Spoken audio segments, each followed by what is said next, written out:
And good morning, everyone. Good morning, all you who are listening out there here on Holy Family Radio and who might be watching us via live stream. Excuse me. Here from our studios. I want to thank you so much for tuning in and watching. This is the Spring Spirit Drive here on Holy Family Radio. It's our Spring Spirit Drive. It's our time that we need to ask you for your support here to keep Holy Family Radio on the air. And like it's been the case for the last 9 years, I'd like to welcome once again my co-host for this endeavor that we have every year, Kim Schrader. Good morning, Deacon Jeff. How are you doing? I am fantastic. I'm so excited to be here. Are you really? I am really. Yeah. Yeah. It's funny. My kids were asking me yesterday, are you getting excited? And I said, I don't know. It isn't like I'm not excited, but it hadn't hit yet. And then I woke up this morning and I was really excited to be here and I'm excited to talk to our guests. We have some great guests coming in over the next couple of days and over the phone. Mm-hmm. So that's going to be fantastic. And yeah, this is always fun. It is fun. It is. I enjoy doing it every year. I got my morning grovelly voice going on. I haven't talked enough yet, but in any event, I just want to let everybody know that if you haven't heard the Spring Spirit Drive before, this is our one time there. We interrupt the programming to ask you to help support us in this ministry. So it's your opportunity to offer your best gift to keep Holy Family Radio on the air. And we've had challenges and we have challenges ahead of us. And it is only through the support of our listeners and our business underwriters that allow us to keep doing this important work. And so before we go any further, and before I even give out the phone numbers, I should mention, thank you, dear listener, for letting me know that I did not check that. So therefore, now we can go it again. See, there's always something. We do it once a year, and I don't think it's often enough because, I make mistakes. What happened there? Did we... Well, I forgot to turn down the EWTN feed. Yeah. I rely on the software to take care of that for me, and apparently it didn't happen. And so, oh well. So like I said, we should offer prayer before we begin and even ask you for your support. So let's begin with prayer. In the name of the Father, and of the Son, and the Holy Spirit, amen. O God, who wills that all men be saved and come to the knowledge of the truth, please mercifully pour forth on Holy Family Radio your guiding hand. May this apostolate proclaim the wondrous truths of our beautiful Catholic faith, thus enabling the listeners to come closer to you, our loving God, and to your spouse, the Church. Please bless Holy Family Radio, enable it to serve you worthily. May the listeners of Holy Family Radio, which you have brought together by means of radio, be inflamed with an ardent zeal to assist others in coming to a deeper knowledge of you, our dearest God. May we, your unworthy servants, participate in this mission by means of fervent prayer and sacrifice. We ask this through Christ our Lord. Amen. Amen. Most Sacred Heart of Jesus, pray for us. Immaculate Heart of Mary, pray for us. Saint Joseph, pray for us. Saint Gabriel, pray for us. Saint Maximilian Kolbe, pray for us. All you holy angels and saints, pray for us. Glory be to the Father, and to the Son, and to the Holy Spirit. Amen. In the name of the Father, Son, Holy Spirit, amen. Amen. That prayer is a prayer that we pray at the end of every board meeting that we have here, which is a monthly meeting. And so I thought that was important to share, to let you know that we not only pray for this apostle, but we pray for all the listeners out there every day as we begin to, reach out and evangelize and educate everybody who's out there about the importance of the Catholic faith. So with that, here is the phone number to call here to make your pledge, make your best gift, 888-287-0655. That's 888-287-0655. You can also go online to our website, holyfamilyradio.fm. You can make a pledge there and make a donation, credit card donation. You can actually do a bank draft if you'd rather do that. In fact, we would prefer that because that way we do not actually, yeah, that's right. You know what? I forgot to mention. In fact, by the way, if you are making a donation online, we're using a new service for that. It's called Zeffy. And they, unlike most, actually practically all online donation sites, they take a small percentage, just like any business, right? You use a credit card or a debit card for them, and they take out a percentage to cover their costs for, whatever it is, 2.7, 3%, 5%, whatever it is. The service that we're using now, we get 100% of your donation. All right. So if you pledge $50, we get all $50. Whereas our other one, we would get, $45 and change or something like that. And so this new service, then you're able to offer they suggest a percentage that would go to them. So that would be on top of what your donation is. So they suggest a couple of different percentages. You can choose one or none of them. You can put in your own amount. So if you just want to give them $2 of, or whatever, you can even do 0 if that's what you do. So then we get 100% of it, and then they don't get anything with that. But, it's not any extra for you. So just want to mention that. Sort of like when they add the gratuity in the bill is the old method. Yes. And the new method is you get to decide the tip or the service fee that you want to give to the organization that is helping us out. That's right. By running this online platform. That's right. So, and we've stressed a lot about how if you can do a recurring donation, that allows you to give more potentially, because you're spreading it out over the entire year or however you would like to do it. So, and we've seen a good increase in the number of donors who are offering recurring monthly donation.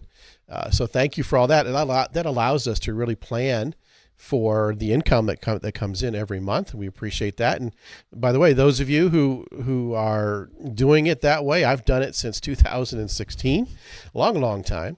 And that's not changing. That we have not switched that over to anything. You don't need to do anything to keep that going. You can change it. You can call in and we can make an adjustment to that. However you want to do it, we're here for you. 888-287-0655. So, in other words, if you're on a recurring donation, either via a credit card or an automatic bank account withdrawal, that's just going to keep rolling. That'll keep rolling. That's correct. But of course, you can call and change it, increase it if the spirit so moves you. That would be fantastic. Yeah, that's right. But there's sort of nothing that you need to do to keep that going. That's right. So, but you're in control of it the entire time. So if you want to, log in and change it, however you want to do it. Sometimes credit cards expire, which is really kind of a pain, isn't it, when that happens? Because we set our lives up for, to do things as easily as possible, right? Now to think about it, set it and forget it. Well, guess what? When that doesn't work anymore. Yes. Or if heaven forbid you lose or misplace your credit card and they want to send you a new one. Yeah. Yep. For every convenience that we add to our modern lives, I think there are stressors and inconveniences that come with it. Yep, that's right. Yeah. There is indeed. So before we continue, I want to mention that this, Kim, is our 10th year of working together on this Spirit Drive. I can't imagine that. I can't believe it. Yeah, I really can't. It's where did that time go? I know I'm only getting younger, so, and I'm sure you are as well. Yeah. So it can't possibly be that an entire decade has passed. I know it is. I couldn't believe it because I knew it was getting close, and so I decided I need to go take a look, and I came up with a few facts. Oh boy. About our previous 9 years. Okay, let's hear them. So, how many hours of live radio do you think that we've hosted together? Well, if you do the math, it's 33 hours each year, right? Times 10 years. So 9 years. This is our 10th year. Oh, this is our okay. Yeah. Well, see, now you're going to make it difficult. But yeah, almost 300. Yeah, almost 300 hours of live radio. I could not believe that. That is possible. It's like 300 episodes of a show. Yeah. Or no. Yes. 300 hours of show. That would be one hit show. If there were if there were 300 episodes, not that we're comparing ourselves to that, but no, not at all. I'd like to know a word count, but I'm guessing you don't have that. I do not have that. Yeah, I would love to have a count of how many times we've said the number.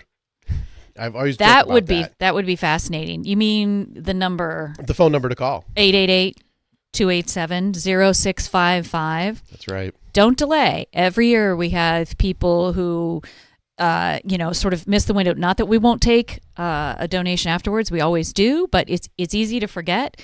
It's easy to intend to do it, and then the busyness of life gets in the way. So give us a call right now. If you haven't yet left for work, it's very quick. It won't delay you. If you're driving into work, give us a call as soon as you get there, 888-287-0655. That's right. So over that time, the last 9 years, we've interviewed over 250 guests. Okay. Now I'm going to challenge you. Are those total interviews or are those different guests? Those are total. Okay. Yes, because we do have a lot of recurring guests. Yes. But altogether, I mean, that's 250 interviews that we've done. We've engaged with 1,262 donors. Wow. Once again, that's not discrete individual donors. I mean, it's all the donations over that time. Over 1,200 donations. The average donation is $273. Okay. Okay. And the total amount raised through Spirit Drives for 9 years, take a guess. Okay. Close to 500,000? No, not quite. A little less than that. A little less than that. Okay. Yeah. Closer to 400. Closer to 400. Okay. Not quite that. $345,298. Okay.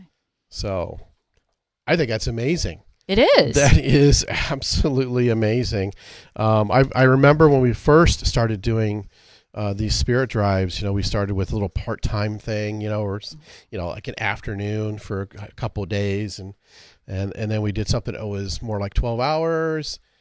And not until we did it in this format did we end up being, having some real success. Some real success to really meet the needs that we had and have for this radio station. So, do you have the number of the average number of individuals that donate? Like you gave us the total. Mm-hmm. We've had, we've interacted with, I think you said it was around 1,000, but do you have like an idea for our listeners of, we get 100 donors per year on average or something like that? Yeah, I would say about 125 donors per drive is what we have. Now, that might not seem like a lot. In some ways, I don't think it is in many ways, but that's because, for every 1,000 listeners, maybe 5% or less will donate. We'll actually call. Right. Yeah. We'll actually call or and actually donate online. Yeah. Right. So, so that really means that, if you're expecting somebody else, if you're a listener and you're expecting somebody else to take care of, making sure that we stay on the air, well, that might be a reason for you to maybe, choose to support us this year in our Spirit Drive, because without you, none of this is at all possible. And thank you to those of you who normally listen to 94.9, because we've been silent off and on for quite a bit, unfortunately, over the last month or two. We've had a lot of challenges, namely being we had issues with our internet access there. We've also had some issues with some equipment out there that has failed, and we've had to get replacements for, and things have not been real stable. We're praying that we are stable this week, because it was just this past weekend that we were once again off the air, and we did we had to replace the tower light on our tower there at the Ada station, WOHA 94.9. That cost $15,000 for that replacement.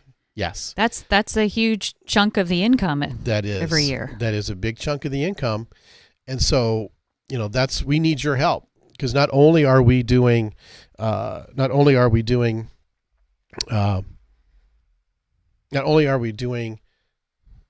expansion, we're also, putting in new radio stations. I was just about to ask you about that. Yeah, that's right. We're still out here.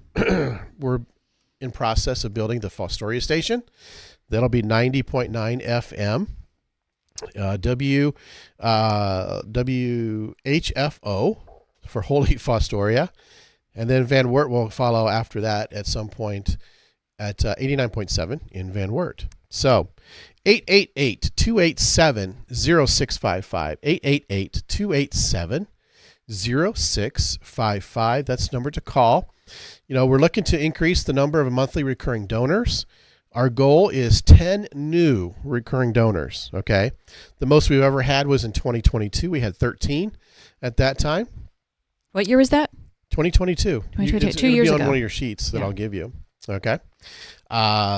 We're looking for new donors because that's the lifeblood of our organization here. New donors equals new listeners, okay? Our goal is 20 new donors for this drive. Our record is 41 back in 2019. I don't know what happened that year, but that was a really good year. But our average has been around 20, so we want 20 new donors. And we always look for apostles. An apostle is anyone who donates at least $1,000, which is $83.33 a month. We call those folks apostles. We're grateful for those who have the means to do that. Our goal is always 12. Jesus had 12 apostles, disciples, right? And so that's what we want to reach. More often than not, we get there. Our record was 14 back in 2021. So I want to let you guys know those are our goals. And we want to meet those. And if you are a new donor, then we're going to ring our bell here to acknowledge that. We also want you to know that there's a generous donor who has agreed to purchase books from the Mustard Seed gift shop here in Glandorf to give to new donors during this Spring Spirit Drive. There's 8 different books the donor can choose from, and you have until the end of May to come pick up that Mustard Seed, pick up that book at the Mustard Seed. Each new donor who donates at least $100, that's only $8.33 a month. So an easy $10 recurring monthly donation gets you that. You get a choice of one of those 8 books. Each new donor who donates at least $250, that's $20 a month basically, gets their choice of 3 of those 8 books. So those could get gobbled up fast. So don't delay. Give us a call, 888-287-0655. And if you're a new donor, you will have an opportunity to claim one of those books if you meet some of those threshold levels of 100 or 250.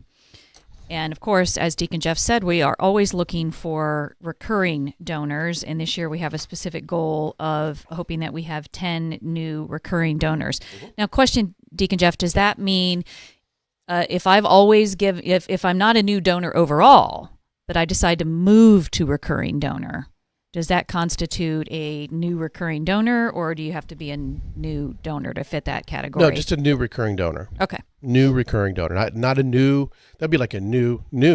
Yes. Donor, but recurring. I'm a words person, so I got to seek clarification from time to time. Yes, you would not be the attorney that you are unless you're precise in language, right? Well, I don't know. Retired now, so retired. Yeah. Probably slipping, but trying to hang on to the little I have left. All right, we're getting close to the bottom of the hour. We're going to be kicking off our guest lineup here for Holy Family Radio. We've got a big lineup of guests here for today. First up, we're going to talk to Deacon Dan Brer. He's delegate for deacons at the Diocese of Toledo. We'll be talking to him about his role there, as well as the fact that they are kicking off soon the next cohort of deacons. So if you or someone who's perhaps interested in pursuing, discerning the vocation to the diaconate, you're going to want to listen to that interview. Then at 8 o'clock, we're going to have Rob Spicer, who's pastoral associate at St. Michael in Findlay, here to talk about Chesterton Academy, which is going to be very interesting. We'll save that conversation for when he is in here. We also are then going to talk to John Kramer, JM, as I think he goes by. This should be very interesting because he has something called the Lego Church Project. So this is an annual project he does every year to build a giant model of a church out of Legos. and he uses that to, I think, evangelize. Brings it to different parishes for display to let the kids see and everything else. So be interesting to talk to him. That'll be at 9:30. 10 o'clock, Christine Schrader of Restore 23 will be here in the studio to talk about her ministry and her work. Wendy M. plus a few guests will be returning to the Spirit Drive. Wendy is the owner of Divine Grace Fertility Care. So if there are any women, I mean, they'll be like the women's power hour, or actually two. I want to try and combine those two. Those 2 hours are really focused on women's health and wellness for the most part. So wonderful. Yep, tune in for that. And then at noon every day, we're going to have the Bible in a year and a catechism in a year from Father Mike Schmitz here. Today is day 114, so you'll be able to listen to that at noon. And then we'll have a lineup of guests, including our art contest winners. And so, you know what? We need to announce those. So let me go over here to my stream, because this is all brand new stuff. You're going to want to show the pictures, huh? Yes. Yes, I do want to show the pictures. So now I'm seeing on here, Deacon Jeff, some more schools than we've had in the past. So can you talk a little bit about that for a minute? Yeah, absolutely. Every year, our art contest, where we basically ask the local Catholic schools to participate in creating artwork for a folder that we provide free to all the area Catholic schools. And, we get 3 to 4 schools, maybe sometimes 5 schools to follow, to provide entries. This year we had 8 schools. And out of those 8 schools, we had 5 or 6 different schools have a winner. So that's great. Hopefully we'll get to talk to most of them. Yes, we will. We will. And so real quick, if you're watching on the live stream, go ahead and announce those winners. There's a sheet right there. Yep. Sure. Starting with the runner-up first. So in the kindergarten to 3rd grade division, we have a runner-up from Holy Cross in Defiance, a 3rd grader, Jackson Killian. Yep. So wonderful job there, Jackson. And in first place, we have another 3rd grader. He's from St. Peter in Upper Sandusky. I hope it's a he, Dash. Yes. Constian. That's the way I would pronounce it. Okay, super. Yep. So congratulations. that's our K through 3rd grade divisions. And if you're watching online, Deacon Jeff has those up on the feed right there. In the 4th to 6th grade division, we have the runner-up from St. Mary's in Leipzig, a 6th grader, Emma Peaster. Probably. Mm-hmm. Yeah, mm-hmm. Emma Peaster. And then the first place winner is from St. Anthony in Columbus Grove, and that is Sienna Langhouse, a 5th grader. Mm-hmm. And then finally, in our 7th and 8th grade division, we have the runner-up from Saints Peter and Paul in Ottawa, Leah Escamilla, an 8th grader. And another 8th grader is our first place winner, Sophia Hilty, and she is also from Saints Peter and Paul in Ottawa. Yeah, it's interesting. The Sophia won the 7th and 8th grade division last year. Wow. As a 7th grader. So she's the first, what I would call, repeat winner within the same division. I think we've had in other years, we've had some like runner-ups repeat or runner-up to first place, but right. I don't recall first place repeats. That is correct. That is great. These are some great. Now I'm looking at these drawings here, and I'm guessing, based on what I'm seeing, that the theme had something to do with baptism. Yes, that's correct. Our theme this year was baptism. We have a different theme every year, because we had faith, hope, and we've had love, and Eucharist, and mercy. And so now, after, it just made sense to do baptism next. Yep. There you go. She flashes those for those of you who are watching on the live feed. Tell you what, right now, I need to get off the live thing here so I can get Deacon Dan Brer on the air. So I'm going to have, if you can take it over for here, Kim. I'm for happy the next to few do minutes. that. I appreciate that. I'm happy to do that. And we will share more about these drawings and art contest winners throughout the Spirit Drive here. But we have quite a few of them coming in later today and in the 4 o'clock and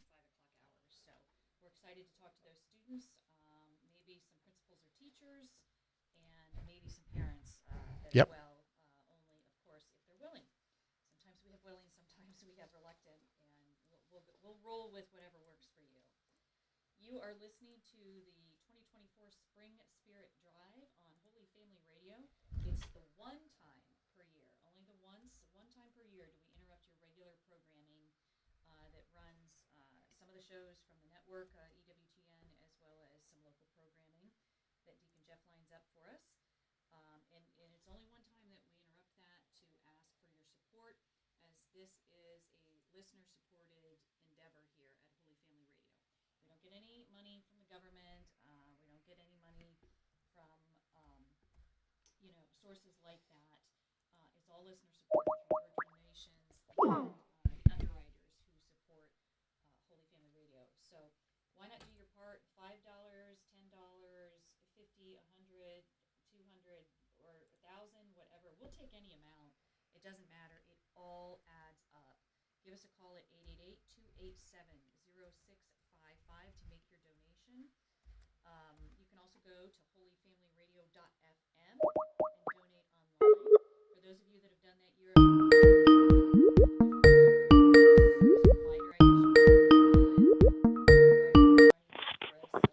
Hello.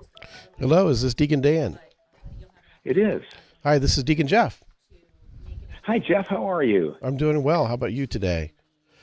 Fantastic. Thank you. Well, good. We're on the air, but you and I are not on the air right now. So great.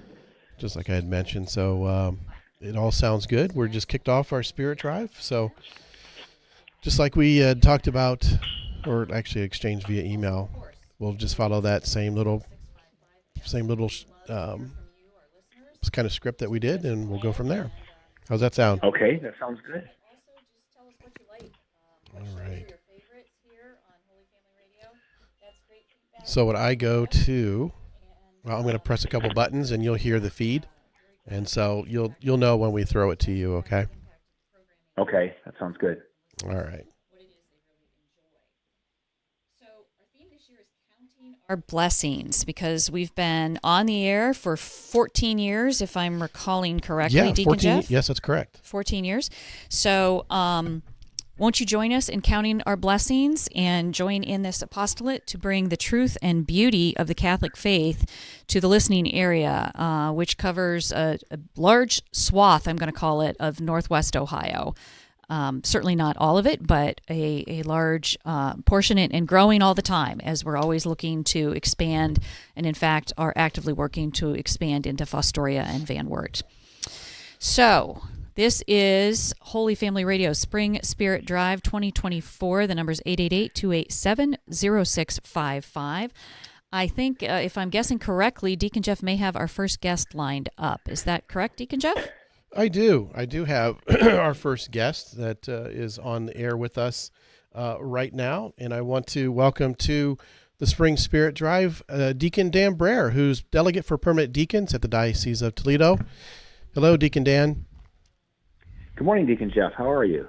I am doing well today, and I'm excited to get to do our Spring Spirit Drive here today, and also looking forward to speaking with you. You and I are fellow members of a cohort that will be celebrating our 7th year as a deacon. Isn't it amazing how quickly 7 years goes by? It is. So why don't you introduce yourself to our listeners and give a little bit of background about you? Sure. So, I'm Deacon Dan Brer. I'm actually originally from Perrysburg, Ohio. And I was a parishioner at St. Rose here in Perrysburg until ordination. And when we were ordained 7 years ago, I was sent to St. Thomas More University Parish in Bowling Green, which seemed to be a natural place to go because my career was spent at Bowling Green State University. I was a math and science education professor, and I coordinated the middle childhood and secondary education programs. And retired at the end of June of 2022, which is actually kind of funny because retired is in big quotes, because I continue to work part-time at the university and then started in my role with the diocese in August of 2022. So I think I was fully retired for all of about 6 weeks. It was a little break in there. But I still continue to minister at St. Thomas More at the University Parish. So even though I'm not full-time there anymore, I am working with the students. I enjoy that ministry a lot. But all of my background prior to diaconate was and still is in the education field. I was a math teacher, been a principal, guidance counselor, curriculum coordinator, but everything connected with education through the years.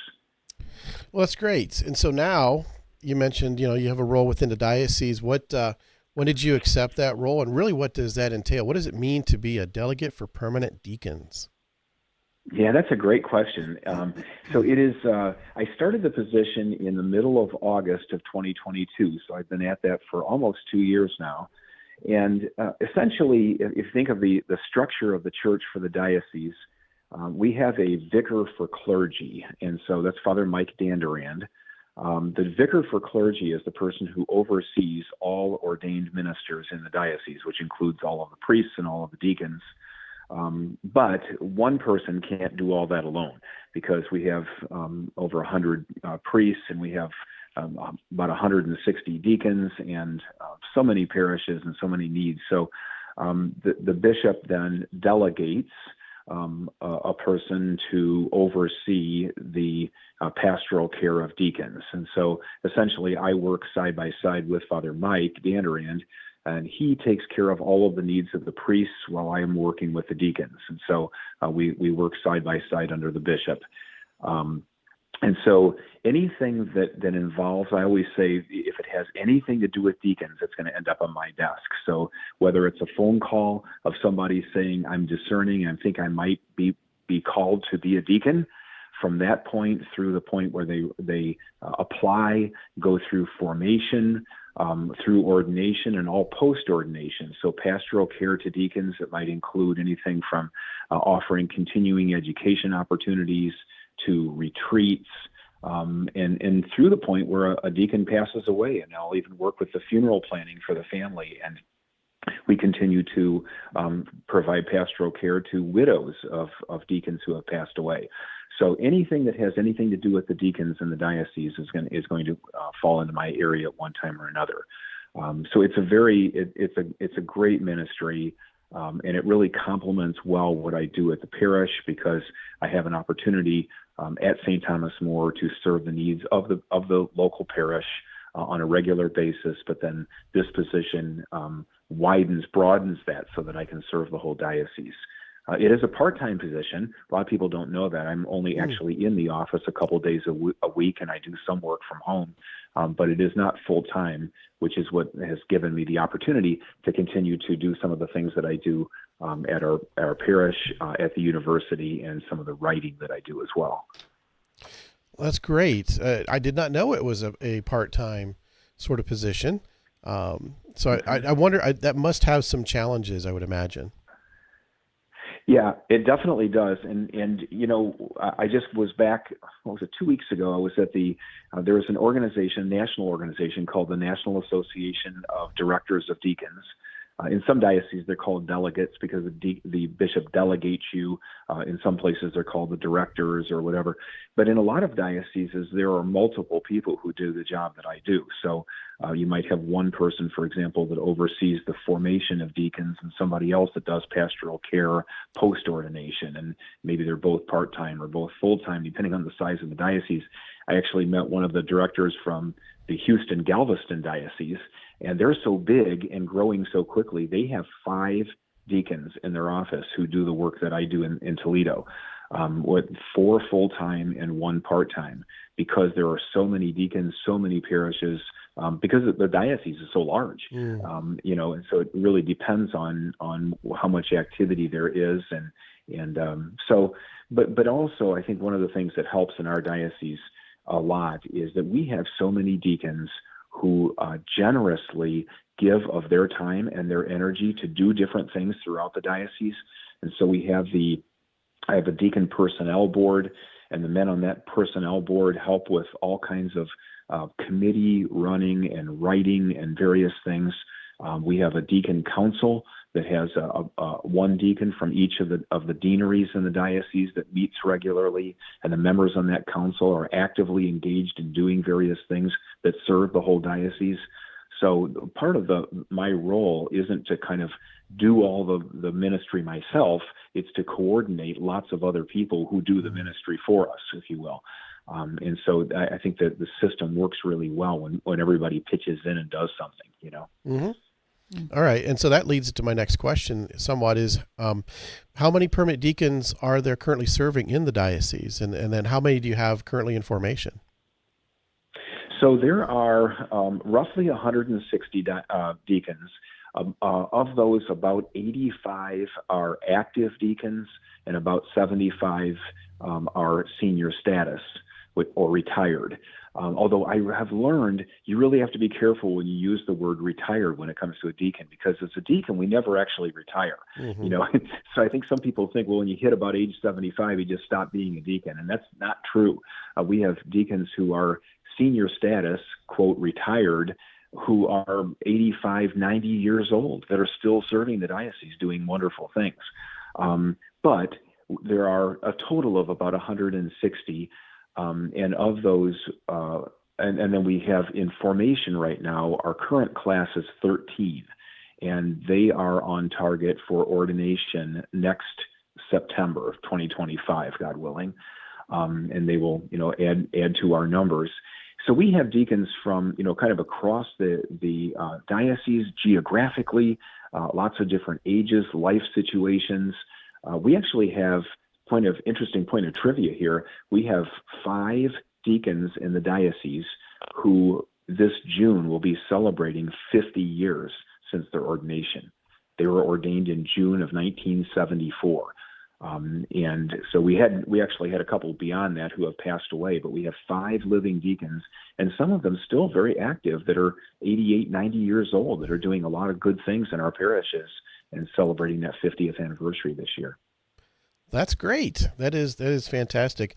I just know that that number from active to senior status, that number kind of fluctuates a bit, and to reflect the aging, that goes on. So, so now since you've got one cohort that's going to be wrapping up here in a little over a year and a half or so, that means it's time to fill another class, isn't it? Yes, it is. And we actually have begun that process just a couple of weeks ago, actually. Formally a couple of weeks ago. So what we've been doing is because of the nature of the process, we don't take new deacons into the process every year. We do with priesthood. So if somebody feels a call to the priesthood and they apply and are accepted, they can jump into that loop anytime, because they're going to go off to seminary. And the seminary is an ongoing process. And so someone who is being called to a vocation of priesthood can come in anytime. When it comes to diaconate, we go in this cohort model because we try to work with one group of men at a time. At this time, we've actually talked about the possibility in the future of overlapping a group every couple of years, but I'm not sure where that's going to go yet. But at this point, once we get to a point where one group is about to be ordained, then that same month of ordination, the next group starts with their formation. And so what that means is that before they can start their formation, we have to have inquiry and application and so forth. And that's actually what's going on starting this fall because of next year's, or the current cohort being ordained next year. So what we've been doing is if somebody calls me and says, and over the last 2 years, and says, hey, I think I might be called to be a deacon, what I do is I put them in a database, and I've actually been meeting with those men by Zoom. We've been meeting virtually about 3 times a year, getting together, having conversations, praying together, and answering questions and so forth, and kind of, bringing along those who are interested. So they don't have to kind of call our office and say, I think I might be interested, and have me say, that's great, I'll call you in 4 years, So we try to get them right into the loop. So I've been meeting with a group Oh, the meetings are always optional, but we've got actually several dozen men who have contacted the office that I've met with at one time or another. And what happens now is between now and September, we are continuing this kind of recruitment phase. So we've got a flyer that we've sent out to all the parishes, and we've asked to either put it in the bulletin or to print that flyer and put it in the back of the church that advertises these inquiry sessions. And so there will be one inquiry session in September. And the inquiry sessions, by the way, are they're required for anybody who is interested in the diaconate, and the September ones are virtual. And so there's actually, if you go to the diocesan website at toledodiocese.org and find the deacon area of the website, there is a thing there about the dates of the meetings, and there are links for Zoom to be able to jump in on those two meetings. So there are two different options in September, and we ask everyone who is interested in discerning diaconate to attend one of those two sessions. And then if they go to that session and they say, yeah, this is feeling right, I've got more information, I think this is something I'm interested in, then they are required, expected to come to a meeting in October with their wife if they're married. And so they both need to be there to be able to hear and to ask questions and so forth. That meeting is being held in person at St. Wendelin in Fostoria in the middle of October. And that's kind of round two. So that's the second inquiry meeting. If once they go to that meeting, they've gone to both, their wife is involved, they really are interested and want to apply, there are a variety of things they do. They will take a few kind of short courses, like workshop classes online between then and the end of the year, and they fill out a part one of an application form that is due the first Friday of January. And then that kind of part one shows their interest, gives enough background for our admissions board to be able to go through and determine who gets kind of accepted into continuing the application process for a part two that gets submitted later in the spring. And then the final class will be selected by June of next year, 2025, and that group will begin to meet in September of 2025. So there's kind of there's a process here, but right now, probably the most common phone call and email I've been getting recently is people saying, I know that I'm going to be interested, I'm going to go to the inquiry sessions. Is there anything I should be doing right now? And my answer is always formally no, because we're not doing anything in terms of meeting with everybody until September. But I'm always reminding them, stay involved in your parish.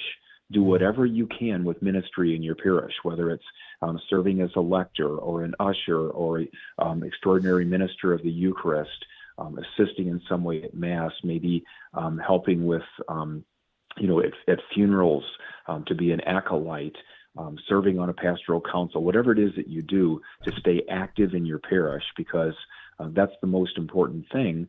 Because when you become a deacon, as you know, Deacon Jeff, you don't stop doing that. You actually, it intensifies, and so the key is to keep involved in your parish so that when we go through this process of formation, you've got kind of a home base where you're doing this ministry and practicing what we do.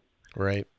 Yep. So right now is the time, men, if you've ever had the idea or the thought of pursuing what it means to be a deacon, or the wives out there, those of you, or even mothers or grandmothers who see potential vocation in somebody, now's the time to stick your elbow in their ribs or to mention something to them about discerning this. And it really is a discernment all the way through, because there's nothing that as strong as a call as you might have. You just don't know. You have to work through that. And that's what the formation process is really all about. So now's your time to kind of get that word out there. I can remember for me, it was someone mentioning to me, you make a good deacon, and those words strike you. At least it did me, and I'm like going, what? Come on, no way, But it's something though that hits your core. I mean, if it's something that you're called to, there's something there about that. So there's power in essentially, it's sort of like inviting, but mentioning and talking to people about a vocation. So, yeah, I don't know about you, Deacon Dan. How did it work for you? Yeah, I would agree. I think that's people have to sort of plant that in you. I don't think that most of us have the experience of a thunderbolt hitting us and God saying, you need to be a deacon. Instead, it's usually that mentioning that somebody else has to you. Hey, have you ever thought about that? Or I think you might make a good deacon. I had the same experience. And by the way, one of the things that I have learned in my 2 years in the diocese, in the pastoral center, is how many men have been encouraged to become either a priest or a deacon because of Catholic radio. And that actually comes up in conversations sometimes. And I'll just be sort of having a conversation with someone and they'll say, I first got my calling to be a deacon by listening to Catholic radio. And somebody was talking about the diaconate or something was mentioned about what a deacon is doing in their parish. And I thought, I've never thought about that before. And so the ministry of Catholic radio is so pivotal and so important to discerning vocations. And so I am so encouraged by radio's broadcasts like this that help people to be able to discern that and get that information out and just get people thinking. And it is truly is a discernment process. I always tell our current candidates, they know well that, in our experience with our cohort, we went through, application and a year of aspirancy and we go through 3 years of candidacy. It wasn't until the second year of candidacy, what would have been about a year and a half before our ordination, that I was absolutely certain that God was calling me to be a deacon. I just wasn't sure about that. And that's the thing that we have to always remember, that there is a process. It is all about formation, and it's all about discernment over time. And so sometimes guys will come to me and say, well, I think I might want to be a deacon, but I don't really know. Should I apply? Well, yes. Because if you're getting tapped on the shoulder, or you said nudged in the ribs, and God is saying, you might want to consider this, yeah, do consider it. It's not scandalous if you decide that God is not calling you and you realize that this process is not for you. But you'll never know unless you actually apply for it and get involved with it. And so we do have people who fall out of the process. Either they realize that they were not really being called to begin with, or for health reasons, sometimes the health of their spouse. There are a variety of things that can block one from moving forward in the formation process.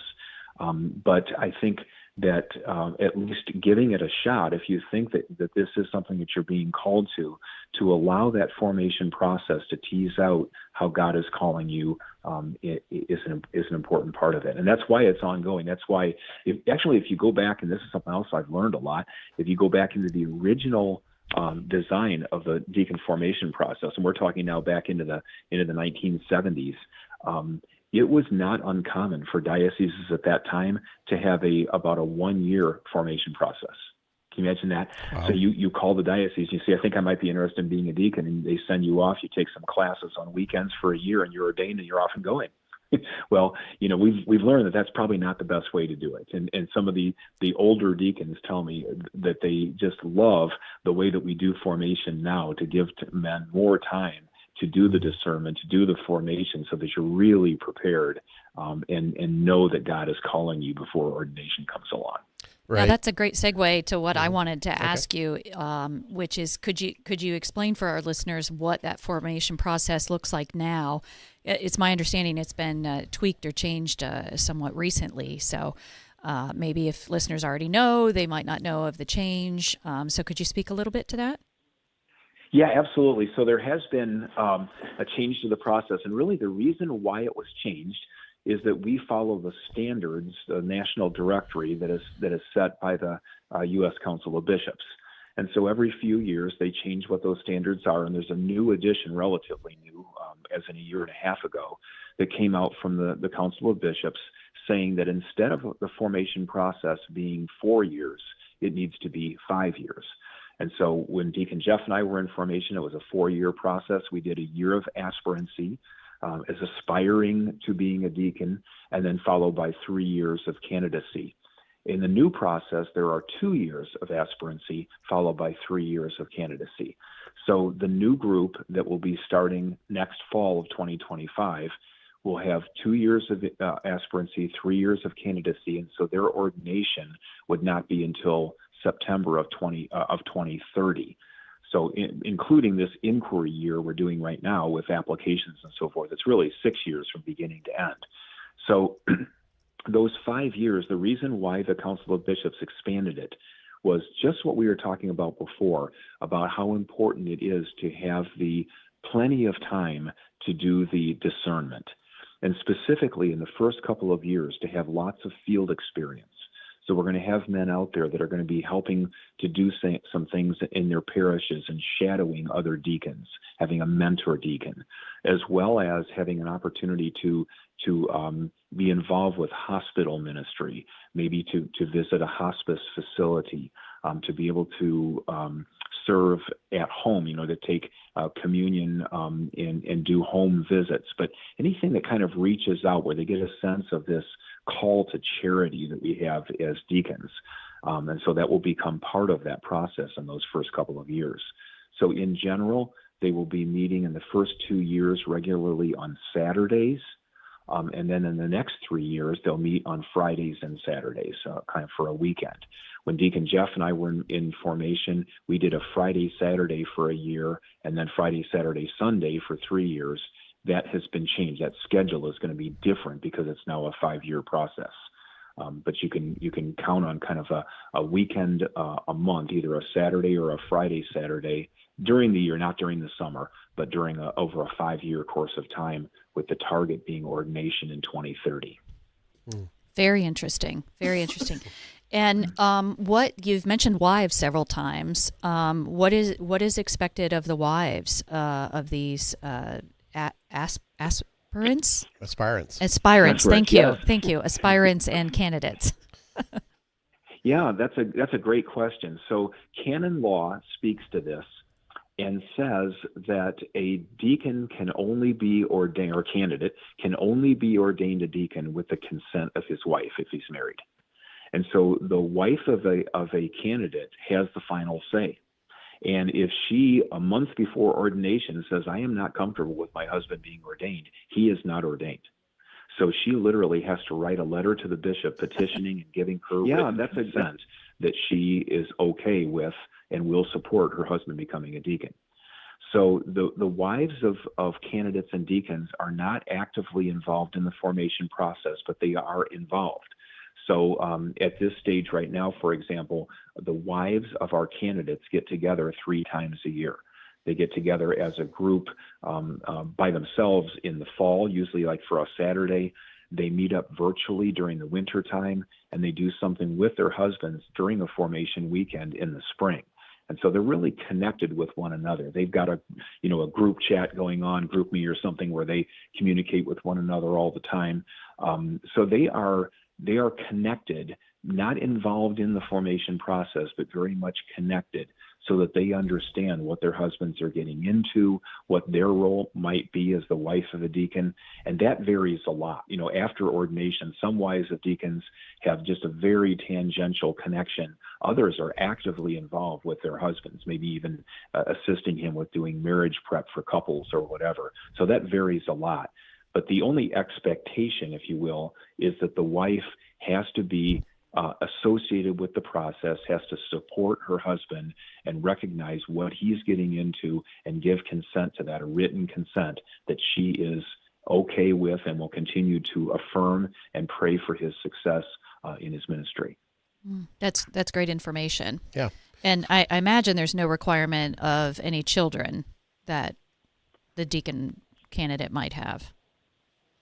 That's correct. The only requirement, and again, this is a canon law thing, is age. A deacon cannot be ordained a permanent deacon until he's at least age 35. And so technically speaking, that means that if you're 29 years old right now, you would be 35 by the time the next class is ordained. And the same thing at the other end.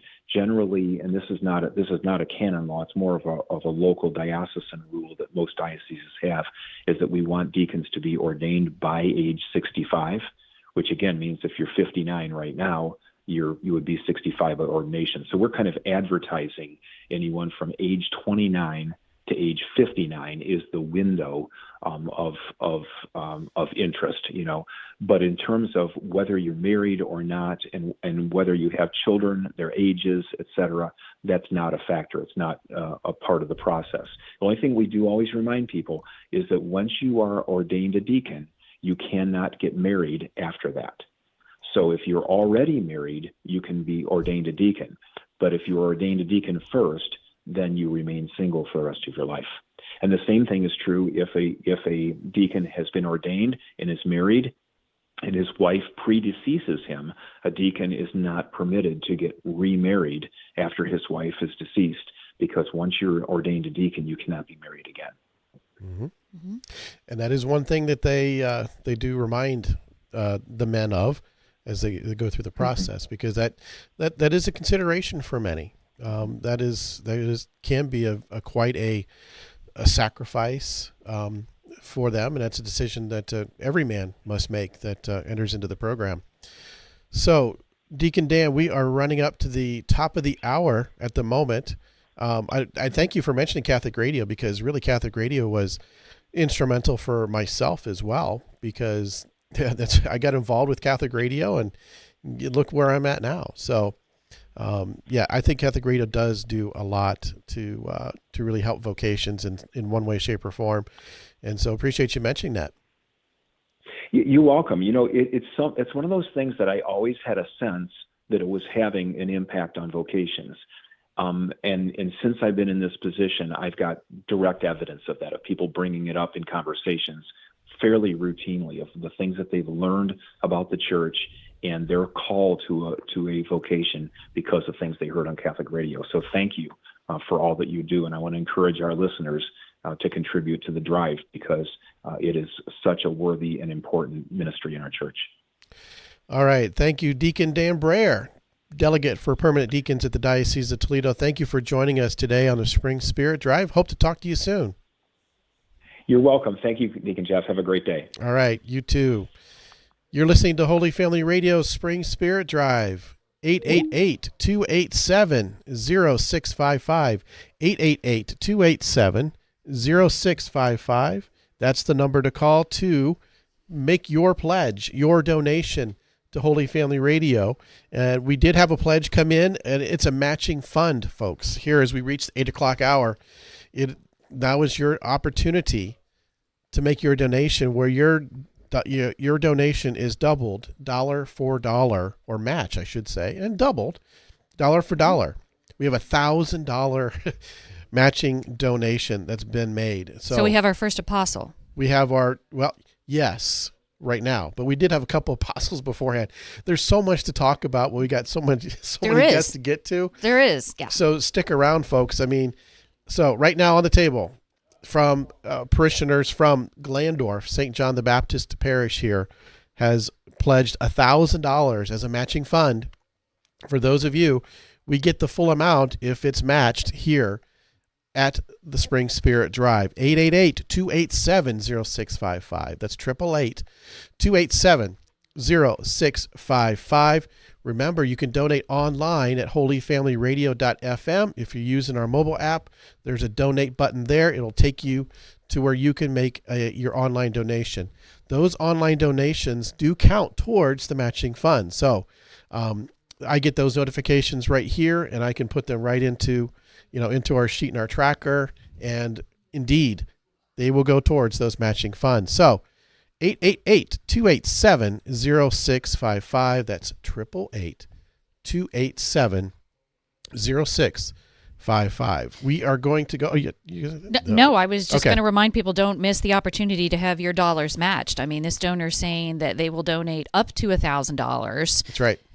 As matching funds for what you call or pledge online to donate. So now is the key time to call and claim some of that, so that if you're donating $500, it just turned into $1,000 essentially by the time during which you called and made that commitment to claim those matching funds. 888-287-0655. And I believe we have an in-studio guest that's going to join us shortly. Are you wanting to take a break before we bring Yes. Yeah, them we should Okay. take a break to do that and bring him into the studio.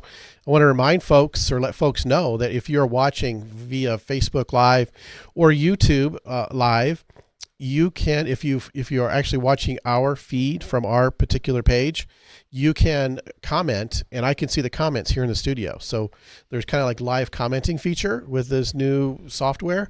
So that if you want to ask us a question, if you want to ask a guest a question, it'll come up right here on my monitor here next to me here in the studio. So it's a great opportunity to make this a little bit more interactive. Yeah, I like that. That's new, isn't it? It is I don't new. recall that. It is new. You would sometimes be getting texts, picking up your phone, and That's right. but usually only if it was a problem, like a listener letting us know, hey, the EWTN feed is still That's running over right. top of your voices. That's Yeah. right. So that's great. Yeah. So definitely check us out and remind listeners, how can they access that live feed, Deacon Jeff? At our Facebook page for Holy Family Radio -OH is our actual Facebook page. If you go to YouTube, our YouTube channel is Holy Family Radio 638. I don't know why they gave us the 638, but either way, that is where you can find our YouTube channel. And right now, we currently have 4 viewers on Facebook and 2 on YouTube right now, because I get a little live count here on the stream. So thank you so much for those of you who are listening. And remember, if you comment on our feed, then I'll see the comments here and we can respond. And thank you so much for watching and listening. We're going to break. 888-287-0655, 888-287-0655. You're listening to Holy Family Radio Spring Spirit Drive.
And we are back here at the Spring Spirit Drive here on Holy Family Radio. This is Deacon Jeff along with Kim Schrader, your hosts for this one-time-a-year event that we have to ask you to offer your best gift to keep Holy Family Radio alive and growing. And boy, we really need your help this year. As you know, we've had a few challenges. We've had to replace a tower light. All that's, many thousands of dollars. And so we need your help. And this is where you get to kind of weigh in and let us know how valuable you think Holy Family Radio is. Offer your best gift today. 888-287-0655. 888-287-0655. You can also go online, holyfamilyradio.fm. If you have a mobile device, just go to our website there, use your browser, or our mobile app has a donate button. It'll take you to the same place to offer your donation. Now we still have $1,000 matching fund out there for the next few callers. I don't know how many people we're going to need for that, but now is your opportunity if you're waiting for that. Yeah, don't let those dollars go to waste. A person has offered to, or a couple of people, this donor has offered to match up to $1,000 of your donated funds. So call that number, 888-287-0655, or go online to pledge your donation and claim some of those matching dollars so they don't go to waste, and really kind of makes your dollars all the more powerful in terms of supporting Catholic radio in Northwest Ohio. That's right. Yep. So we are joined in studio by our next guest, and we're pleased to welcome in to the studio Rob Spicer. Rob Spicer is Pastoral Associate at St. Michael the Archangel Parish in Findlay, and he's joining us today because I had a conversation with some folks who are interested in bringing, let's say, a Catholic high school education to our area, and so we're going to talk to Mr. Rob Spicer. Welcome.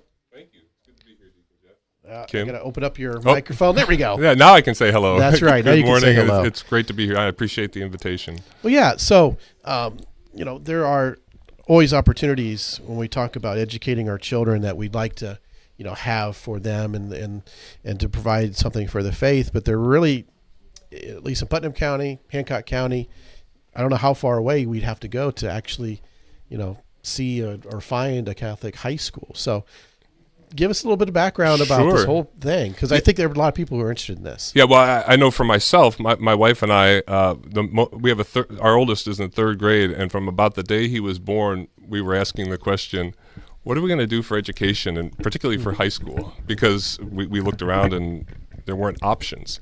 And I've done the Google search to map out, and the closest ones are in Toledo or over Calvert and Bishop Hoffman, which are all 40 minutes to an hour away from Findlay, and that gets to be tough to do on a day-to-day basis, and to have your students involved in the school. And so Father Adam Hertzfeld at St. Michael, he floated this idea about 6-8 months ago to me of a Chesterton Academy, and I think he was just sort of dangling the bait to see if I'd bite, and boy, I bit. And I said, whatever it takes, I'm willing to do. And so since then, we've just been talking about it with some parishioners that we think might be interested, building up a board that can kind of oversee this exploratory process. Chesterton, there's what's called the Chesterton Schools Network. So they oversee all of the Chesterton academies throughout the country and other parts of the world. And they have what's called an annual Discovery Days. And that was in February. And so 4 of us from St. Michael went over there to just learn more about this model and see what it offers. And I went in very skeptical. You hear of something and you study it and it's like, I'm not sure. But boy, the Chesterton School Network really has its stuff together. They've got the model worked out. They're constantly tweaking it, improving it. They have the curriculum down to the daily lesson plans already mapped out for you and for the teachers in the school. And so I came back from that all fired up and have been talking to families. And most of the families I'm talking to are saying the same thing that I told you about myself and my wife, that, we've been wondering, what are we going to do for high school? And then I explain the Chesterton model is what's called a classical Catholic education. So it's a little different than what most people think of with a Catholic high school. And so a lot of it right now is educating people. What is a classical Catholic high school? Or, sadly, who is G.K. Chesterton? He's been dead almost 100 years now, and largely forgotten, although those in the know realize what an influence he had at his time and in some of the people who've come after him. In case we have listeners who don't know who he was, do you want to give that brief Sure, I can give you a thumbnail of G.K. Chesterton. So he was born in 1874 and raised in an Anglican church, but then left the church. He was from England and became a devout atheist. And slowly, as he got a little bit older into his 20s and 30s, he rediscovered his faith, came back into the Anglican church, but continued to discern and felt very much called to the Catholic Church. And so he became a Roman Catholic in, I believe it was 1922. And he wrote so beautifully about the Catholic faith, a book such as Orthodoxy that he wrote in, I think, 1908 during his discernment process, or The Everlasting Man. Those are the two big ones that really capture the ideas and beliefs of the Catholic Church. He also wrote biographies of St. Francis of Assisi and St. Thomas Aquinas. And G.K. Chesterton is witty and creative, and he said, I didn't really understand the world until I stood on my head and looked at it right side up. And so he has a way of taking something ordinary and turning it and reminding us of how extraordinary this world is and the God who created it, and how we can find him in so many ordinary things like the sunrise or the sunset. And he was really a modern day philosopher. He was, too, yes, with a real talent for looking at current society, life, and in pointing out the better theology. Yes. The alternative way of looking at things. Yeah, and how it was so common sense, really. Right. Yeah. And he had a way of poking at the modern secular world and modernism in a gentle, joyful, loving way. And even his opponents, George Bernard Shaw or H.G. Wells, who were devout atheists and opposed to Chesterton, they considered him a close friend. I just read an article the other day where H.G. Wells says, he's an atheist, but he says, if I get to heaven, it's because of the prayers of my friend G.K. Chesterton. So he just had that winning personality that allowed him to argue for the faith without really arguing with the other person and keeping them on friendly terms. Now, I might be mixing him up, but just by a final question about Chesterton, didn't he write a lot in current newspapers of the day as well? He did, yes. He wrote thousands and thousands of articles, and he was a popular journalist. I mean, people wanted to read his things. He was popular here in America. He came over and did a tour here in America because he was so popular. So that's why I say it's sad that he's been forgotten, because he was he was a larger than life figure, and he was, I think he was 6'4" and 350 pounds. So I mean, he really was larger than life. He was a big guy. So anyway, the Chesterton School Network, Chesterton poked a lot of holes in modern education theory, and he helped to try to illustrate why it was going to go awry. Well, 100 years later, it's gone awry. And so the Chesterton School Network kind of pointed to him and said, he has shown us an alternative way, a way that is devoutly Catholic, joyful, faithful to the church and the magisterium, and we want to use him as our patron for this school model. So you're early on in the process then. We are, yes. So we are just getting started with the exploration process.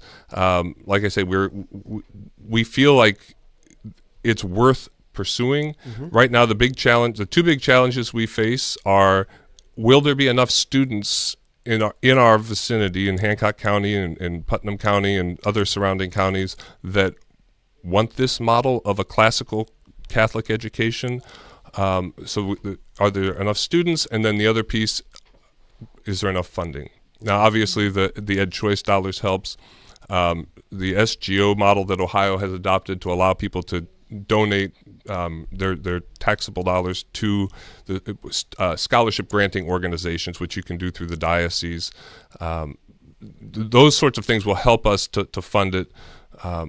But part of the Chesterton model is keeping the tuition low. They're unabashedly pro-life is one of their core tenets of the Chesterton model, and so they want to encourage large families, and they want to make their school affordable to families with lots of children. And if you've got 6 or 7 children, and a school is charging you $12,000 or $15,000 a year per student, that's just That's prohibitive. Yeah.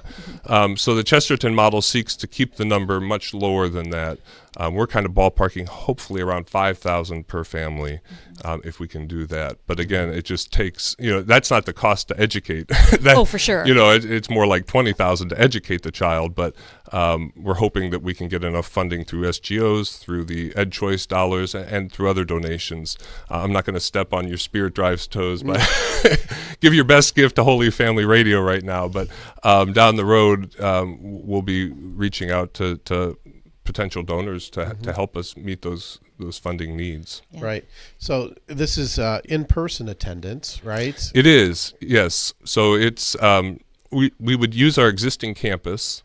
We believe we have enough space for the school. We may have to adjust some things a little bit, but the Chesterton model looks at a smaller type setting. So it's not trying to be the big Catholic school that with a large sports program and things like that. We're guesstimating based on the projections that Chesterton, the school network, gives us. A class size at maximum per year of school is about 15 to 20 students. So this is going to be a smaller set. So maximum student population of around 80, maybe a little more, maybe a little bit less, but in that ballpark. Which really reduces the amount of overhead that you have in terms of space. And because we already have an excellent school at St. Michael, we have a great gym, we have a beautiful music room and art room that we could use those resources already. We don't have to build those. It's just a matter of figuring out how to schedule the high school with the lower school so that those spaces are available when they're needed. Okay. Yeah. So I'm sorry. Yeah, go ahead. If for anyone who doesn't know, could you describe a little bit more what a classical Catholic education is in this model, and maybe in the process sort of comparing and contrasting it a little bit with mainstream secular education? Sure. As well as maybe even mainstream Catholic education. Like, how does it distinguish itself from other Catholic institutions or educational institutions? Yes. So a classical education, again, sort of like a G.K. Chesterton, is sadly a forgotten thing. It was the way students were educated up until 1900 for thousands of years, but it has been largely lost. And so what it is, based on using the great books, using the great theologians, the great philosophers, the great mathematicians, and teaching students how to think, not just giving them a bunch of facts to regurgitate, but helping students learn to think critically as they engage with these great books, helping them participate in what's sort of known as the great conversation. So the first year, the students begin with the ancient world, reading Plato and Aristotle. Their math is Euclid's Elements, so they're learning geometry from Euclid's textbook that's, however many, 2,500 years old. And so they're engaging with that ancient world and its thought patterns, and how then they're also learning theology and so forth. It's teaching them how the world was longing for Christ. If you read Plato's Republic, he's trying to sense out the God behind all of this, and he can't quite do it because that revelation had not been given yet through Jesus Christ. And then they move into sophomore year to the early medievals and the early church, and they see how Christ came to fulfill all of these longings that the world had up until that point, and to provide the clarity and understanding of God, and how God is revealed then in the natural world. So as they're learning their natural sciences and things like that, they're seeing how the world and the cosmos and everything is ordered and rational, and that we can discern the logos, the logic of God, the word of God in his creation. Psalm 19, the heavens declare the glory of God. And so the students learn how to discern God through the sciences, through mathematics, as they learn literature, and then they go on into the juniors and seniors years, where they start to then engage with the secular modern world, and that's where they begin to discover the difference. They're reading, I don't know if they read Nietzsche, but they read some of his predecessors that talk about there is no God. God is dead, and we can rationalize all this stuff ourselves. We're our own God. And the students then, because they've learned how to think and not just what to think and regurgitate facts, when they're presented with this dichotomy of thought, they're able then to say, well, this Christian model is much more fulfilling, offers me not only a fuller life in this world, but an eternal life in the next, versus the secular world that just is so empty and vacuous and relativistic and subjective and doesn't really have any meaning to it.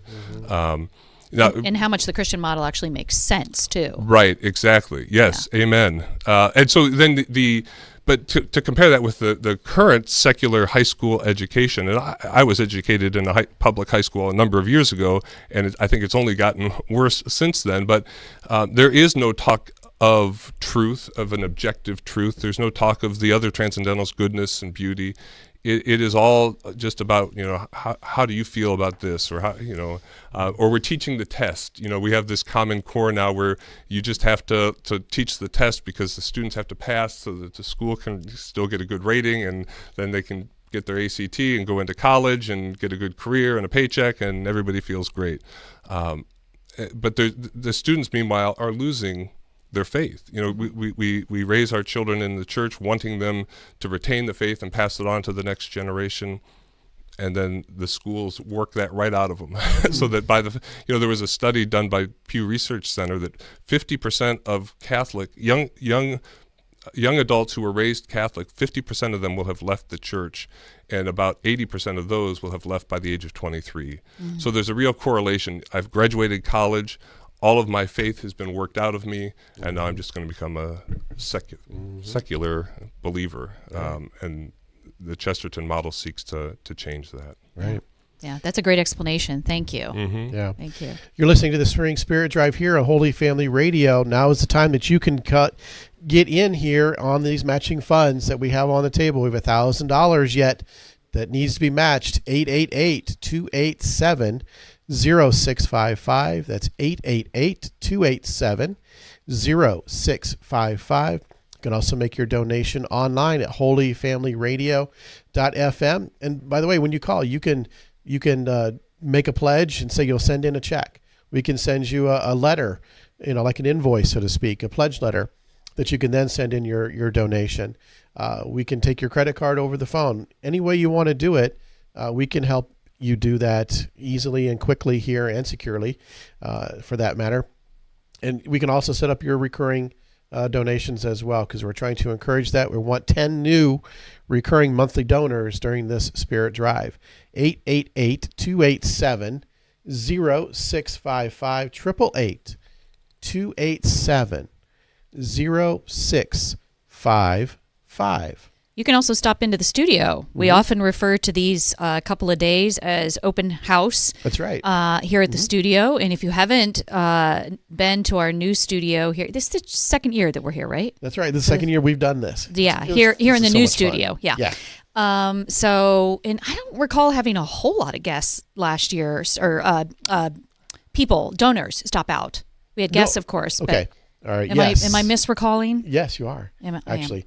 Hardly anybody ever went out to the trailer, we were in a trailer that's before. True. We were in a trailer out in the country. Out in the country, God's country, you might say. And the bishop drew a lot of people. The bishop drew a lot of people when he was here. Yes, for sure. Yeah. But I was surprised last year. We did have a lot of people just drop in, checks and stuff. So well, my back is sort of somewhat to a little bit. I have a angle out of the corner of my eye of who's coming in and out, but that could be why you had a much better sense of it than me, Deacon Jeff. But in any event, we're a team. Yeah, stop on out. It's great to see our studio. If you don't know, we are located in the old school of Glandorf's old St. Michael's School. Yeah. Not the new building, of course.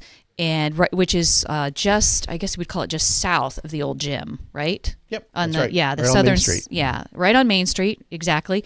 I think unless it's changed, we would ask that you not park though in the preschool parking lot In the morning. because the kids are out there in the mornings. But you can park on Main Street or in the parish parking lot there, and pop on in and say hello. Leave your donation if you like, or even just come on out.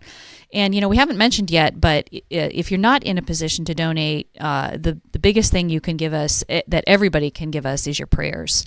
Yeah. We always need prayers for success. Every single year, we have some sort of interference from the devil, some sort of technical issue that goes awry. One year, we had a very major one. Yes, we did. We lost our signal on our biggest day. Yes. That was huge. And this year, we had some issues leading up, and we've always had challenges. So please, please pray for us. Pray for the success of the Spring Spirit Drive. Pray for the success of Holy Family Radio. Storm heaven with those prayers. Right. Give us a call at 888-287-0655. It is your Spring Spirit Drive here on Holy Family Radio. And in studio, we have Rob Spicer, pastoral associate over at St. Michael's in Findlay. It's great to have people from Findlay come over and join us in studio and just in any capacity, because that, I think, is an area that we expanded into quite a while ago, but we haven't had quite as many sort of guests that we've been able to draw in. And so it's really exciting to have you join us and tell us about your work in trying to bring a Chesterton Academy. Am I saying that right? Bring a Chesterton Academy to Findlay. Correct. Yeah, because it largely is a franchise model. The goal is you go to one Chesterton Academy and you'd feel like you were in any of them, because they all use the same model, which is a tried and true model. Mm-hmm. The first Chesterton school started in 2007 up in the Twin Cities of Minnesota. And so, when we say we're starting a school, we're not starting from scratch. They have a curriculum for us. They have a proven model for how to organize, how to budget, how to fundraise, and all of those sorts of materials. They have all of the curriculum that has been in place now for 17 years and has been honed and adapted and modified based on experience. There's close to 80 Chesterton Academies that are using this model, using this curriculum. So it's been put through its paces. So you're not just getting a pig in a poke. That it's something that is a proven model that we know we can trust to introduce at St. Michael. And if you're just joining us, a Chesterton Academy is a high school, or at least can it be both? And just in your case, you're interested in high school, or is it just high school? It's just high school, according to the model. Now some schools are that have started it will try to backfill and build a smaller school that's not Chesterton, but a classical academy.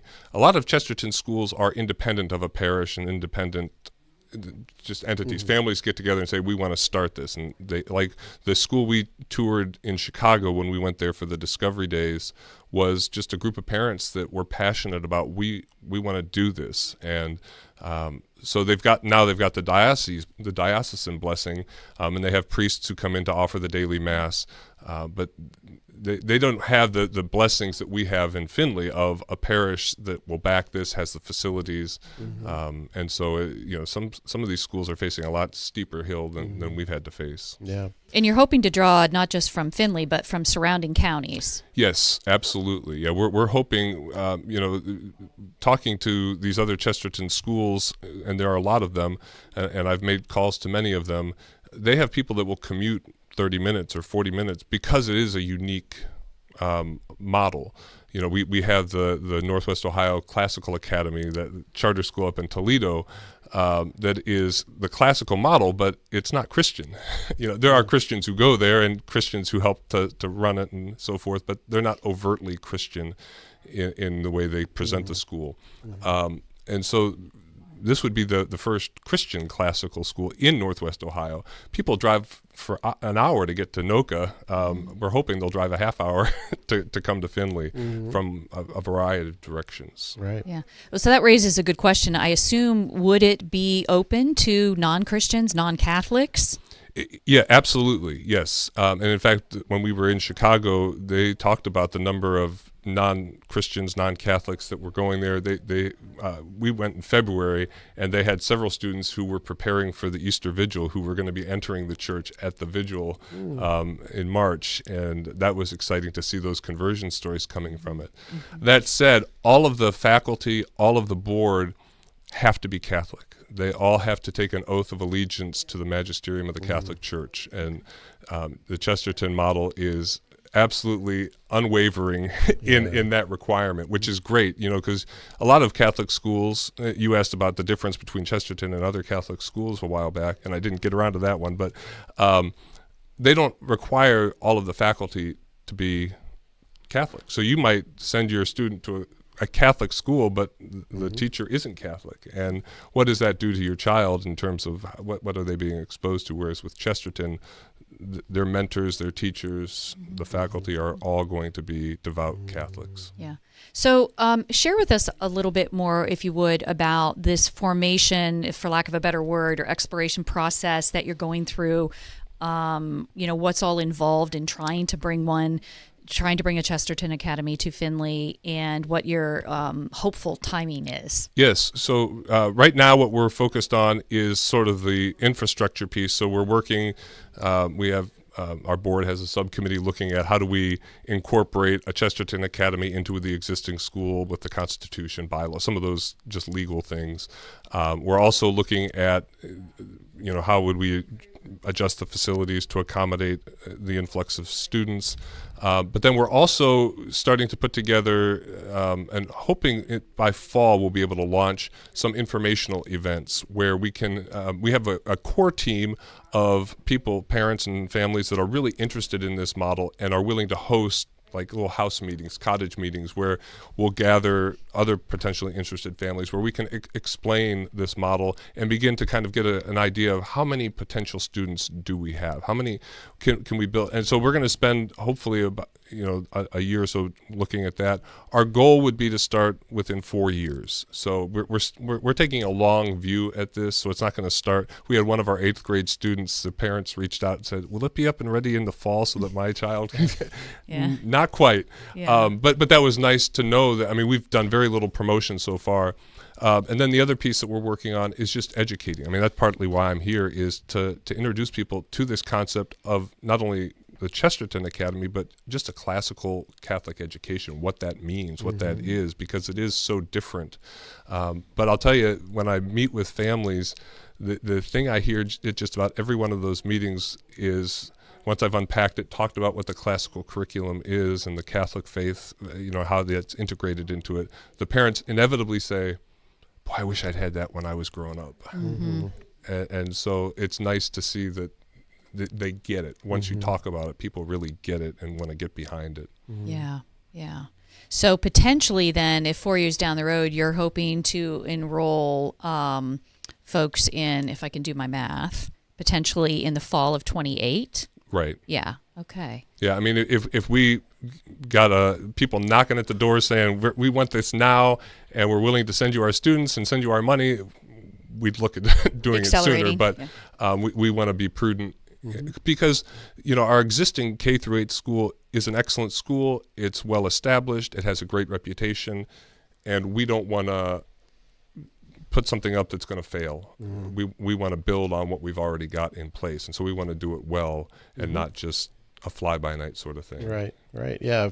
Anything that's worth doing is worth doing well, right? Exactly. Yeah. And, we know that recruiting staff and faculty to come to Findlay, Ohio, recruiting in Chicago is one thing. It's a bigger market, bigger draw. Sure. Recruiting to Findlay, Ohio, not as easy to do. And so we want to take the time to really get particularly a good headmaster, somebody that can really drive the school and own the vision and help to teach the teachers, because most teachers who've got the teaching degree don't know what a classical how to teach. You know what I mean? Right. That's a whole new ball game for them. And so far from it these days. Yes. And so the Chesterton School Network, every summer they offer a week-long kind of colloquium where they bring all your teachers and faculty and board members are invited to come and basically get trained how to teach the curriculum, so that it's sort of the continuing education for these teachers that are new to this model. Yeah. I like the old terminology, right? Headmaster, academy. Yes. I mean, there's just something nice to kind of throw back to the good old days, so to speak, right? Yeah. Well, if you like that, one of the things Chesterton incorporates also is a house system. So if you think Harry Potter, you know, in the sorting hat. But that's a very ancient, it's from the medieval times, that house system. Oxford, Cambridge all use that. And so there's 4 houses in every Chesterton school. There's Ambrose, Athanasius, Augustine, and Chrysostom, who are the 4 church fathers who hold up the chair of St. Peter at the Vatican. And so each of those is now a house, and when you're a freshman and you come in, you're organized into a house, which then puts you in with the other 3 grade levels, so that you're getting interaction with your older peers, and they do things like competitions with one another. They have lunch together, things like that, so that you're getting that sort of interaction. That's great. I love that. Yeah, you too. So for you personally, what does this mean for you to establish a Chesterton Academy locally here in Findlay? It means the world to me. My wife actually was saying, you've been talking about doing something like this for years.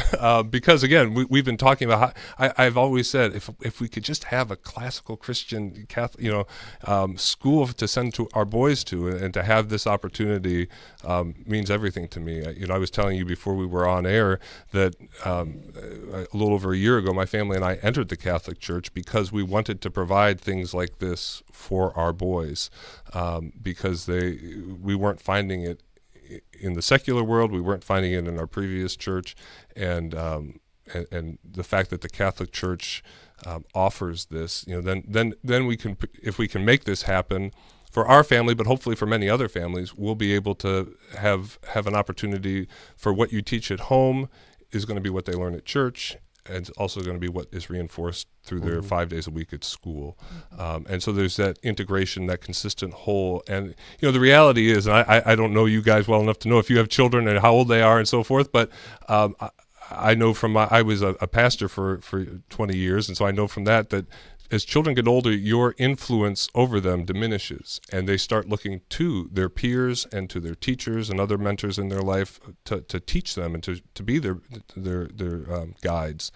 And the fact that if you have a Chesterton school where all of the faculty have taken an oath to the magisterium, and all of the students are learning, the truth of Christ, then as my influence over my family, my boys dwindles, it's going to be picked up by this network that's around them, and that's exciting to me. Yeah, as parents, it's inevitable that we become very uncool. Absolutely. To our children. And they start, internally, if not doing it externally, rolling their eyes a little bit at some of the things we do and say. And hopefully they have the respect not to do it to our faces, knock on wood. So far we've had mostly luck on that in our own lives, but they start to look towards the peers and other folks as influencers, to use a modern term. Yes. And models, role models. Right. For what is good. Yes. And what I want to be, as that youth, essentially. So I think it's fantastic that you have this vision and that you're driving it together with your board to try to get the word out and to make it happen, hopefully not only for your own family, but of course for so many others. Yeah, and like I say, as we talk to other families, and it's like, wow, we're not the only ones who feel this way. There's lots of others who are experiencing this same desire. And so I feel very confident that God is moving. The fact that Kevin and I got connected, that has to be God, because there's no other reason. I never would have known Kevin any other way than if this Chesterton model hadn't brought us together, and if God hadn't been moving in all of that. And so I'm very thankful for God's motion in this, and I'm just trying to be obedient and follow where He leads. Mm-hmm.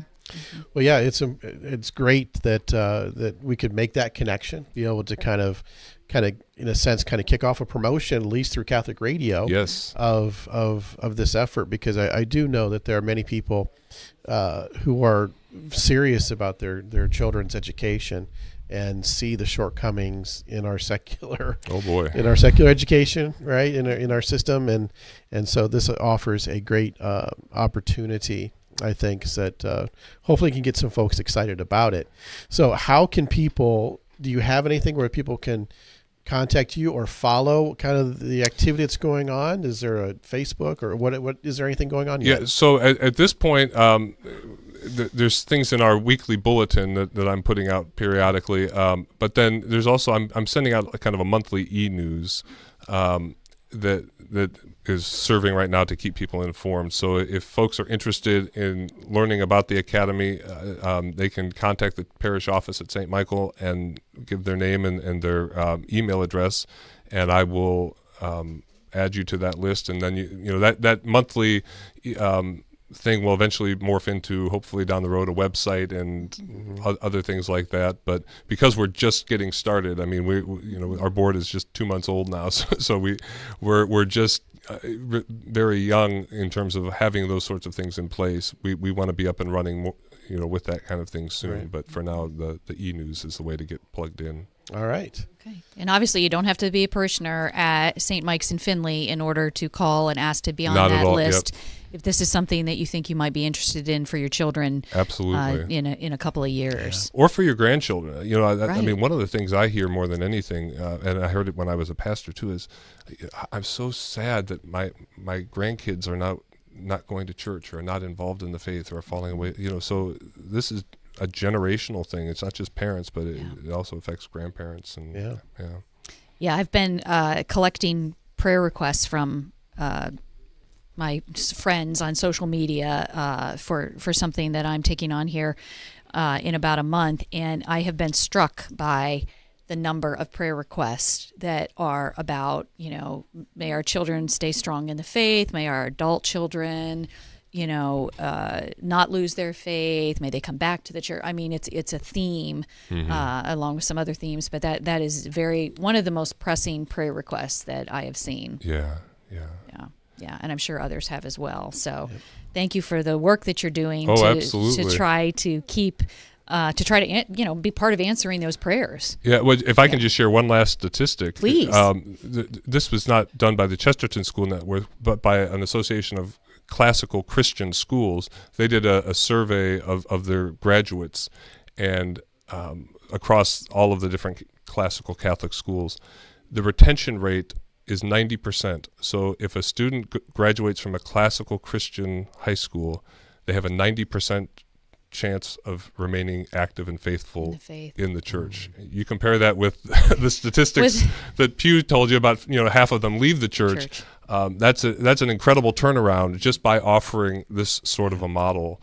And so I'm excited to be able to be part of bringing it to this area. That's one of the biggest selling points right there, isn't it? It really is. You'll need to lead with that as part of your presentation. Just, do we have a moment, Jeff, for me to ask another question? Yeah, absolutely. Yeah, okay.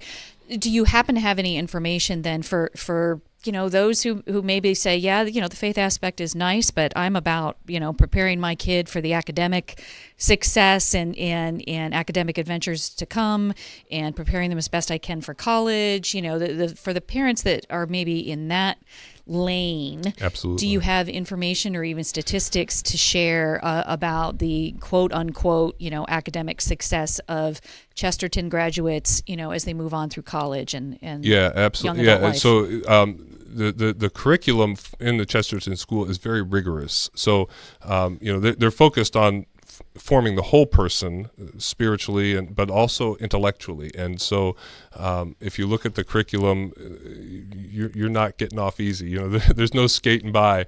But the graduation rate is, and I don't have the numbers, but is excellent. There's not students failing out. And then the success in college is also there. So graduates of Chesterton schools get enrolled in scholarships to very selective schools, such as, Notre Dame is a very selective school. It's very popular, and Chesterton students go there. Or Hillsdale College, not a Catholic school, but still a very popular conservative Christian, or conservative, not Christian necessarily, but a lot of Christians go there. School, very selective. In fact, when I was in Chicago, I was talking to one young woman there at the school, and she said, "Yeah, I just got into my dream school, Hillsdale." And I was like, "Oh, good for you."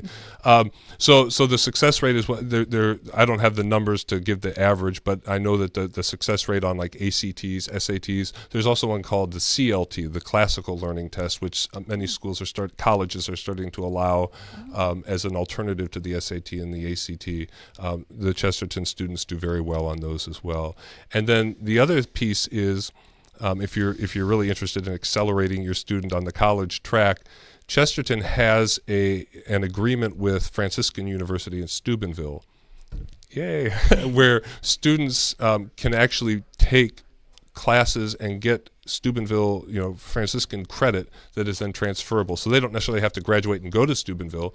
They could, but those credits are 100% transferable to any other accredited university in the country. And is that kind of like the public school college credit plus program? Exactly, yes. And so the students are getting, they can do that, and that saves the parents on tuition dollars, and because they're just getting it as part of the curriculum at Chesterton. Yeah. Yeah. So for anybody who doesn't know, if you happen to be listening, those programs involve taking essentially a college level class while you're in high school, and you get the high school credit for it and the college credit for it. And at least under the public model, the Ohio College Credit Plus, there's almost no fee. I mean, there's a small little administrative fee, but you're not paying college tuition. Exactly. Yeah. And I don't know what the fee structure would look like if you're doing it through Chesterton and Franciscan, but the benefit of being able to start accumulating those college credits is huge. Is enormous. Yes. Yeah. I mean, and it's everything with Franciscan, from philosophy and theology to mathematics and sciences. So it's the whole gamut. It's not like you're just specializing in one area. You can get all those credits and then do with them as you please once you go to college. Yeah, a lot of students are able to use them for, sort of not Common Core, that's the wrong word, but the basics that they need to get for their bachelor's degree if they're seeking a bachelor's degree. And they can enter college and basically as a sophomore or even a junior. That's exactly what my own daughter did. She's able, her college is going to be 3 years. Good for her. And she's moving on to just because of those programs. So yeah, they're excellent, and that's wonderful that that's something that's available, because you'll have parents that are looking at that as well. Exactly. Yes. Yeah. So again, we've been speaking with Rob Spicer, the pastoral associate at St. Michael's in Findlay, about the exploration of bringing a Chesterton Academy to Findlay. Which, if you've missed earlier, is a classical Catholic education at the high school level. So something that is not currently present in really Findlay or any of the immediate surrounding counties to Correct. Findlay. Yeah. And they would hope to draw from those surrounding counties. So you're listening to Holy Family Radio Spring Spirit Drive. Give us a call at 888-287-0655. That's 888-287-0655.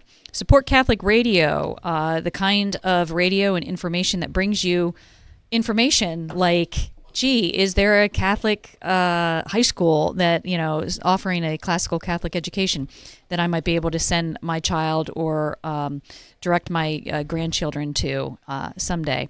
It's Catholic Radio that brings you this kind of information. That's part of the mission and the goal of this apostolate, is to spread this kind of information that may be important to you, our listeners. 888-287-0655 or holyfamilyradio.fm. holyfamilyradio.fm. Make your donation today. We're looking for 10 new recurring donors this year, 20 new donors, and as always, we're hoping to have 12 apostles, and apostles would be donors of $1,000. We had somebody call in offering matching dollars. That's right. Up to $1,000. Mm-hmm. And we do have some of those matching dollars taken. Great. I want to thank Michael from St. Rose Parish in Lima for his donation. And so now we have about $750 left of that first $1,000 matching fund. So right now is your opportunity to get into that as we wrap up this segment. 888-287 0655. 888 287 0655. That's 888 287 0655. HolyFamilyRadio.fm is the website to go to. You can also use our mobile app to make your donation. However you want to do it, we can help you do it. It's fast and it's easy and it is secure. 888-287-0655. So, Rob, we're wrapping up our time with you. We're a little bit past the top of the hour. I want to thank you so much for coming in. Yes, thank you so much. And blessings on your Spring Spirit Drive. I hope it is successful and that you get the donors you need, because this is an important ministry. So thank you both. Well, thank you. I appreciate that so much. With that, we are going to go to a break, and then we'll come back. We got lots to talk about, and just want to thank all of you for not only listening, but also those of you who are watching our live stream right now. Remember, if you follow on those streams, if you comment, I'll be able to see them right here on my screen. We can respond to your questions. Or ask our guest. Or ask our guest. Question that, why won't the host just ask this question? Send in your question in a comment, and then listen to it be asked of the guest. That's right. So 888-287-0655. You're listening to the Spring Spirit Drive here on Holy Family Radio.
And we're back from our break. Thank you for listening to Holy Family Radio.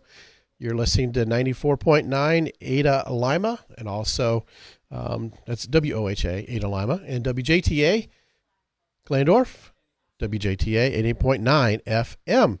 I'm Deacon Jeff, along with Kim Schrader here in our studios, bringing you the Spring Spirit Drive, the one time a year, just one time a year, we interrupt the regular programming, the programming you'd rather be listening to, just so that we can ask you to help us in this mission, to educate and evangelize, to reach so many people who need to be reached with the good news of the gospel and the fullness of the truth that's found in Jesus Christ and his church. So I want to encourage you all to please offer your best gift to us here at Holy Family Radio. We do so humbly. We do so using those funds as prudently as we can. We used to say that we're very Franciscan in our efforts with that, and believe me, we do the best. We do the best. We take it very seriously, because it's not our money that we're spending. It's your money, basically. Okay, this is your radio station. This is for you, by you, that this station exists. So 888-287-0655, 888-287-0655. Still have a matching fund out there, matching dollars that are available to you. So the next callers or the next donors online will have their dollars matched. We've got $750 left on that fund. So you need to claim those dollars now. 888-287-0655, 888-287-0655. Now, I want to mention, we haven't mentioned this yet. I can't believe it, because we kind of fill our schedule with guests as we go through this whole entire endeavor, because there's a lot of things we want to promote. We want people to get the word out about what they're doing and all the good that's being done, who are authentically Catholic people and trying to reach out to our world today. So we've got an event that tickets are on sale now for. This August, we're celebrating 14 years of Holy Family Radio being on the air. And just like we did for our 11th anniversary, a couple of odd numbers. I know, it's so weird. Normally you would do it, your 10-year anniversary, maybe your 15-year anniversary. Hey, we're a little bit different in that respect, right? We like to mix it up. But I tell you what, the reason why we didn't do 10 years, because that fell in 2020 and we couldn't do it at that time. So that's why it became 11 year. And now we can't wait till we're 15 to be able to do the next one, because people were so excited about what happened with the event that we had with Father John Riccardo, that said they wanted more of this sort of thing. So we're like, okay, we've got a couple of stations to build. That takes a lot of money. So let's do a fundraising event and bring in a speaker. So that's exactly what we're doing. So on August 22nd, that's a Thursday, at the Lima Veterans Memorial Civic and Convention Center, we're having a 14th anniversary dinner celebration. Deacon Harold Burke Sivers, the dynamic deacon, the host of Beacon of Truth here on Holy Family Radio at 4 p.m., is going to be our keynote speaker. So he's coming to Lima. It's sponsored by Ultimate Outdoor. We want to thank them for their generous sponsorship to bring Deacon Harold Burke Sivers in. I can't wait to meet him in person, to experience what he's going to share with us that day. We haven't figured out a topic yet for his talk, so we're maybe kind of waiting, because we want to make sure it's relevant to what's going on in our world today. So we'll talk about that. Bishop Thomas is expected to attend and offer some remarks. So the bishop endorses this event and is been invited and has provided us with his expectation to attend, unless something else comes up. It'll be a catered meal from with Bavarian Catering. They provided the catering to our other event with Father John Riccardo. There'll be a cash bar. We're going to have a 50-50 raffle that we're going to kick off here in the month of May. So it'll be like a 3 or 4 month effort for a 50-50, and it'll be an online sort of thing. So we expect that to grow quite large, I hope, and hope that benefits somebody. But so the doors will open at 5:30 on August 22nd. We'll have dinner at 6, and the program will follow after that. And tickets are on sale now for that. It's $50 a person. That gives you into the event, gets you the dinner and everything else. It'll be a beautiful evening. We're expecting at least 500. If you remember the Father John Ricardo event, that sold out. We expect this one to sell out as well.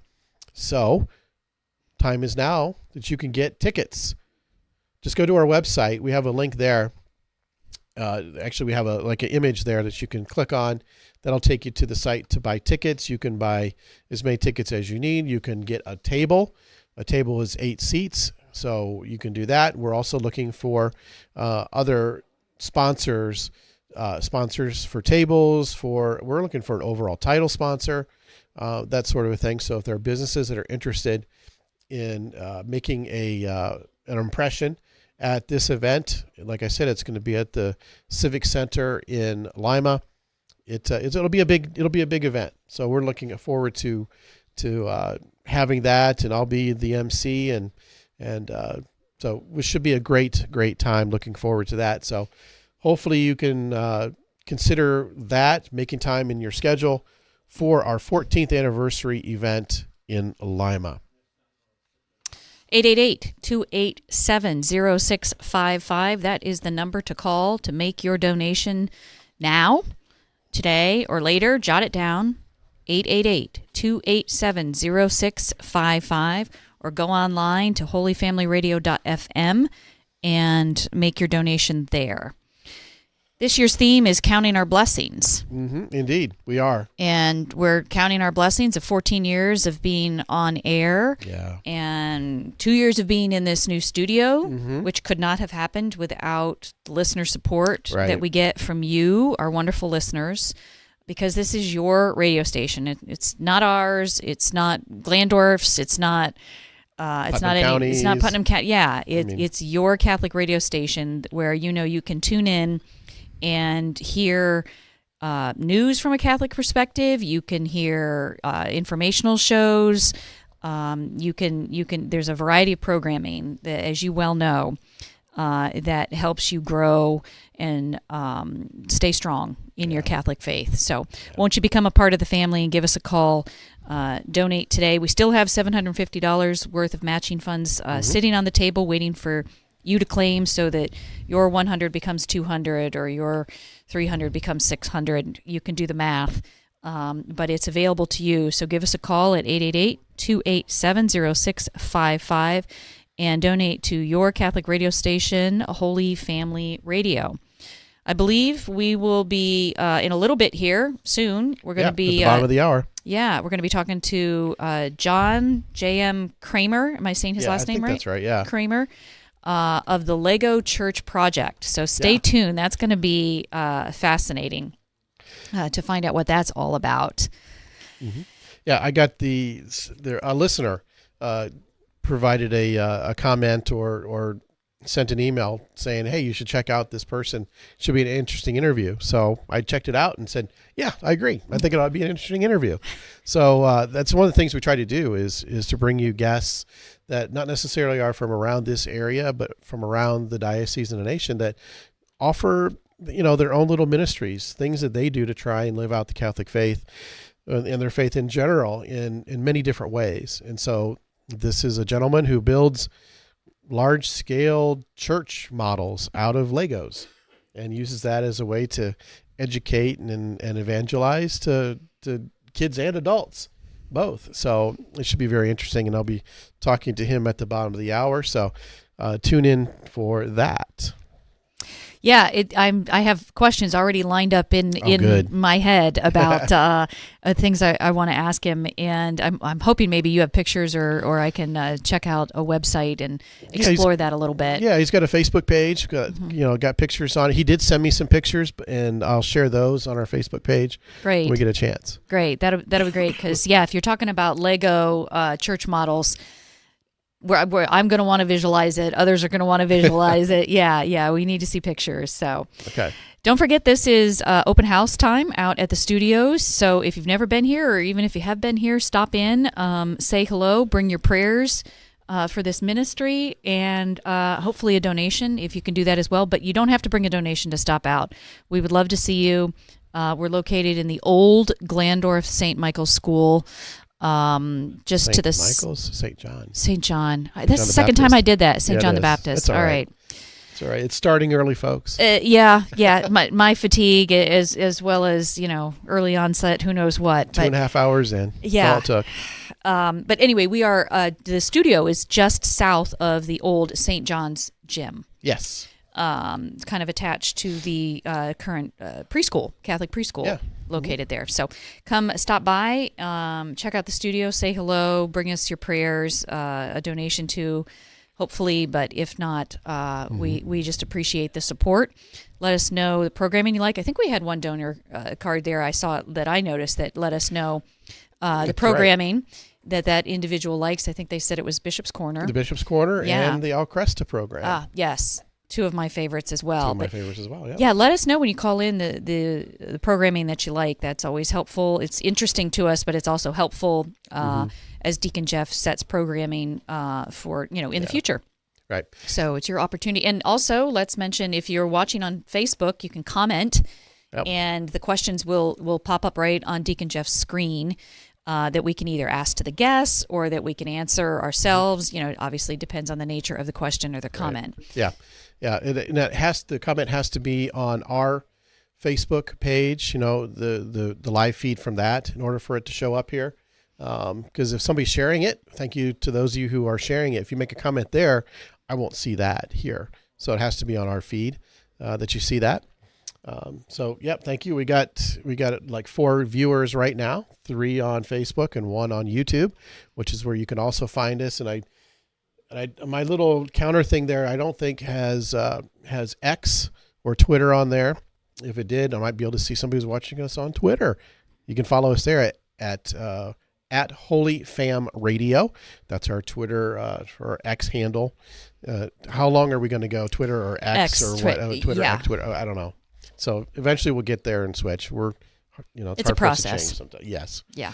So, for me, one of the things that I appreciate most about Catholic radio is its ability to provide a Catholic perspective on the news and events of the day in a world, where we know that media can often, I don't want to say often, be biased and unreliable, but it's I will. Often. I'll say. Yeah, I was going to say frequently. Yeah, I mean it's a real problem in our world today, and Catholic radio provides a refreshing alternative, allowing me, you, and others to stay informed while learning how current events relate to the faith itself. Okay, how do we respond to what's going on in the world from a Catholic perspective? So that's one of the things I like about it, and I think that's one thing I think a lot of people who listen regularly also appreciate as well.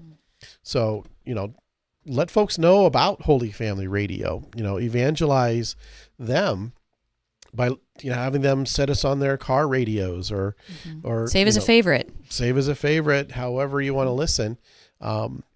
We do provide that, but it's only possible, because we cannot do this alone. I'm not independently wealthy. Kim, are you independently wealthy? I am not, no. No.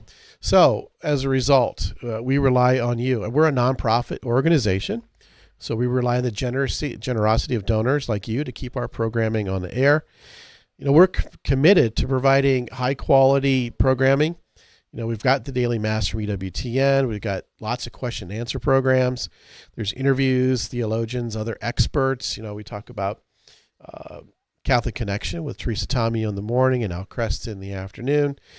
Deacon Harold, there's lots of different opportunities to learn. And, listening can be fragmented at times.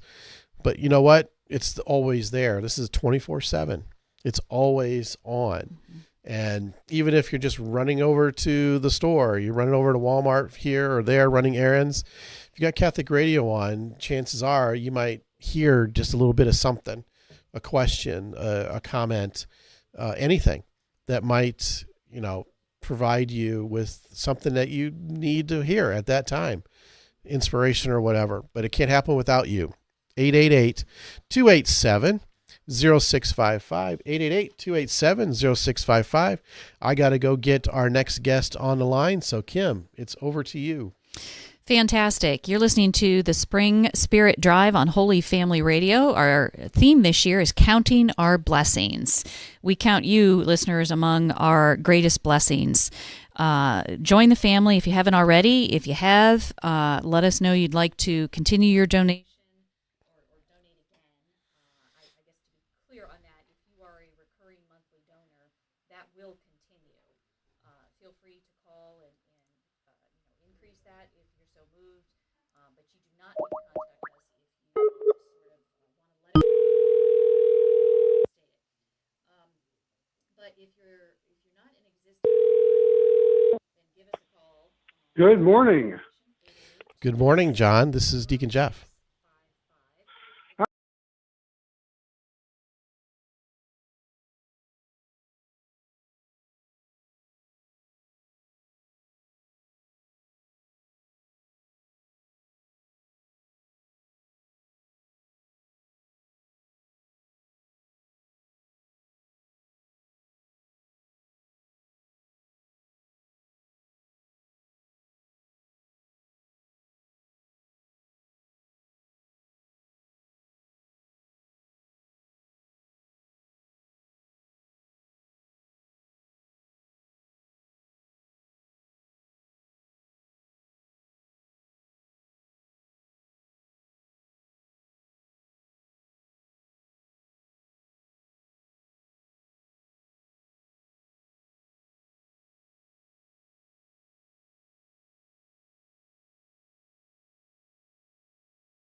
And to sort of partner with Annunciation Radio, which has a signal over a large portion of Northwest Ohio, but we want to pick up where some of those gaps are to make sure that there's nobody that can say that they are unable to reach a Catholic radio signal. Mm-hmm.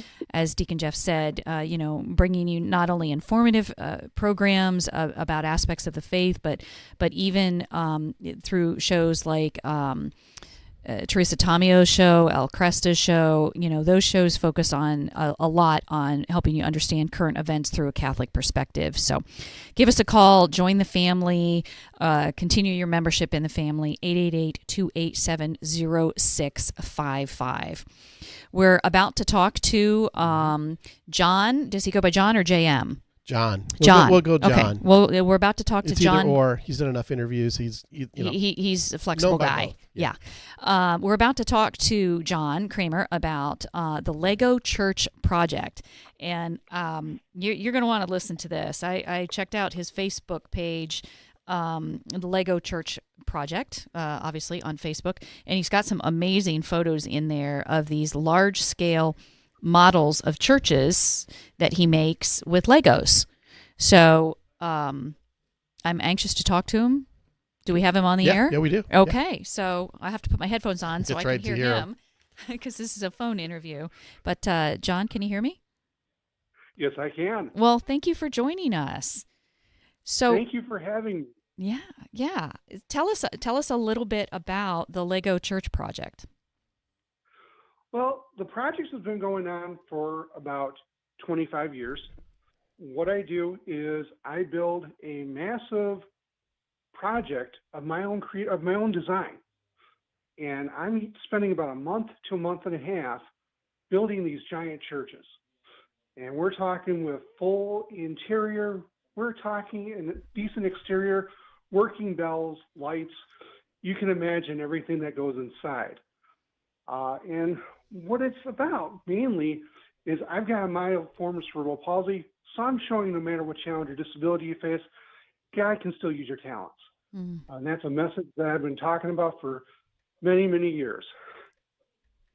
That's fantastic. I mean, I urge listeners to go to your Facebook page, Lego Church Project, and I know Deacon Jeff is working on getting some samples up on our Facebook page as well, and our live feed over Facebook and YouTube.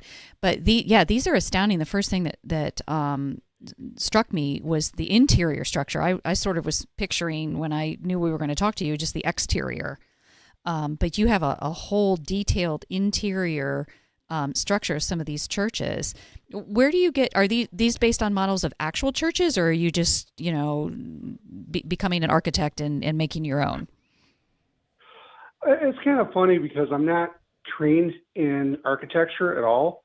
A lot of this just comes off the top of my head, from inspired by places that I've either been to or places that I've seen online. Trying to create a snapshot of parish life. So yeah, you've got over like 300 minifigures sitting inside there, families, all kinds of individuals that are coming together for Mass. And I try and keep things as realistic as I can with Lego. And there's a few little odd things here and there to get the kids' attention, but for the most part, what you see is a snapshot of parish life. And that's what I'm really trying to aim for. I love having the creative interiors that really allows me to share some of my artistic talents, particularly with the floor work and other minor details that most people may not realize. Yeah, and so this is on a very large, massive scale. So I can't imagine how many Legos does it take, and how long do you work on these projects? In terms of the length of time, it can take me from about 1 to 2 months to build. And each season doesn't go the same way. Some years I can crank it out in about 30 days. Sometimes it takes a little bit longer. It kind of depends on what I'm trying to go for, how smoothly the build is actually going. In terms of the overall amount of parts, I would like to guess around 25,000 pieces. Okay. And the reason why I base that number is there's a lot of stuff that goes into the build that most people may not see. A lot of the beams that I make to hold everything together are rows of plates, and that can add up in a heartbeat for the amount of parts. And plus, with some of the tile work that I use on the floor, I'm using a lot of 1x1s, and I think I stopped counting about 1,000 one time, just on one section of floor. Yeah, I mean, when it comes to Lego builders, I mean, there is a lot that goes into a structure to give it structural integrity, right? And so that's something that you need to be cognizant of as you put all these together. So are Legos something that you've always, I want to say played with, but I guess experimented with and always created with, even as you were a kid? Yeah, well, I'm going to be 47 in June, and growing up, Lego was one of my favorite go-tos. And what happened over time is the church was the foundation of our family. Here in Saginaw, Michigan, where I live, we lived for about 10 years about a block away from the church. So that was the focus of our lives. We went to Mass. We took part in the life of the parish. And so being a young kid, I was never good at building spaceships, but I could build these rudimentary buildings, and that eventually turned into these churches. They kept getting larger over time. And when I first started doing the displays, that's when it kind of turned from childhood hobby into a potential ministry. When I started doing the Christmas display over at Christ the Good Shepherd here in Saginaw, back for season 4, that's when things really took off. That's when I started doing interviews and really kind of started cementing the foundations of what I do these days. It's kind of hard to keep a ministry like this going when it takes a lot of effort to do, and yet I'm more than happy to take on the challenges. So when you call it a ministry, what makes it a ministry for you? What are your hopes and aspirations with these projects in every season? One of the things that I always like to try and do with my work is to give people hope. You run into people who may have challenges in their life, and they're not sure what God has planned for them. And even with my own limitations with the cerebral palsy, I'm able to show that God can still use your talents. and oftentimes in ways that we would not expect. I mean, here I am on the radio talking about faith and disability and the Legos. That's something I never expected to be doing with my life, but I'm very content with that. And I try and share that with everyone around me to give them that encouragement and to remind them that God is with us no matter what we're facing with. I've certainly had my share of challenges over the years, and I'm very thankful for what he has done for me. And my work kind of becomes a prayer for those who are still trying to find their place, especially in the daily challenges that they may run into, either with health, financial, or everything else in between. Mm-hmm. Yeah, excellent. So, go ahead. I'm sorry. So, do you take these churches that you build with Legos on the road? Touring from spot to spot to spot. How do you do your reach out? If I'm able to, I will try and visit a couple parishes in the region that will be willing to have me out. I usually try and do a minimum of 2 or 3 displays per season, although I'd like to do a bit more than that. Some years I've done as many as 7 or 8. And what they'll do is they'll bring me out so people can have a chance to see my work. And then I can sometimes go into more detail about some of the building aspects, what goes into the build, and what motivates me to keep doing this. I do my annual display, Advent Christmas display over at Christ the Good Shepherd. Just finished up my 20th year of doing that one in a row. I'll be probably going to Assumption Parish in Midland in November again this year for my 3rd year. So yeah, I do have a chance to get out. I'm always willing to take the project out wherever anyone's willing to have me. And that really kind of gives people a chance to see firsthand what goes into my projects. The pictures I post do not do this justice. I'm sure they don't. I'm looking at a picture of just this last year, Christmas season there, Advent, and it looks like you have stained glass windows in these church models. Yeah, someone actually made those for me. I'm not sure, I don't remember who it was offhand. He goes by the moniker Catholic Bricks. He made some parts for me, and I've included those. I think I started using those with, what season was that? I think season 19 is when I first started using those. They're gorgeous. Yeah, they're really stunning. Where do you get, have you done models of any existing churches? No, I have not. Okay. Part of the challenge with that is you're trying to make an actual building into Lego scale, and I've never exactly been very good at that. I've always been good at doing the freehand. So there are bits and pieces of places that I may have been to or seen that kind of get worked into the design a little bit. But for the most part, I'm always doing my own off the top of my head ideas. Okay. So I have a question about, these are large. Give us an idea of some of the dimensions that we're talking about in terms of the space involved, because I can imagine it's not easy to move it from place to place, I would imagine. Well, first off, the dimensions on season 25, which is my current one, that's about 47 inches long by 24 inches wide. And I'm going to say to the tip of the bell tower is about 25 inches, which is about on average for the last several seasons. And yeah, it weighs quite a bit. Usually how we end up moving it is we'll usually get like a coffee cart and 2 people. And then it'll fit in most mid-sized SUVs. I know the pastor over at All Saints in Bay City, when he's brought the project out, he's loaded it up into his SUV. So, and it fits in there for the most part. I think there was only one display where I actually had to take the bell towers off to get it in, to fit it, but for the most part, it moves pretty easily. Well, that's good, because that offers you better opportunity to be able to share it with more parishes and more places to do that. So how do folks learn more about your projects and how maybe they can get you to come out and bring it to them.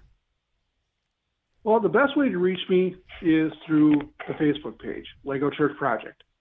They can also find me on Substack, Praying at the Bricks.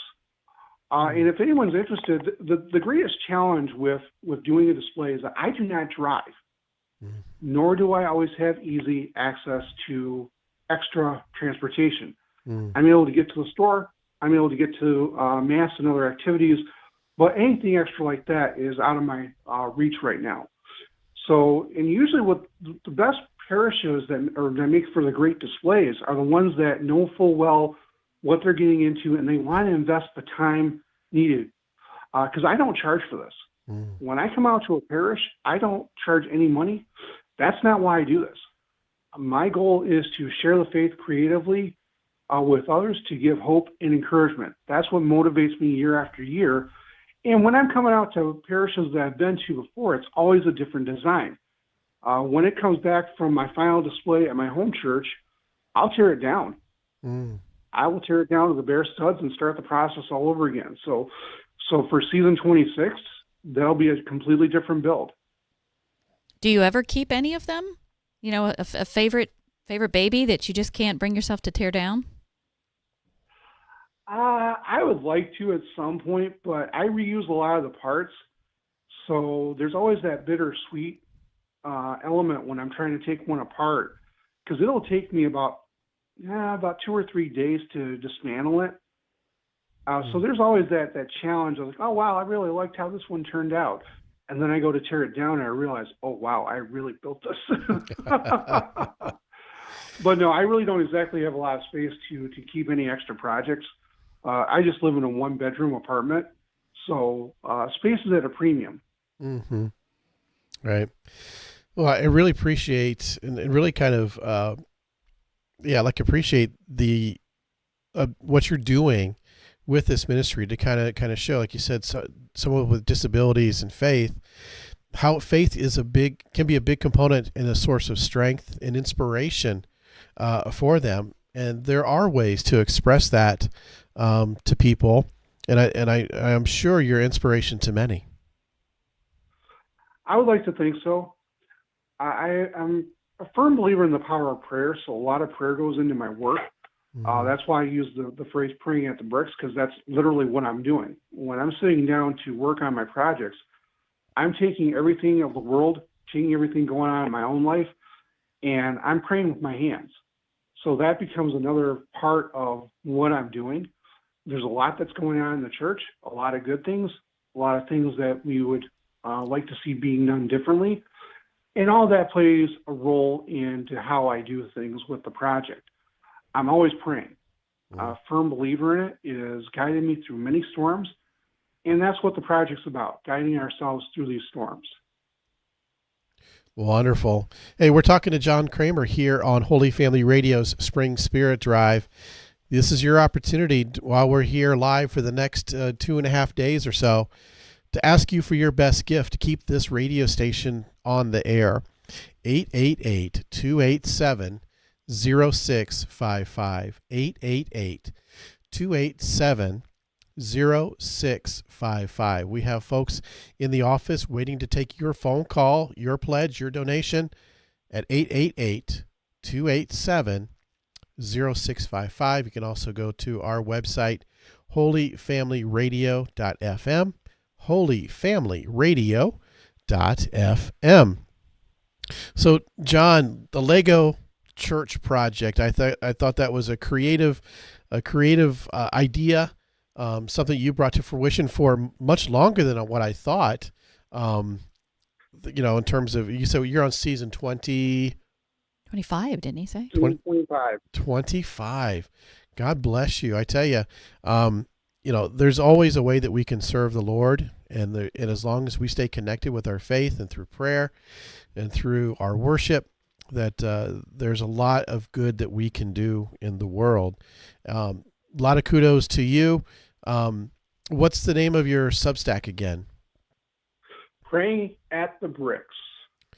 Praying at the Bricks. All right. And you offer some insight into kind of why you do this. And it's really, you have to look beyond the bricks, don't you?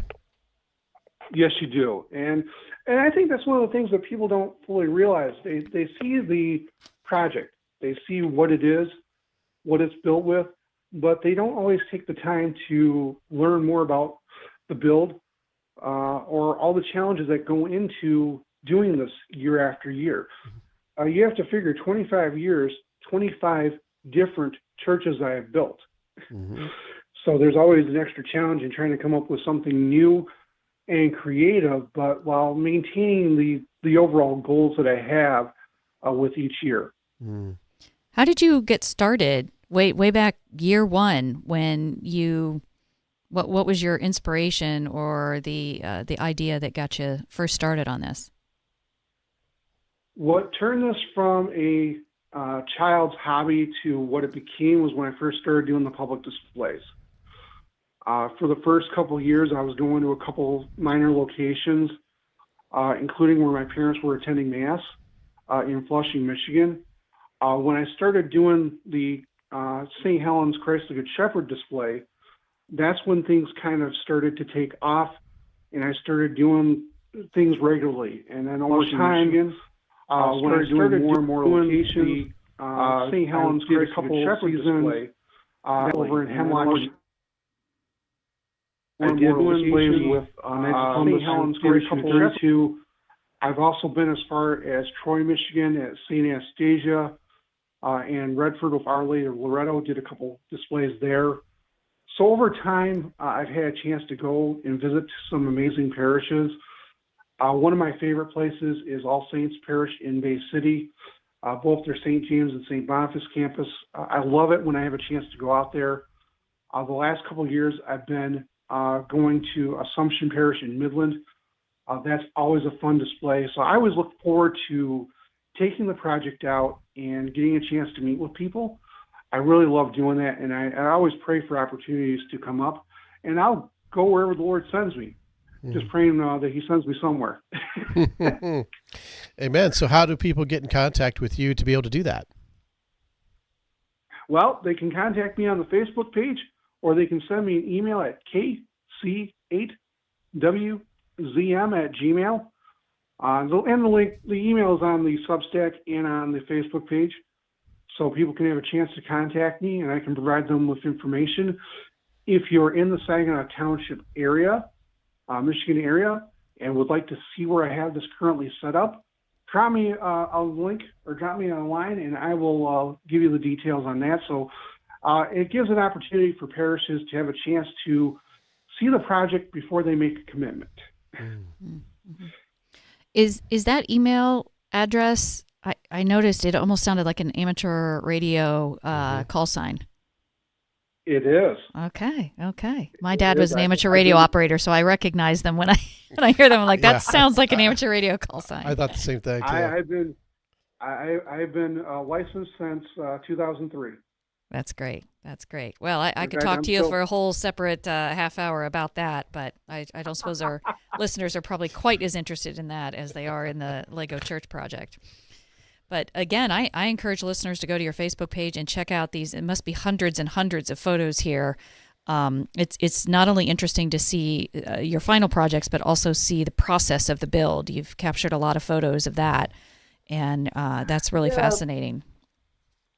The last few seasons, probably more than a few, I've actually started including the entire build process, but I do have photos of all 25 years of work on the Facebook page so people can see how things kind of develop, change over time. I also do post a lot on Twitter as well. Sometimes I'll go through the seasons and just highlight specific photos from there.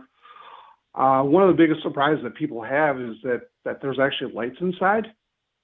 A lot of people don't realize there's actually Christmas tree lights. I think I'm using two 100 count strands in the current project, so it allows people to see the details that otherwise would get missed. Well, and the beautiful way in which it lights up the church from within is really, I'm sure I'm not appreciating it fully, only looking at it in photos, but it did strike me how beautiful some of it is when it's lit from within like that. Yeah, and a lot of that is I have the bigger windows so people can see inside. But I also, at the same time, like to have a lot of light shine through.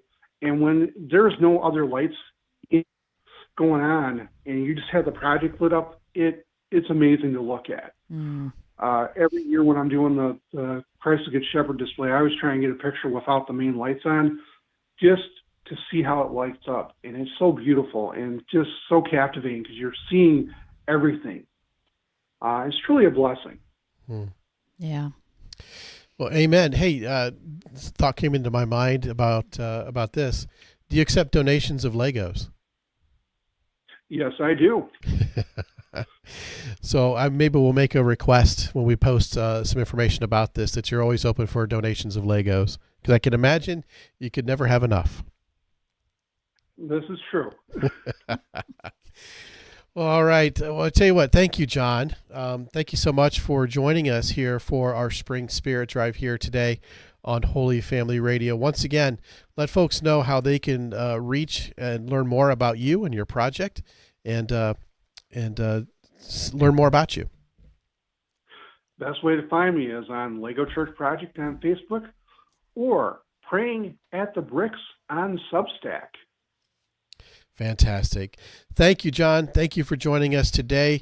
Best of luck to you. God bless you and your work, and may more people be touched with your work there at the Lego Church Project. Thank you for having me on. I greatly appreciate being able to share my talents with everyone. Well, amen. Thanks again. And like I said, once again, thank you so much, John Kramer, for joining us here on the Spring Spirit Drive here today on Holy Family Radio. Tell you what, we're coming up to the top of the hour here on Holy Family Radio. Now is the time to call 888-287-0655, 888-287-0655. That's the phone number to call. We've got volunteers in the studio waiting to take your phone call, to take your pledges. We had a pledge come in. that fund, that donation will be matched dollar for dollar with our matching fund. So we have about half of our matching fund here taken care of, which means there's still a lot more opportunity for you to get in to have that donation matched. 888-287-0655.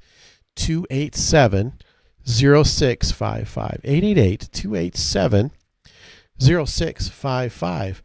You are encouraged to watch us, and thank you for watching us on Facebook or YouTube, wherever you might be. You too can also donate going to our website, holyfamilyradio.fm, holyfamilyradio.fm, as in FM radio. You can find a link there to make your pledge, your donation. You can also buy tickets to our 14-year anniversary event there as well. And it'll be a great time. We're having a great time here. But now it's time to take a break because we have to bring on our next guest here at the 10 o'clock hour. Our guest is going to be Christine Schrader of Restore 23. Looking forward to what she has to offer women today, and men, I would imagine as well. But we'll find out here next on Holy Family Radio, Spring Spirit Drive. Call now, 888-287-0655.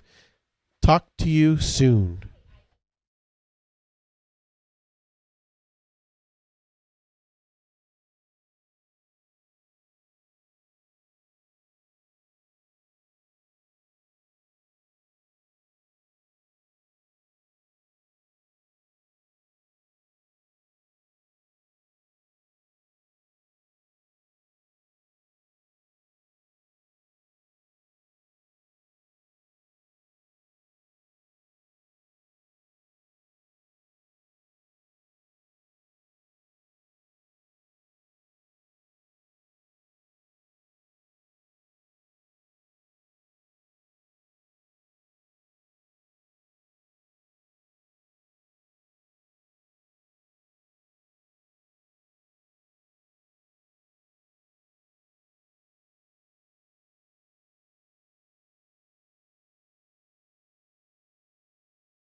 Welcome back to your Holy Family Radio Spring Spirit Drive.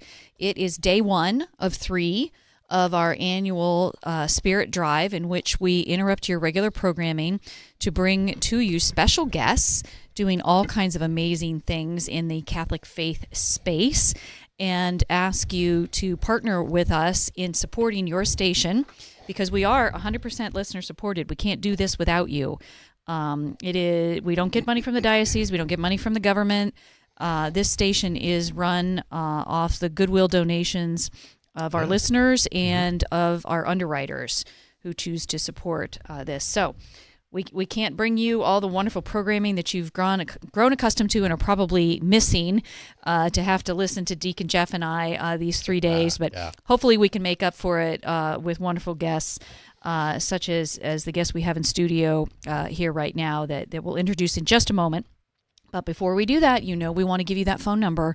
We're always told you can never give that phone number too much, right, Deacon Jeff? That's right. 888-287-0655. That's 888-287-0655.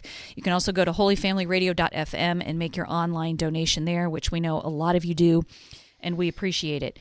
Speaking of donations, Deacon Jeff, how are we doing on that matching fund that we had? We had a donor offer $1,000 in matching funds. I know a lot of it has gotten eaten up. Where do we stand? We are now $200 short of reaching that $1,000, okay? Awesome. We had a few donations. Folks just walked in and offered some donations to us, an anonymous donation that came to us, someone I know, but we'll let them be anonymous. I want to thank you so much for that generous donation. And then another one from a parishioner at St. Nicholas over in Miller City. They challenge anyone involved in youth ministry and education to donate. All right? So that's your challenge. And we challenge everybody, but especially that one there. Anyone involved in youth ministry or education to donate today. 888-287-0655. That's 888-287-0655. And don't forget that you can also donate in honor of someone living, such as a spouse, sibling, parent, grandparent, grandchildren, anything like that you want to honor, as well as, of course, those who may have passed, and you want to make a donation in honor of those. We've had a fair amount of those types of donations over the years. Yeah.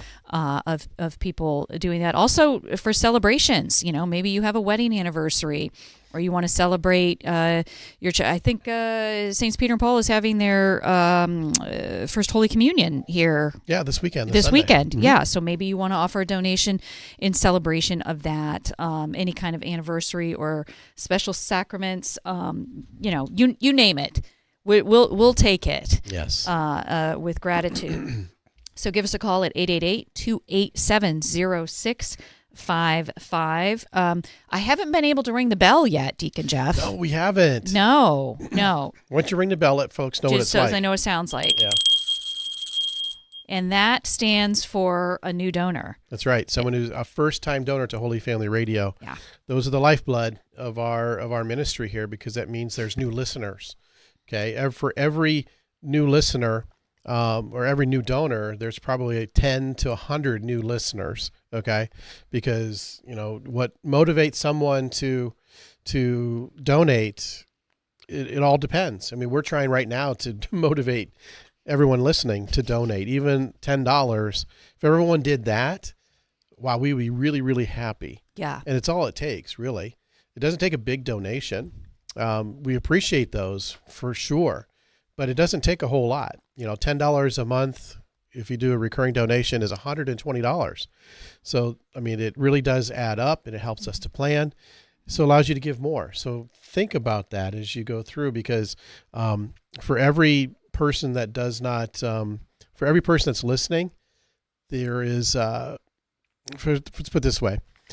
If it's not going to be you donating, then the other person is thinking the same thing. I'm not going to donate because somebody else will donate. Or if not you, who? That's right. If not now, when, That's exactly right. Exactly. So we've had some issues with 94.9 that we've taken care of. But, what it was this past weekend when it was off the air, it was silence. That's what would happen if we don't have the means to keep it going. It just goes silent, and you don't have this anymore.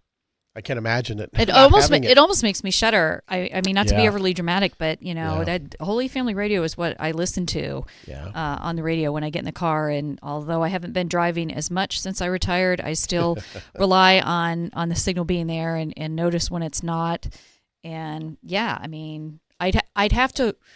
Maybe this is lazy, but I'd have to work a lot harder to get the Catholic information that just comes to me, through the radio signal. I'm just able to somewhat passively receive it, and we're all busy, and it's. I mean, it's been hugely instrumental in my faith life, and we hear all the time how much it is in others. So, won't you join the family? Because that's what we consider it. We consider we're all just a family doing this together. This isn't Deacon Jeff's station. This isn't anyone's station other than yours. It's yours, and it's a family, and we need you to support it to keep the signal going, to make those repairs like had to be made here just this week to 94.9. If you missed that signal, you know what we're talking about. 888-287-0655. We are excited to introduce you to our second in-studio guest of the Spring Spirit Drive here. We've had other guests, but they've been on the phone, and now we're excited to have another one in studio with us live here. We have Christine Schrader. She is the founder of Restore 23. Welcome, Christine. Do we have her mic on, Deacon Jeff? Yes, we do now. Excellent. Good morning. Thank you guys for having me. I'm honored to be here. Thanks. Thank you so much. Well, I'd like to start high level. Can you tell us what Restore 23 is? Restore 23 is health coaching for women rooted in the Catholic faith. I started it to help draw attention as women to the connection between our spiritual lives and our physical, mental, emotional lives. I walk aside women on this journey of self-discovery as they draw closer to God and support them in that, and then live more holy and healthy lives. So I'm guessing there may be different prongs or aspects of what you do. Can you tell us a little bit about those different aspects of having a whole approach to wellness and spirituality? Yes. So I totally believe that God created all of us, interconnected. We are intricately and delicately designed by Him, our bodies together and all of our aspects. Yes. And I think so often we can separate all of those pieces. We can separate our spiritual lives from our physical, mental, emotional lives. And I truly believe that He made us all into one. And so looking at those things interwoven, through the lens of our Catholic faith. So taking care of ourselves, like the old adage says, you can't pour from an empty cup, right? But that cup, I believe, is actually, our bodies that He has given us. They're so that God created all of us by Him, interconnected. And when we care for those, we are intricately and delicately designed by Him, then our bodies together in all of our aspects. And so I think so often we can separate all of those pieces. We can separate those delicately designed by Him, then our bodies together in all of our aspects. And so I think so often we can separate. Yeah, I guess, kind of in process, but it came from a passion of mine. So I so often we can separate. Yeah, I guess previously in my life, I was always drawn to the proactive side of healthcare. I wanted to be a part of it somehow in some way.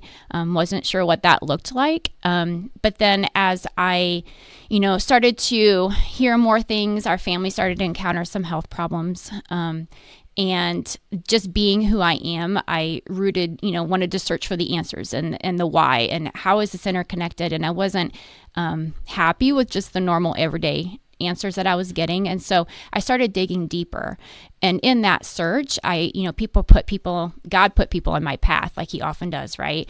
And that allowed me to look at ourselves in sort of a different light. Not only did we start to get answers by looking, at the root of some things, but through the approach that we found to some of our health concerns, I started to see how we are not only just connected, but I started to see surfacing some things that we can do in our lives that I thought, wow, this is in our Catholic faith. Like, these are some things that we have at our disposal that we just don't tap into. The need for community and rest and peace and, eating good, nutritious, wholesome foods, and how that can feed and nourish ourselves. And that is what God designed us to do, right? It is to be these holy, intricate people. And so in that discovery and that journey with my family, I started to he ignited a passion in me, for that. And how as women, we can, we get so spent sometimes just caring for other people, we forget to care for ourselves.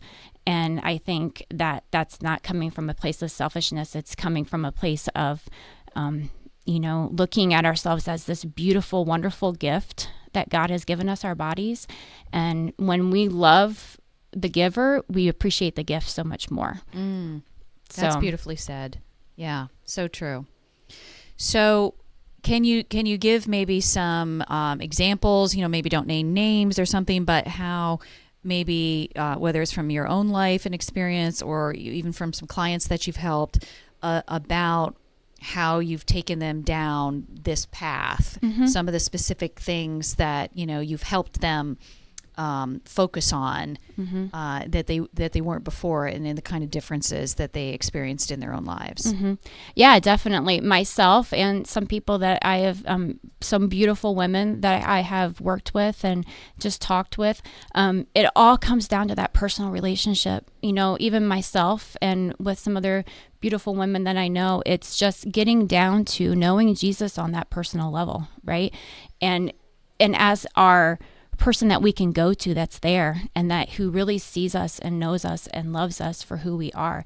And I think when we can strip away a lot of the, extra things we do and we get down to that intimate relationship with him, then we start to see ourselves differently and our true identity in his eyes as his daughters. And from that, then we start to maybe see ourselves as worthy of some of these better things and start to flex those muscles of, discipline, and not from a place of have to or should, but because we want to, because we know that when we do these things every day, discipline and practicing all these virtues in our Catholic faith, and we apply them to those small details of our lives, then we find him and it makes us stronger. And so when the trials and the struggles come, like we all have, we're armored up and we're ready, because we know him and we've seen him, and we've seen him in our lives and we know him on a personal level, and we're ready, we're armored up. We talk a lot, I do with my clients and even myself in this journey of recognizing the enemy in our journey and how strong he works against us all the time. And I think we so often forget that. We take it upon ourselves and we beat ourselves up, especially as women, that we don't do enough, or we're feeling unfulfilled, and we don't know why, and we think it's our fault. And I think when we start to call out the enemy and realize that it's him working against us, it gives us power. And I think that just helps us in this whole journey, is to realize who we're actually fighting. And we're not fighting ourselves and we're not fighting each other. We're fighting the enemy. Yeah, I can see that you would experience clients and women that while we all have too much self-love in some ways, right, we also sometimes struggle with not enough. Right. In the holy, in the Christ-like way of not loving ourselves enough to take that time out to care for the body, to care for the soul, to really recognize that we are a beloved child of God and need to love ourselves enough, right, to do those things that help our wellness and our spirituality, and that all feeds into better community, better family, all of that. Right. Can you speak to the kinds of services or things that you offer to clients? That's what I should call them? Yeah, women clients? clients? Yes. Yeah. Okay. Yeah. The types of things that you offer? Yes, definitely. Right now, I am seeing clients one-on-one. So if you're looking for personalized approach to health coaching, you're going to dig in and do some hard work, right? Because that spiritual work is hard. So if you're interested in that, then I walk beside them on that journey. I'm not a therapist. I'm not a nutritionist. So it's not at that level. It's more support and looking at yourself really in asking the tough questions. And, where do I need to prune some things in my life in order to grow and thrive? So I do meet with women one-on-one to do that. Right now, I do it in person, or I can do via Zoom. So if you're not in the area, we can meet via Zoom as well. I have a program set up called Food for the Soul, which is an 8-week program where we meet once a week and we go through this process. And then after that, if you're interested in continuing, I have the mustard seed is what I entitled it. So, and you can meet every other week for 4 months. So bi-monthly to kind of string that out. So if you're ready to kind of dig a little deeper, or you want to, kind of stretch things a little bit, we can continue that too. I also have a few other events. So if you're not ready, or if you don't, health coaching is not one-on-one is right now, then I am also do some random events. I'm a Soul Core instructor. So I offer Soul Core sessions. Soul Core. Soul Core. Yes. Okay. Which Tell is us what that is. Yeah, which is gladly. It's an apostolate that actually you focus on functional movements, exercise, so to speak, but it's more core strengthening, just stretching, those sorts of things. You do not have to be an expert in exercise. You take anybody at any level. We can do it in a chair even. So it's adaptable to any type of fitness level. But while you're doing it, you're doing the rosary. And so it fits so well because it's kind of captures the essence. And I was doing this long before I even started Restore 23. So, God had his hand in everything, right? And so it, I think, is a perfect example of how we can even make our movement and honoring our bodies a prayer. And so I offer classes in that, usually in chunks. So I have a summer session dates that I'm working on offering right now. So June, July, and August, I'll have some sessions available. So those, if you're interested in that and somehow doing that, I offer those.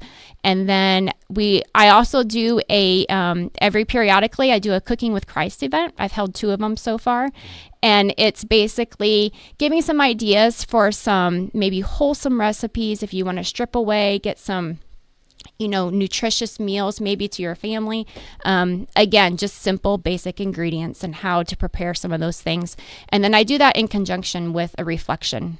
So usually it's about a 2-hour event where we take a look at some of that and how we can feed ourselves with some wholesome things. So I have one of those coming up for this summer called Summer Sunshine, S-O-N, Sunshine. So looking at, specifically summertime and all of those beautiful things that maybe you get from your garden and how to incorporate those maybe a little bit more with some reflection.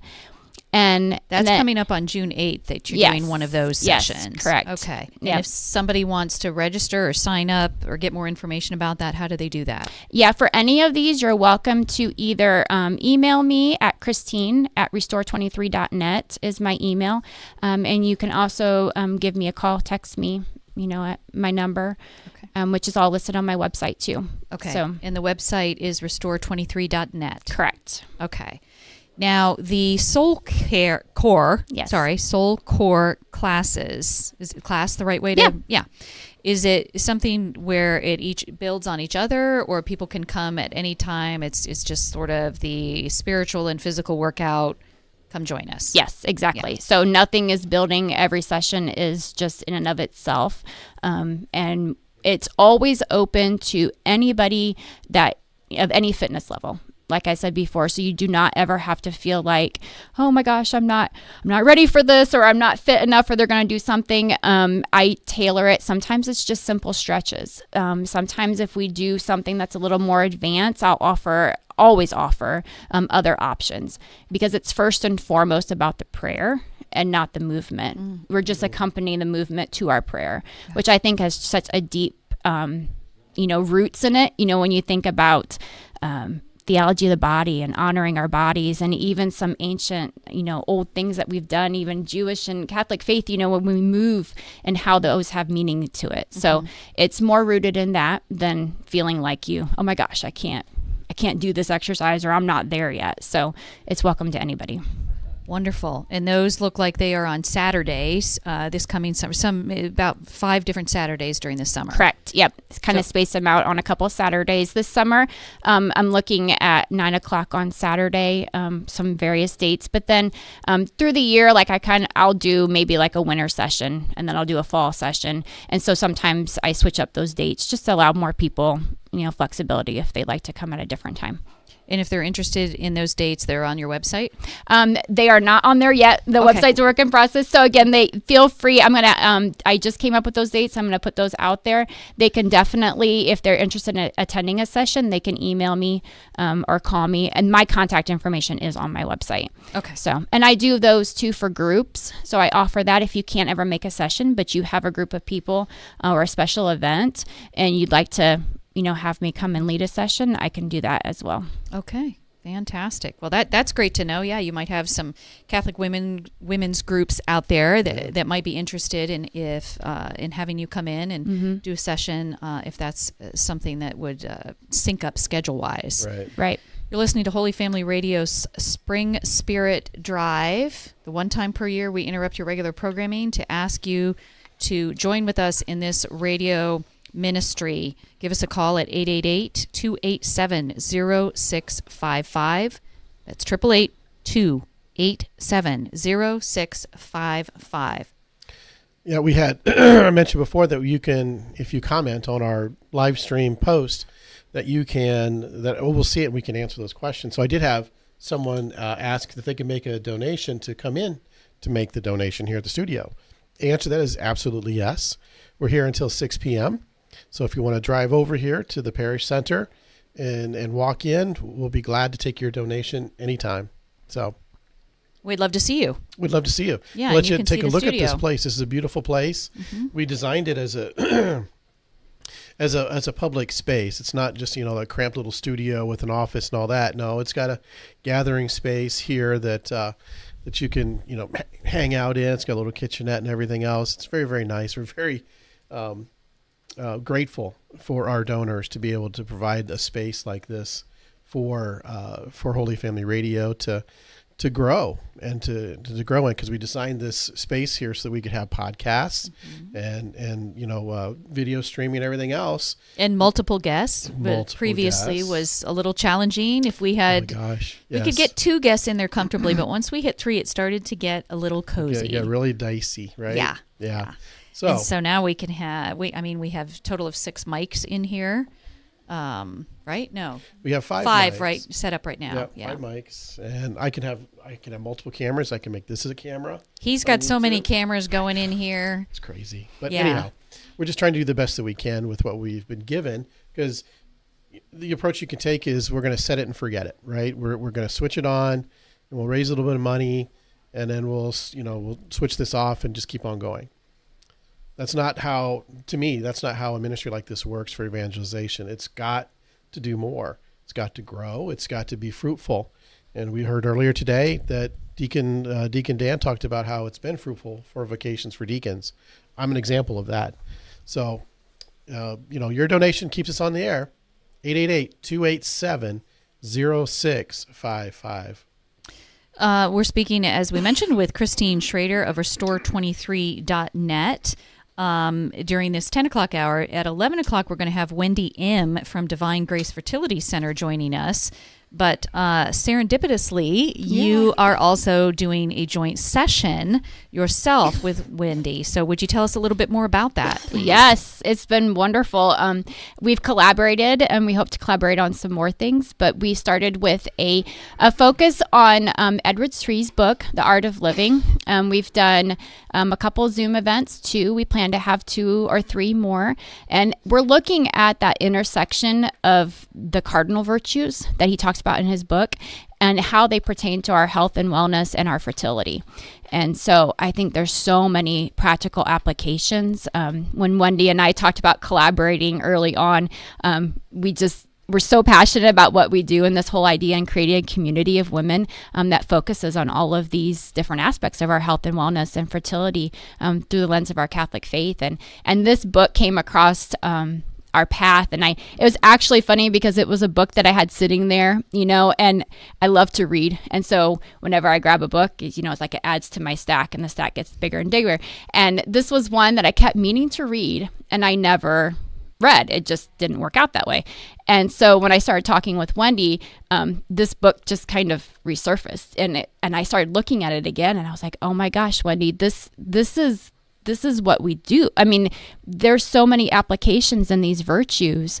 And she got the book, and she thought the same thing. And so we started reading it, and it was funny because we would discuss some chapters, and we would highlight the same things, we would have the same kind of thoughts. And so we started, we decided to do some Zoom events, and we're breaking apart the 4 cardinal virtues. And so the first Zoom event that we had last month, and we focused on temperance. And then this last one we had last week, we focused on fortitude. And then we're going to pause in May, because May I know is super busy for everybody. And so in June, we're going to get together and we're focused on justice. And then we're going to close out in July. And then we will do a follow-up. We're looking at maybe doing one to kind of wrap things up and give some other examples, open it up for questions. But this event is free. So if you'd like to, sign up, you can just join. We wanted to set it up in a way that we can have a discussion. So if you have the book, great, you can follow along. If you don't, that's perfectly fine too. We're just going to discuss different aspects of it and then how it pertains to these 2 areas that we're both passionate about. Mm-hmm. Fantastic. So I know your approach, Christine, with Restore 23 and all of the things you do is to focus on all the ways in which we're one person and we interrelate. So can you talk a little bit more about each of those aspects that you try to highlight? I mean, you've mentioned nutrition, you've mentioned movement. What are obviously spirituality? Can you describe them for me? Because I'm sure I'm not doing it justice. Yeah. So there's, we kind of look at first and foremost our spiritual lives, right? So what is that relationship with Jesus look like for you? And then with that, and as again, that's never ending, right? We always are growing closer to him. But then I break apart 7 different areas, and we take a look at food and how we're eating, what we're consuming, and all those perspectives. Again, I'm not a nutritionist, so we don't get down to the nitty gritty. It's just, broad speaking. Exercise and rest. How are you moving? How are you resting? We overlook rest so much too. True rest and what that looks like. How are we managing stress? Are we playing? We forget to play too as women. We forget to, I guess all of us, but what does play look like? What do you do when you just do something that you get so involved with, you forget, what time it is? We think that's just for kids, but that's for us too. Where's your joy? Where's your creativity? Where's your dreams? Again, something else we forget to do is dream, I think. And God has dreams for us. So why do we not dream for ourselves sometimes? And where do those intersect? Our own environment and our own growth and learning, how are you doing that? How are you moving closer always, right? Because if you're not moving forward, you're standing still. And I think God wants greatness for us, not mediocrity. So how are you doing that? How are you learning in different ways? And then relationships and community, which is so important too. Are we surrounding ourselves with people that build each other up? As God wants us to do in our church. And so looking at that too. So those are like the big broad areas, but everybody's journey is so different. And so as we start to look at our personal relationship, then we start to look at these other areas and we start to ask ourselves like the tough questions, where do I need some pruning? Where does God want to, kind of do his gentle, but it's hard work on trying to prune us so that we can thrive and grow, because I think sometimes we don't do that. I often get the image of a tree right now, even as spring, as it's getting nicer out, and you have all those dead branches, and sometimes you have to cut those away in order for that new growth to come. And it, when we think about that in ourselves, it almost hurts. But that there's going to be new growth because of it. So I bet you see some incredible results. Yes. With real, helping women turn around their lives from a place of depletion. Yes. To vibrancy. Yes. When you help them focus on those different areas. Right. And I think we just get so caught up, all of us, but speaking from a women's perspective, because I did this myself, you have your faith and it's important, but it becomes a series of checking the boxes, and just doing the things, and you forget maybe who you're doing it for and why, and that relationship. And it's just, it's life, right? We get so busy and we care for everybody around us, and we get so caught up in making sure everything is done. And that starts to spill over to, even our faith life and our Catholic faith and our spirituality and doing all the things. And yet we still feel empty because we're doing all the things, but we feel empty. And so I think it takes a conscious effort to step back and look at ourselves and say, why? And is that personal relationship with Jesus, do I know him at that personal level? Because he wants us to know him that way, not just a box to check. And for each person that looks differently. What has surprised you? Or it has any, if nothing, you can tell us that, but I imagine there's things that have surprised you about this work. Can you share some of that with us? Yes. It's always, lately, as I've been doing some things, it's coming back in that giving we receive. And, I knew I had a passion for this, and I wanted to, and again, I'm still on the journey. I'm by no way an expert in some of this stuff. It's just a passion that I think God has put on my heart, and to share that, with other women. But I never expected to get so much too for myself, and that loving and, receiving him and seeing him through just working alongside women and, giving. So that has something that I've known, but has taken a totally different light for me, and which has been beautiful, Yes. Can you give us a taste of some of the success that others have found through some of your work? I mean, anonymous, of course, yes, but at least give us some examples of some of the positive steps that folks have made. Mm-hmm. Few of the women that I've worked with have just grown in understanding that doing that hard work, it's hard.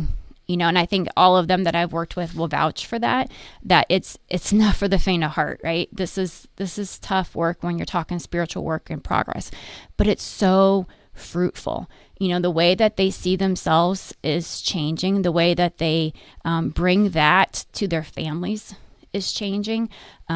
The stresses and things like that we have in our lives, they don't go away, but how they carry it is different. That whole, my burden is easy, my yoke is light, sharing that things with God takes on a whole new meaning. And they start to realize that they're seen and known by him in a way that they never really understood or appreciated before. And it's nothing I did. It's all things that they've done through their own work, by sitting with him in the quiet and, showing up constantly and just being there with God during that time on a personal level, not, doing the things that everybody thinks that, they should do, but actually asking themselves questions and showing up. And it's been beautiful to see and witness that shift that's happened in them. And just pausing, and realizing that God is truly with them in everything that they're doing every day. Yeah. So, yeah, it is hard work. We're talking to a deacon. I pre-recorded an interview with him and talking about the demon of our age is acedia. And yes. I mentioned that, are you familiar with what acedia is? Yes. Okay. So that it's that temptation, like it's too hard. Yep. I cannot, there's no way I can do it. And you begin to hate yourself for that sort of thing, right? Talk about that a little bit. Yeah. And so it's funny you bring that up, because that's something that I've reflected on and, touched on periodically, is that, we settle. It's hard. It's hard to do things. It's hard to grow, and it's hard to make any progress. And so sometimes we don't even try. And we know we have it in us because God put it in us, and we need to tap into that. And I think when we do that and we have him there, then we don't settle. We know we can do it. It doesn't make it easier, but we know we can have it in us to succeed. Mm-hmm. And if we fall, that's okay too. And I think we can be tempted to fall into that. Speaking from a perfectionist attitude, I have that, and this idea that wanting to control and all the things, we can either say, I don't want to start, right? Because it's too hard, or I got this and it's all on me and I can do it and I'm in control. And we start to realize, no, we're not, and that's okay too. Mm-hmm. And so it's realizing that we don't have to have all the answers, but we should try and not just settle or throw our hands up and give up, because he's there to help us with it. Mm-hmm. Even in the little things of, I'm thinking of times when we've talked, even myself or women that I've worked with, that just pausing and taking that breath during the day, just what that does for you and gives you, and inviting that Holy Spirit is that breath, right? Mm-hmm. It's like the superpower that can help us in what we're doing every day and not settling. It gives us that extra little oomph, I guess, for our days. Do you help women that are, sort of at all kinds of ends of the spectrum, in terms of frazzled and haven't, even begun to think about a lot of the things that you want to share with them and talk with them and walk alongside them with, to women that are, a good way down the path on maybe some of these things, but need a little sort of tweaking and adjustment? Mm-hmm, definitely. It's not so much that you need to be at a certain point in your journey, but it's more that, are you ready to ask those questions and do the work, if that makes sense. So it doesn't matter if something, if the Holy Spirit sparks you and you're like, I need to do something, but I have no idea where to start. Definitely I can work with on you on that journey. Mm-hmm. Or if you're like, I've been doing all these things, I already have a relationship, but I feel like I need to be called deeper or in a different aspect, definitely too. Mm-hmm. I think it's more having that mindset that is the ability to look at yourself, which I think is hard to do. Like if you're mentally in that place where you're like, I can do some hard self-reflection and I'm ready for that, no matter where you're at as far as, spiritually, health, emotion, whatever, in the path. You mentioned in passing earlier that you had a background in occupational therapy. Yes. Can you tell us a little bit more about how you've been able to use sort of that, I guess I'll call it skill set. Maybe that's not the right term, but how you've been able to use that and integrate that into what you're doing now. Yes. Not practicing anymore, but definitely when I was a practicing OT, that they talked a lot about therapeutic use of self and how you can apply yourself and what things that you've used to help yourself grow. And so a lot of those kind of themes have come up. And even in our roles, OTs look a lot of times at what you do every day. And so a lot of those kind of things, I could see that connection with our spiritual life and just your own journey and helping others, and honoring each other's journeys. And then also, like I said, just your roles, everything that you do every day, and how that can be inviting God into that and having him lead you in those specific things that you do. Fantastic. If you just joined us, we're speaking with Christine Schrader, founder of Restore 23, which I guess in my terms I would describe as a spiritual and whole body wellness coaching services that she offers. But she's already mentioned she does a lot of different things. She has a cooking class that she's done.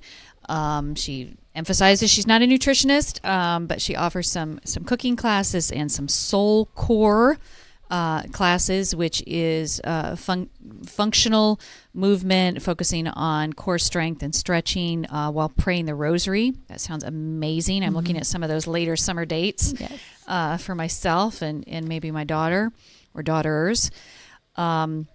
And then you also have a collaborative effort going with Wendy M. on focusing on the cardinal virtues, in addition, of course, to all the personal coaching that you do with clients. Tell us what has been the biggest struggle for you in this area of work since you, well, you know what, how long ago did you start this? I think we missed that. Yeah, I started at the end of last year. Oh, so quite recent. Yeah, very recently, November, December. I completed my health coaching certification last year. I also had a year of spiritual formation through the Avila Institute. I am now currently seeking my spiritual direction certification. And also working towards being board certified as a health coach. So, but I started Restore 23 officially last end of November, December. Okay. Yeah. So then what then would you say has been one of the greatest challenges for you in doing this? Probably just getting this out, into this area and just allowing people, to see that connection. It's a shift. It's a mind shift, I think, and how we view things. It kind of tips some things on its head, I think, in a way of how we view our health and wellness and just that approach. So, yeah. Yeah. Very good. Wonderful. You're listening again to Holy Family Radio's Spring Spirit Drive. Give us a call at 888-287-0655. We apologize for interrupting your regular programming to bring you the Spring Spirit Drive, but we do kind of enjoy ourselves, so we hope you don't mind too much. Yeah. Amateurs that we are. Yes, we get to talk with all kinds of wonderful guests like Christine that we have in studio with us right now. Mm-hmm. But we do this because it's that one time per year that we need to kind of hit the pause button and say, hey, please don't forget that we're all a family and we need your support in order to keep this signal on the air, literally, as Deacon Jeff mentioned. We had 94.9 go down. It's been on and off the air a little bit recently, a couple of times. And, there's physical repairs that need made there and changes, and that costs money. Equipment, you name it. Yeah. And, as you know, and you've all been great supporters of our efforts to expand. I mean, without you, we couldn't have expanded to that very signal, 94.9, and we're still working to expand into Fostoria on 90.9 and into Van Wert, hopefully on 89.7. Yep. So please give us a call, 888-287-0655, and make your best donation. If not you, who? If not now, when? If your best donation is $5, that adds up to everybody else's best donation of 5 or 10 or 50 or 500. Yep, it's 5 we didn't have before. That's right. And we had some matching funds on the table. Where do we stand on that, Deacon Jeff? We have $300 left on that matching fund, $1,000. So I've seen some more donations come in. So I need to check on those cards. It might be gone, but don't delay in making that donation now. 888-287-0655. We have just a couple minutes before we have to get our next guest here into the studio. So, Christine, what would you like to impart with us as you finish up? What haven't we asked yet? What do you want to share with us? And most importantly, how can people find out more about you? Yes, if they want to get in contact with me for any of the things I talked about today, or if they just have some questions, they can reach out to me. My website, as Kim said earlier, is restore23.net. And you can also call or text me too. My contact information's on there. You can email me at Christine@restore23.net. And I think if anything I said kind of tweaked you or sparked a little interest, I'd be more than happy to talk with you. Like I said, I love walking alongside women and just supporting them as they draw closer to Jesus and live more holy lives. So, yes. Wonderful. Amen. Thank you. Wonderful. Well, thank you for coming in today. We greatly appreciate it. This is something that we haven't had in our area before. Nope. And, as you mentioned, you will meet with women in person, but you're happy to meet with them virtually as well. So you don't have to be, directly from this area. Check out Christine's website at restore23.net, and indicated there are a lot of the services that she offers, and you can of course email her and contact her via her phone, which are listed on there as well. All right. Do we need to go to a break, yeah, we do. Deacon Let's Jeff? go to a break. We can get everything resituated, and we'll come back here in the studio with more from the Spring Spirit Drive here on Holy Family Radio.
Spirit Drive on Holy Family Radio. The one time per year we interrupt your regular programming to ask you to join with us in this apostolate, to become a member of the family if you aren't already. Give us a call at 888-287-0655. That's 888-287-0655.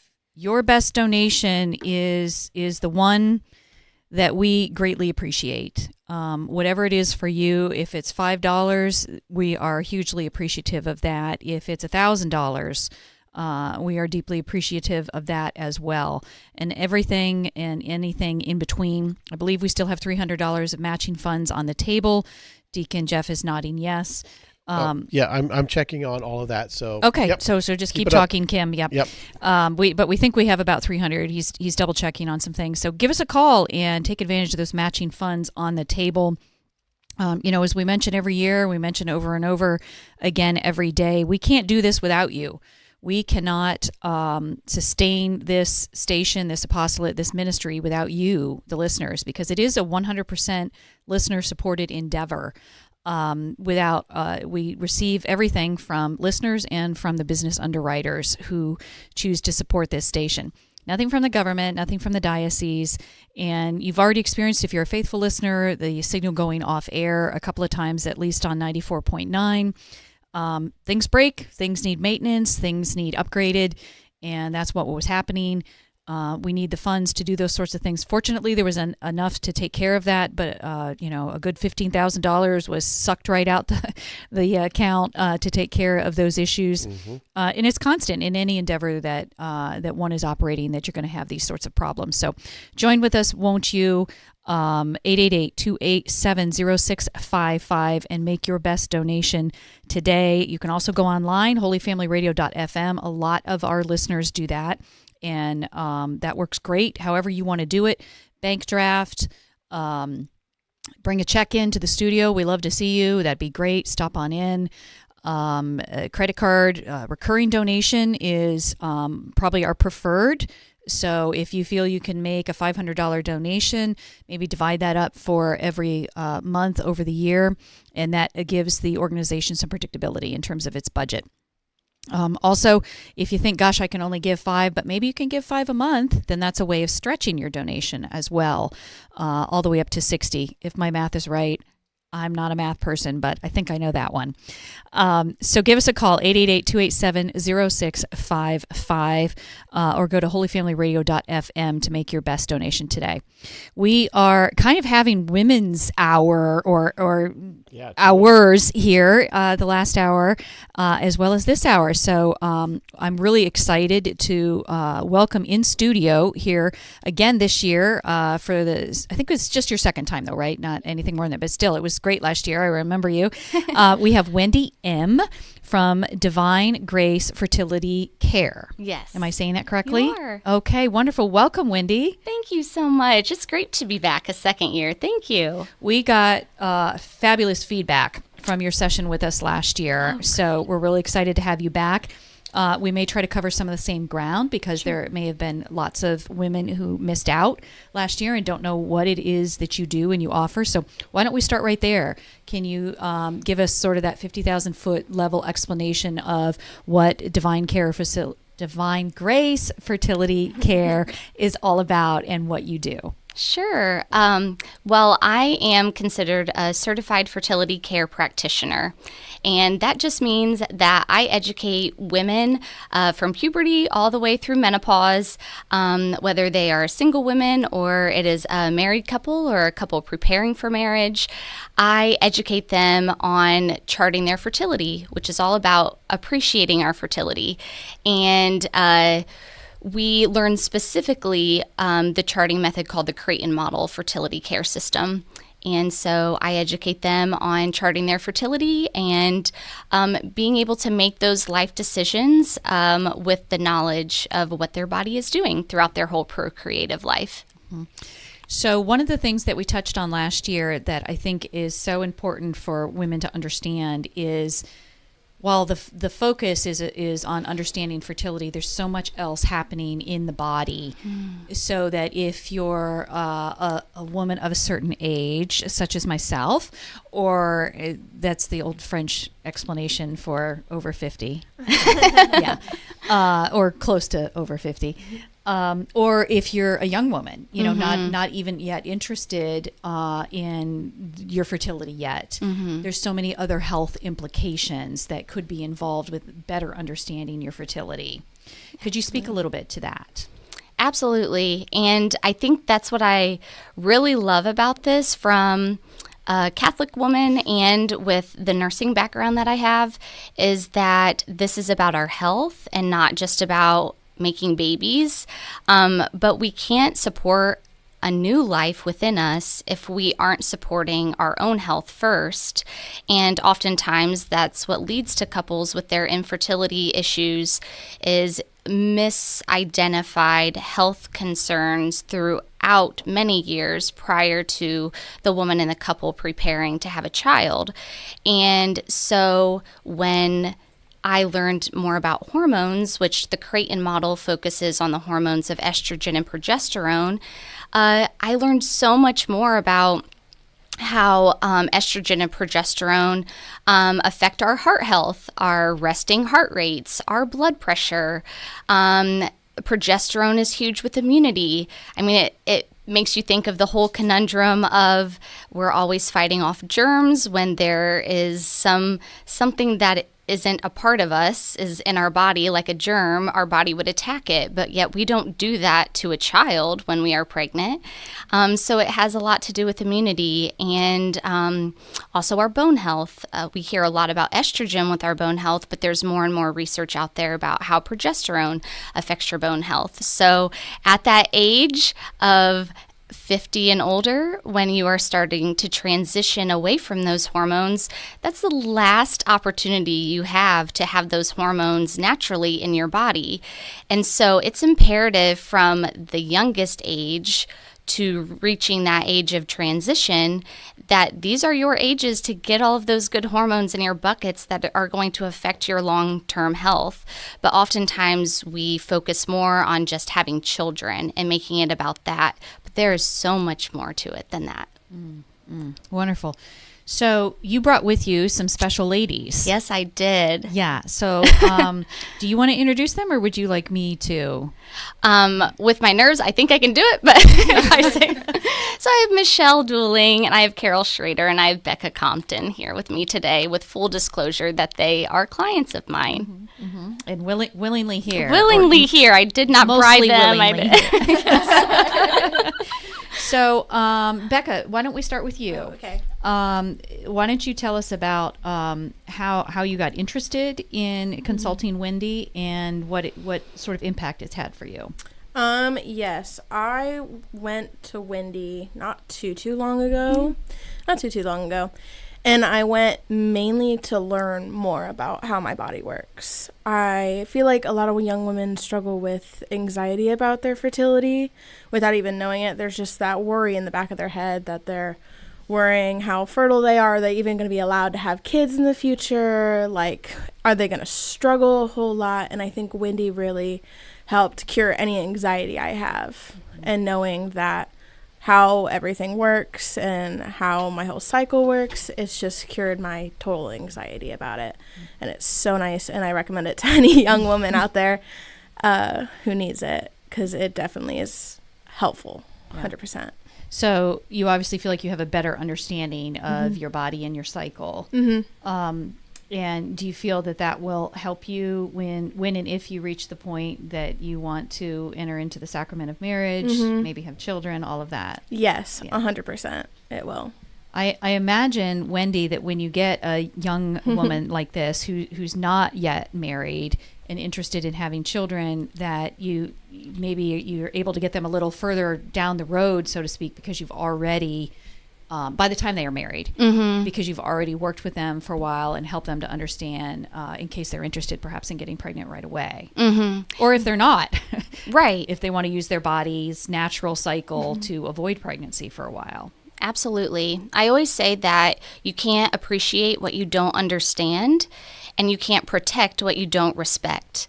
And so those are two really good things to remember, is if we don't understand our fertility, we can't appreciate what our body is doing. And we also can't protect what our body is doing. And so we often will make the decisions that we regret later on how we use our body in whatever way. The food we eat, the relationships that we're in, the rest that we are getting, all of the things that Chris talked about in the last hour. And I often think with the knowledge and the understanding of what our body's doing, they can make good decisions later.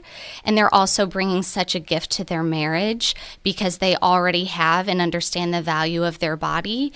And by them understanding it, and with the joy of the fact that it's truth and that it's embedded in truth, husbands fall into that too and can appreciate it more because they have no idea. And so if you can understand your value, they can lean into that too, and you can then take that on together because it's certainly the couple's fertility and not just the woman's fertility. Yes, absolutely. I listen to some health and wellness podcasts from time to time, and I listened to one recently that was focused exclusively on fertility, and in particular on what young women and young men can do in like the 6 months before they try to have children. And was really shocked about some of the information that they shared, just purely from a secular standpoint, about how so many of the choices that we're making during those windows really affect our fertility, and that both men and women need to be making some specific health choices in those years or months, leading up to when they want to get pregnant, if only for the health of the pregnancy as well. Like one of the things they were emphasizing was that, the sperm lives it develops over like a 73-day period. And so it's really important for the man to be focused on health issues, during that time period. But one of the things that they shared that was most shocking to me, and I'm just curious if you've seen this, is that young women today have the average fertility of in their 20s of what our grandmothers had in their 40s. Are you seeing that in your practice? Are you seeing that much struggle, or are you seeing more that, as you work with women, that's really sort of helping them not be in that general statistic? I think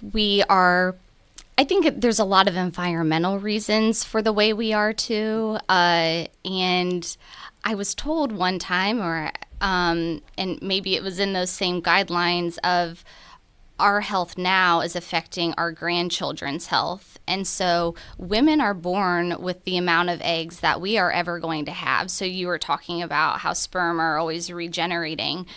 We are born with what we are going to have. So our mothers were a part of that, and our grandmothers were a part of that. And so the diet that we choose in the American diet is just unfortunately where we are. But it's called the SAD diet. Did you know that? No, I didn't. Standard American diet. There you go. SAD diet. So, and I guess to bring up also Christine Schrader, who you just had on, that's what I was seeing more and more with my clients is I know that I'm helping them chart their fertility, but I'm also helping them to become aware of so much more and of their overall health. It's not just about our fertility, but it's about everything that we do with our body and honoring our bodies as a temple, and that God created this body and that it was given to us as a gift. And so we need to nurture it in all of the ways.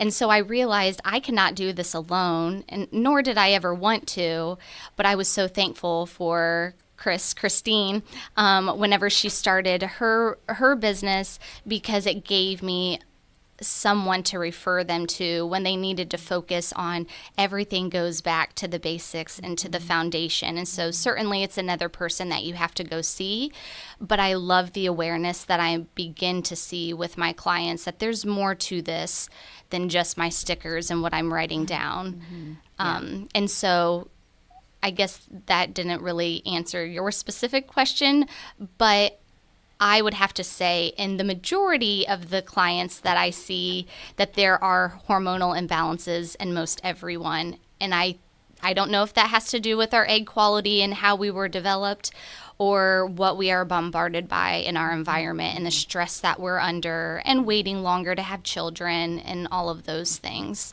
But those are things that can be managed also as a younger woman, so it doesn't affect us and we're all stressed at the time we get married and we are ready to have children. Yeah. No, it does answer the question. Okay, good. Absolutely. Let's pivot back to one of your clients. How about we ask Carol? We have Carol Schrader here. Carol, can you speak to, now you're probably a little closer to me, I'm going to guess, than you are to Becca in terms of the age spectrum. Probably just a few years closer to you than Becca. Yes. So can you tell us about your journey with Wendy and how it has impacted you? Oh, most definitely. Wendy is a valuable friend to me. When we have our meetings, I love meeting with her. Beyond the fact that she is helping me recognize what the mess is in my charting, because it just, as you get older, things look messier on your chart paper. But she's also just such a beautiful person in walking alongside with you in your faith and bringing that into our sessions. And I know I can ask her questions or I can show her my chart. And I've often said, it looks like I don't know what I'm doing, Wendy. She says, no, in her soft, sweet voice, no, it's okay. You really do know what you're doing, and walks me through, trying to figure that out. But I've been charting since probably 2017, 2016. And I was charting before I worked with Wendy on this because I had heard about NAPRO through Catholic radio quite some time ago. I have a history of chronic migraines, and that was my original purpose, my original reason for searching out some help. I wanted assistance with how to get my migraines under control.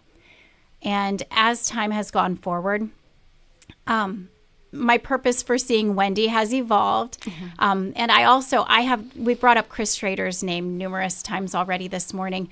I have the blessing of being Chris's sister-in-law. And so through the process of her learning about health coaching, I was kind of walking alongside with her in my own journey, learning how to eat better, learning how to how my diet and my choices and what I was putting into my body affects me as a whole person.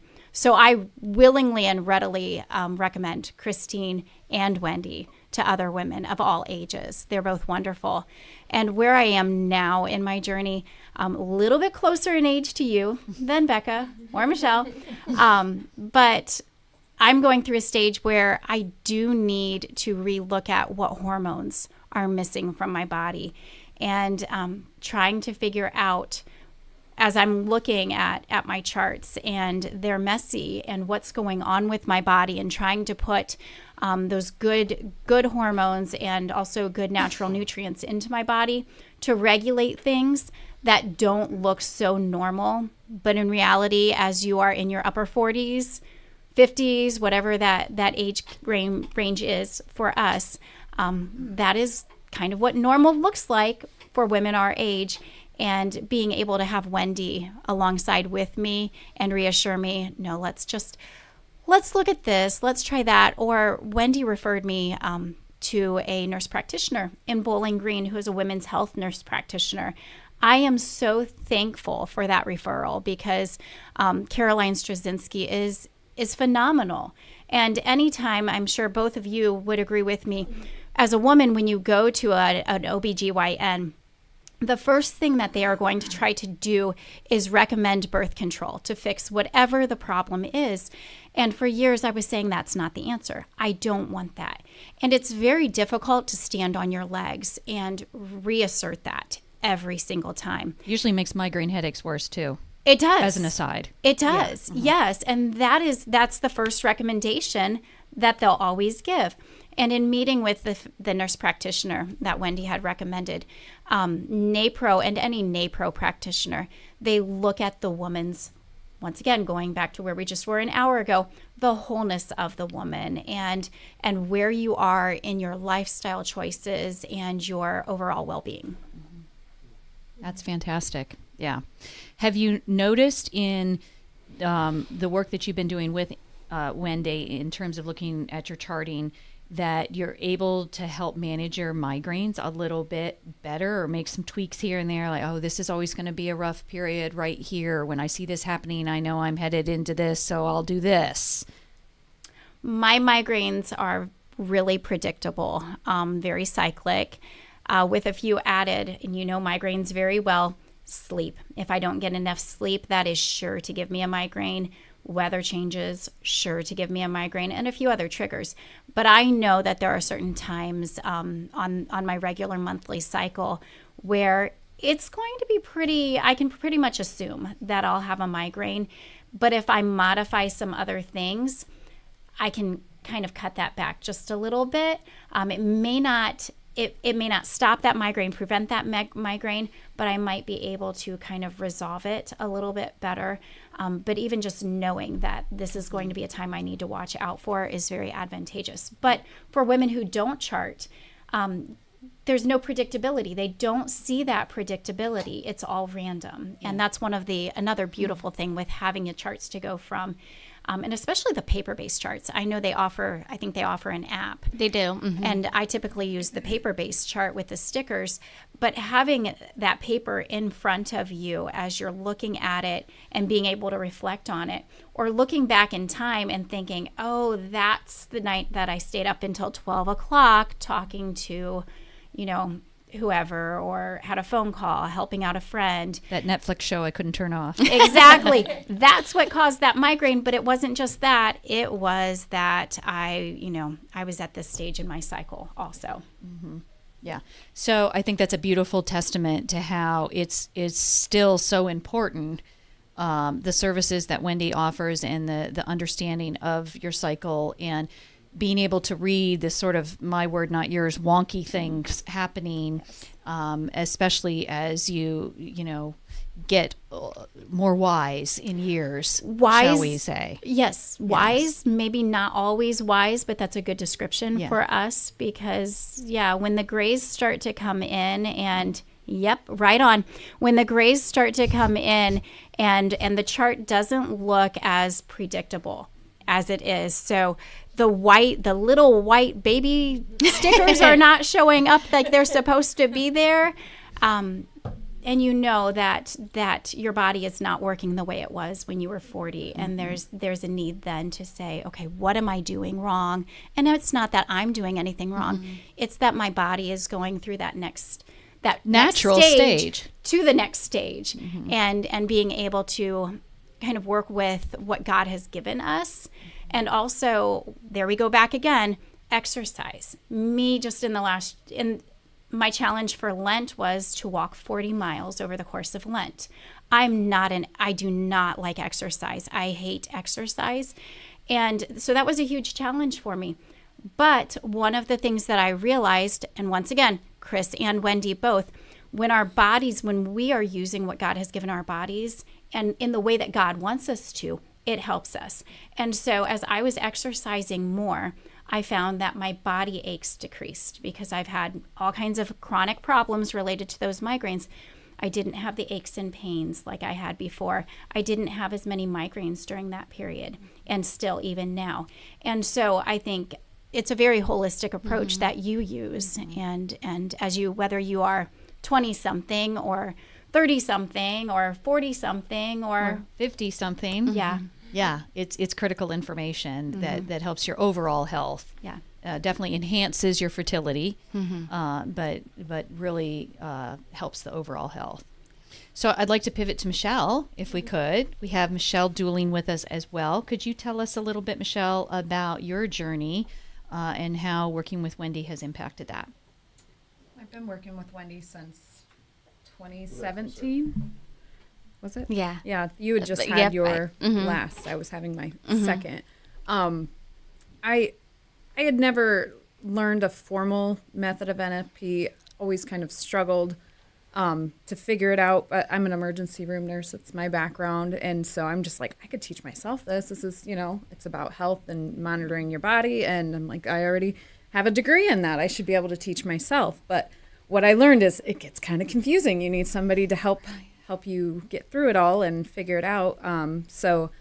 I think Dr. Stroud had done a fertility seminar in Glandorf around the same time. I think it was 2016 or 2015. Around then. And then shortly after, Wendy had gone to be a practitioner. And I guess my big thing was we started our marriage. I was on birth control because in nursing school, that just seemed logical. It seemed like that was your best bet if, you really wanted to avoid a pregnancy.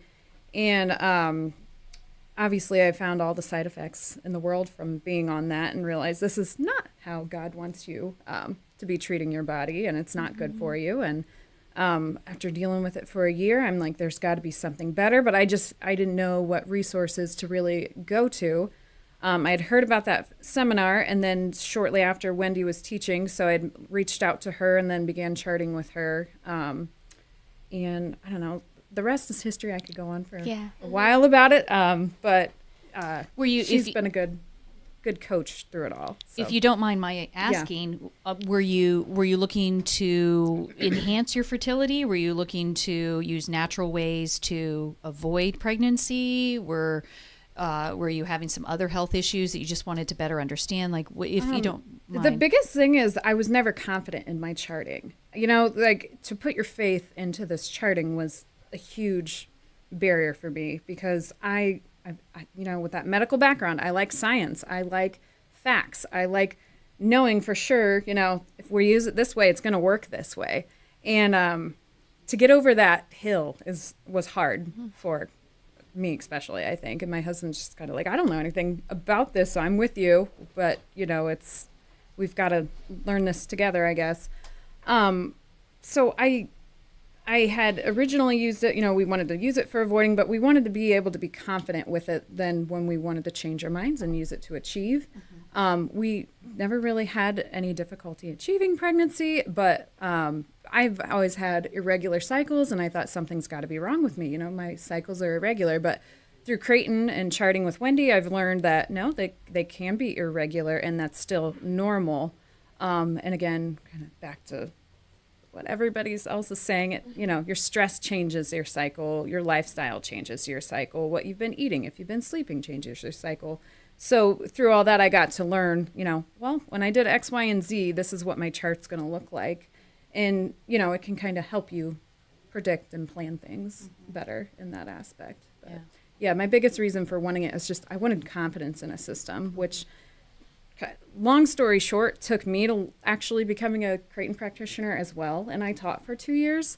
And then life happened. God blessed us with more children, and that got a little out of hand. But I think it took me actually going through the program myself and learning all the science behind it, speaking to other doctors who are NAPRO physicians and treating women, and just the pro-life aspect behind it as well. Like, there's nothing more pro-life than practicing that NFP in your own marriage, because it really puts your faith to the test.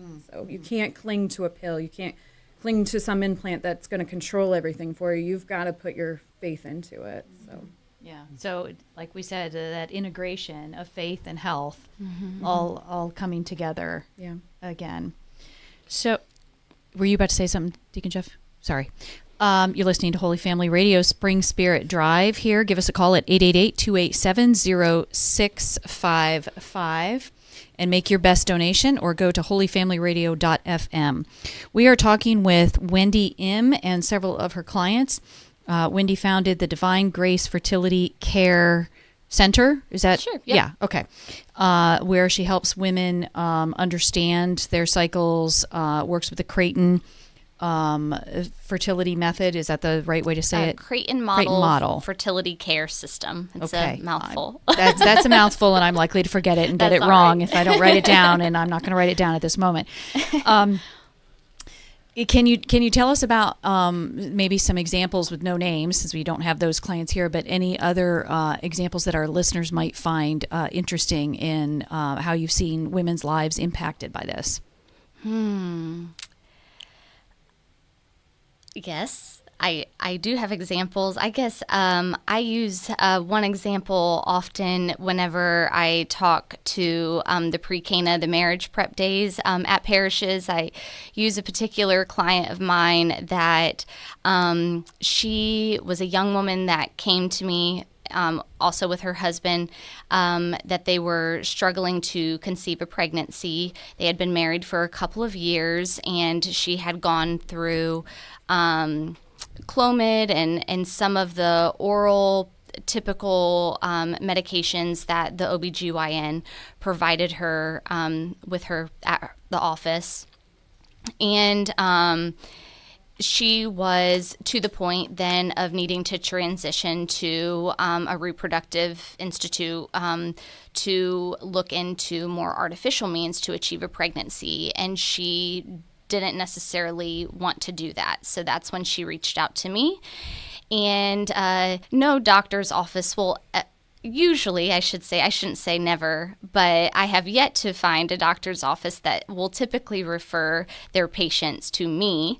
But she found me somehow. I don't even remember how she found me, but so she came, told her story. I usually will just sit with the clients for sometimes into my next session, which I need to be better about. But she just wanted to share her story and her tears and her frustrations of she was on birth control since a teenager because of her constant bleeding that she was having and her painful periods. And so her mom brought her to the doctor, and that's what they said she needed to do in order to help those. And it helped her bleeding and it helped her pain, so she continued on with birth control and into marriage. She said she knew she was bleeding all the time, and she thought that was completely disgusting to enter into marriage. Bleeding all the time, they knew they didn't want a child right away, so she continued on birth control. It was when they decided to achieve a pregnancy that she went off the birth control, only to find that her symptoms of her continuous bleeding and her pain was still there, and even worse than when it was as a teenager, because now she is in her mid-20s, been on birth control for 10-ish years, and the symptoms are still there, and they're much worse. They were just being masked. Exactly, that Band-Aid approach we hear a lot. And so the first thing we had to do was just identify those. And it's so hard because at that point, this couple is already wanting to conceive. They've been wanting to conceive for a while. And what I basically have to tell them is we have to start back at the very beginning of even understanding your body and understanding it without medications in order for us to figure out what her body was doing. We are not cookie cutter women. We do not all work the same way. And so we needed to identify her issues, not issues from a textbook. And so NAPRO technology is short for natural procreative technology. And I have doctors and nurse practitioners that I refer to for the medical part, but they all require that a woman in a couple has at least 1 to 2 months of charting in with the Creighton model before they'll determine what labs to draw, what imaging to do, all the things. Because again, we are identifying the individual issue and going in to heal that particular problem. So it took a good year of her working with that and a lot of frustrations, but they eventually conceived very naturally and have a beautiful daughter that I got to meet right after she was born. And they FaceTimed me after they had her, and it was just such a joy. And they identified so many, to back up just a little bit, identified so many health issues. She had an inflammation in her uterine lining. She had endometriosis that had tunneled itself down. She had cysts on her ovaries. She had the whole gamut. And it wasn't until all of those things could be healed that they could conceive. But it was absolutely possible. So instead of needing to go to an artificial way, not only did God gift them with a child, but they also gift them with a healthy mom, because now she gets to be with her child. Oftentimes, these women may be able to have children artificially, but yet they still don't have their health. And so they're going to doctor's appointments all the time. They're still super frustrated, and they aren't able to share their health history with their daughters should they have the same issues, nor the respect or dignity that they deserve for that. And I also, in a difficult situation, had a client that conceived when they were not ready to conceive. And they were pretty content with their family size. And they were using the Creighton model to try to avoid a pregnancy, and they did achieve a pregnancy. And I always do pregnancy evaluations with each pregnancy that occurs while using the Creighton model. It's more of the keeping up with the scientific evidence. Does this method work? Does it not work for percentages of success and things like that? Or do they need to look into a method issue? Is it a teaching issue with me? Did I teach something not correctly? Was it a user issue? And so the method likes to evaluate all of the pregnancies. And I remember sitting down with this couple, and they were super frustrated at the time, a feeling like they failed, a feeling like the method failed. And there's a lot of truth and honesty in that. And we just kind of have to sit with that sometime, of knowing even our charting can cause us to feel like we can have so much control. And it might feel like a better, God's okay with this control because I'm doing it the natural way. But it still is a sense of, I'm going to control life. I'm going to control not having a life. Openness to life. Right. Yeah.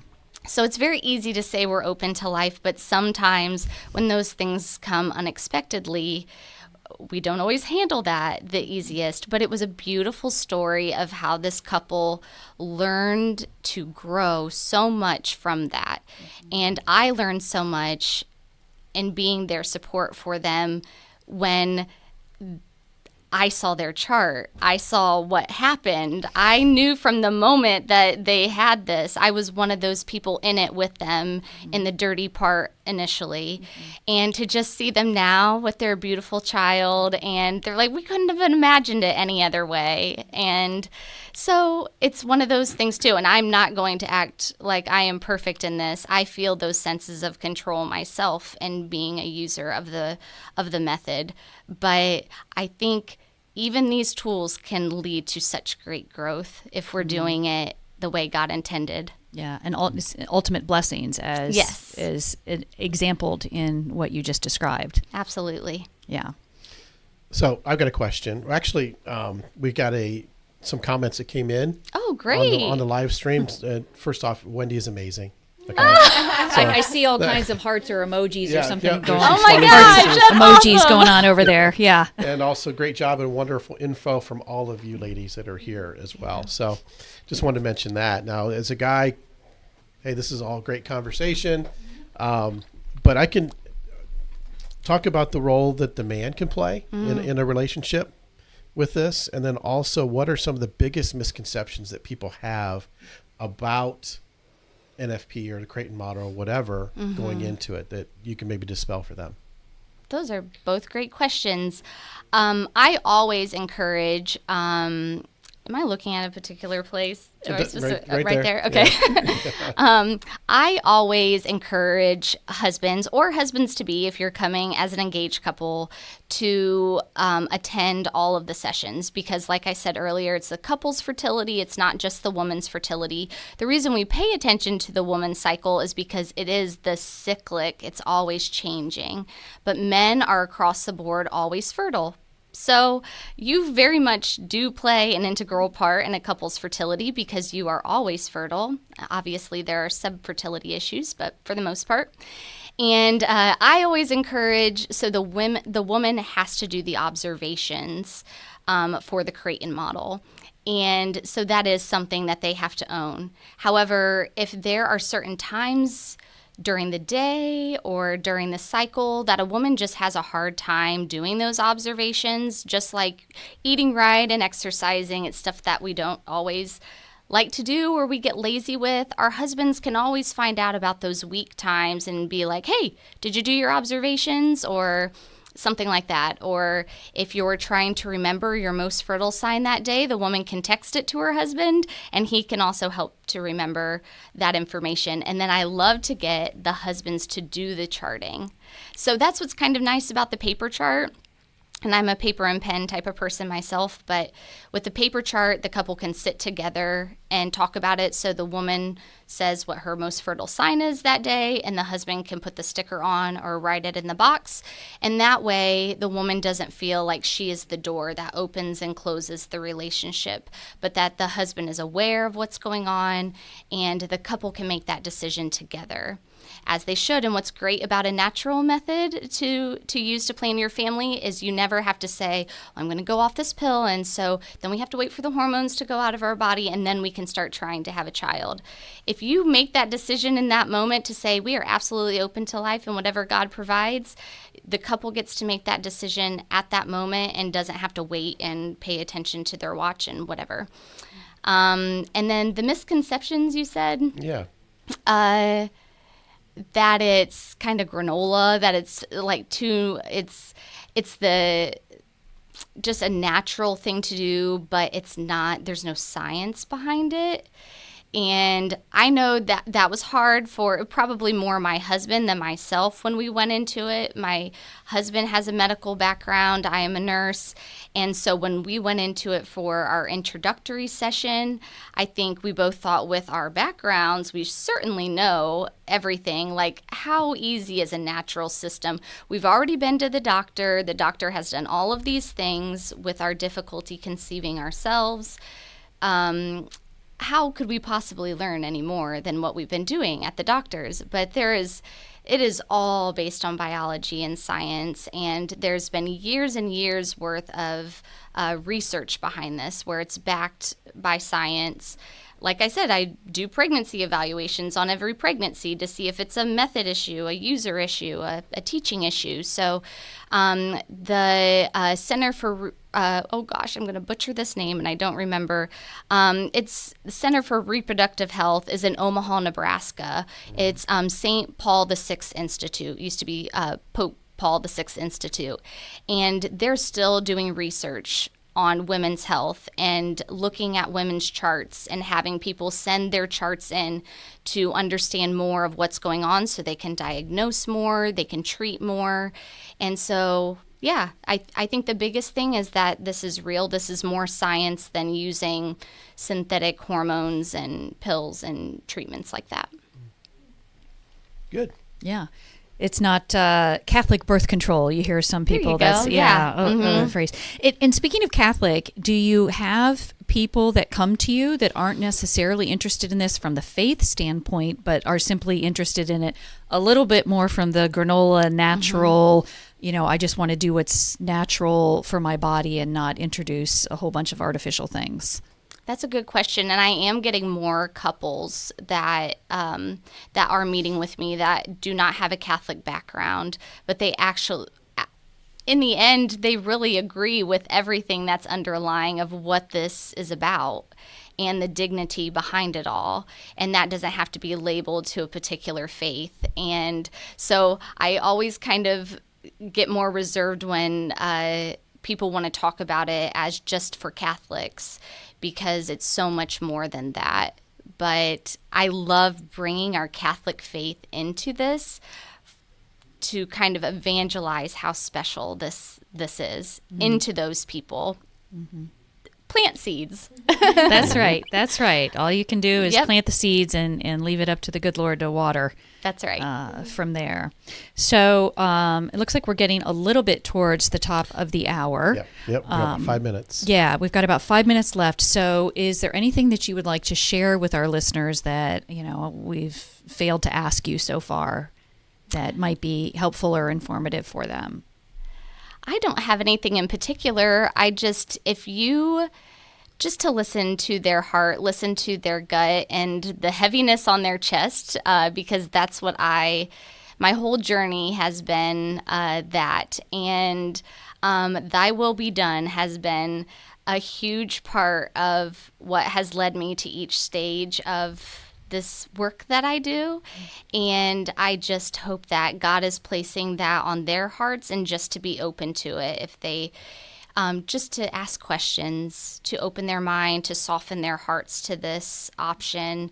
And you never know where it's going to take you and where it's going to grow. I never thought I would be sitting here today doing this, and for all of the other things that I've gotten myself involved in, I can't believe it, but it's been so beautiful and so fruitful, and it's just because I've trusted God and I said yes to what I felt like he was desiring from me. So oh, that's beautiful. Thank you. Can you tell our listeners how they can get in contact with you if they're interested in exploring working with you? Sure. My email is divinegracefertilitycare@gmail.com. And my phone number, it's just all me. You don't get a secretary or anything like that, is area code 614-634-1043. I do have a website, but I'm in the process of transitioning hours and things like that from school time of working around my kids' school schedules to summertime schedule. So it's just easier to call, text, or email me for the next introductory session. That's usually where we start. It's just a very general presentation that I provide, and you are not obligated to begin charting by attending the session, but it gives you very general information on your fertility and on the Creighton model system, and then you can make that decision if you would like to continue with additional follow-ups from me, or if you want to look in a different direction. Well, wonderful. Wendy, thank you so much for joining us. That was our conversation with Wendy M. of Divine Grace Fertility Care. She brought in with her 3 of her clients, Becca Compton, Carol Schrader, and Michelle Dooling, who really helped us understand how working with Wendy and the Creighton model has impacted their lives in a variety of different ways. So if you missed that, Deacon Jeff, I'm sure you'll be posting that at some point. To our Facebook page and YouTube channel. Rolling to the top of the hour here, we're going to be taking our sort of lunch break for us as your hosts and offering for you your normal diet of Father Mike Schmitz at noon with a Bible in a year and then Catechism in a year. It's a great time to call and make your pledge here to support Catholic Radio, to support your Holy Family Radio network group of different stations. Yeah. That number is 888-287-0655. That's 888-287-0655, or go to holyfamilyradio.fm to make your donation. With that, we'll go to a break. Yep. And it's Michael Schmitz. Father Mike Schmitz. Whatever. It's only half the day. We were a sixth the way through, Deacon Jeff. I know. I got to relax a little bit during that segment, so that's good. It's kind of nice. Got to get back to that energy. 888-287-0655. That's 888-287-0655. Online, holyfamilyradio.fm. That's where you can make your donation online. I get the notifications here. It gets added to our tracker as we go through. Today, we're halfway through, almost halfway through, our first day here on the Spring Spirit Drive. Hope you're tuning in. Make sure you call 888-287-0655. You're listening to the Spring Spirit Drive here on Holy Family Radio.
our lunch break as we just kind of wrap.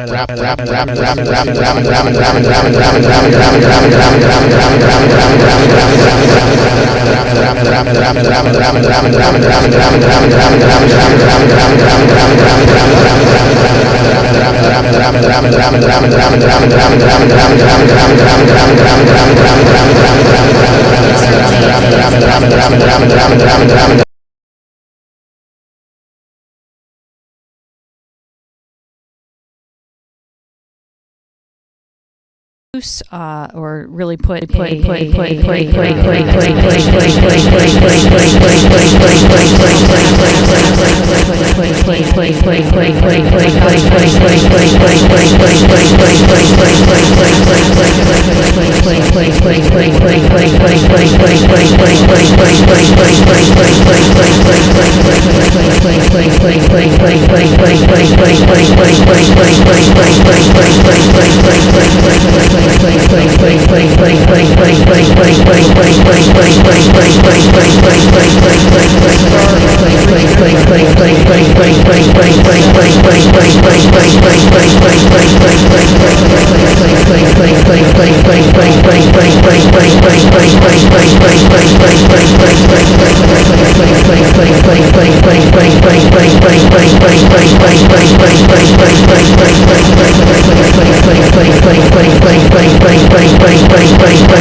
$100 will get their choice.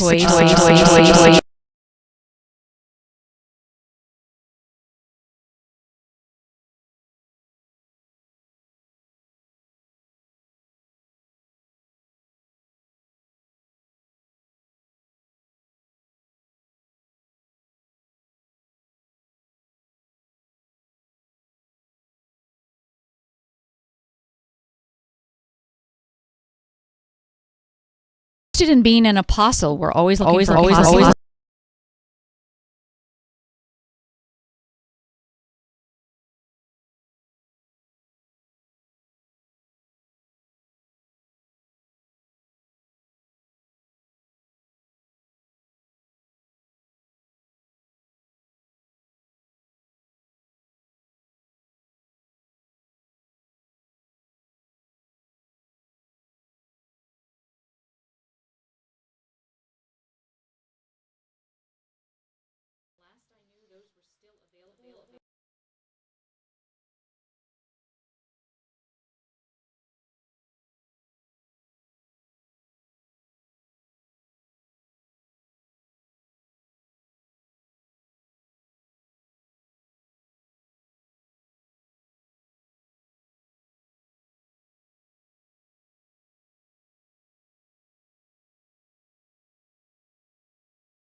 Let me try that.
In the name of the Father, and the Son, and the Holy Spirit.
And it's the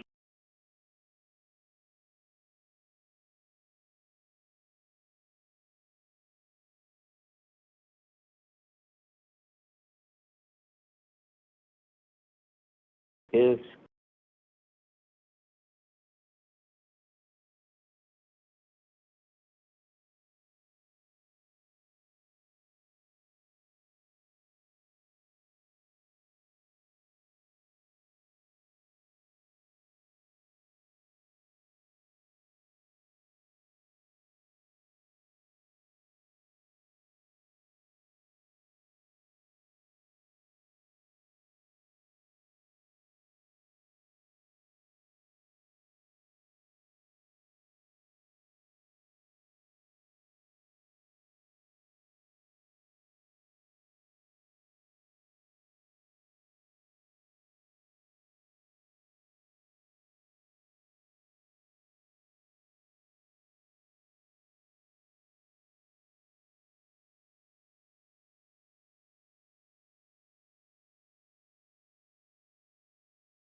to the candidate.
First,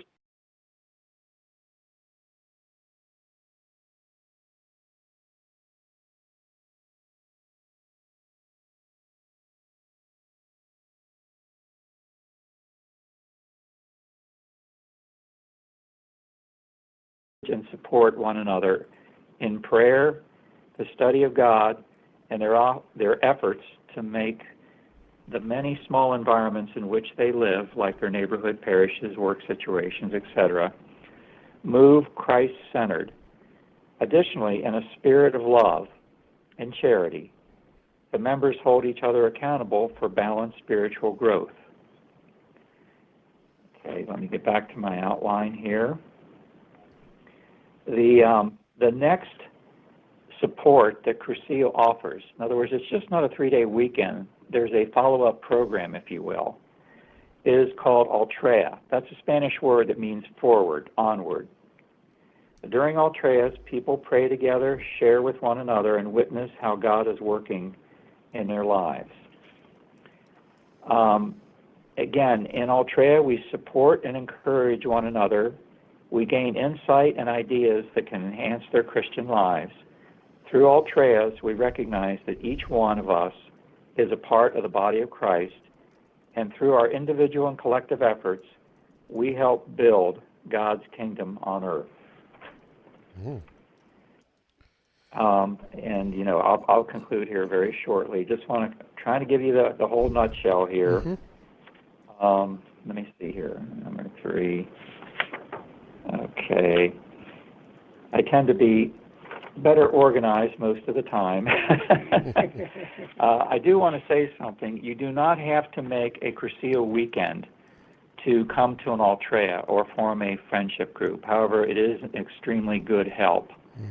And most people who are involved in the Cursillo movement and have made the 3-day weekend. And in order to do that, you do need a sponsor. However, there are multitudes of people who are willing to sponsor you for the 3-day weekend. And the next 3-day weekend is a men's weekend in the Cincinnati Archdiocese. It's in the city of Norwood at the Holy Spirit Center, and that starts, again, on a Thursday evening, October 24th, 2024.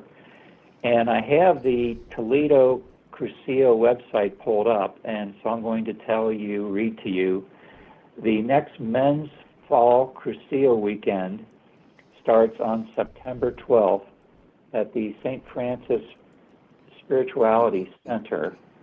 And the next Women's Cursillo in the Toledo Diocese, it starts on Thursday, October 17th of this year. And again, that's also in Tiffin at the St. Francis Spirituality Center. So that kind of gives you a nutshell. I hope I didn't speak too long, but I wanted to kind of give everyone an overview. A lot of people may not have heard of Cursillo. However, I can tell you it saved my life. And what I mean by that is I was looking for some answers. And the people I met in the Cursillo were so loving and so accepting. And they had a different mentality because I was raised with no religion. And I came into the Catholic Church when I was in college. And I'll tell you what, the mindset and the enculturation of the people I met in Cursillo was such a wonderful, refreshing change from the world and the view of the world and the goals of the world. And it saved my life. It put me back, it put me not back, but it put me on the right path. So I cannot say enough about Cursillo. I made my Cursillo in 1976. And I have been a proponent and a promoter of Cursillo since I ever made my Cursillo weekend. So obviously, it led me to the love of Christ and to the love of my brothers and sisters.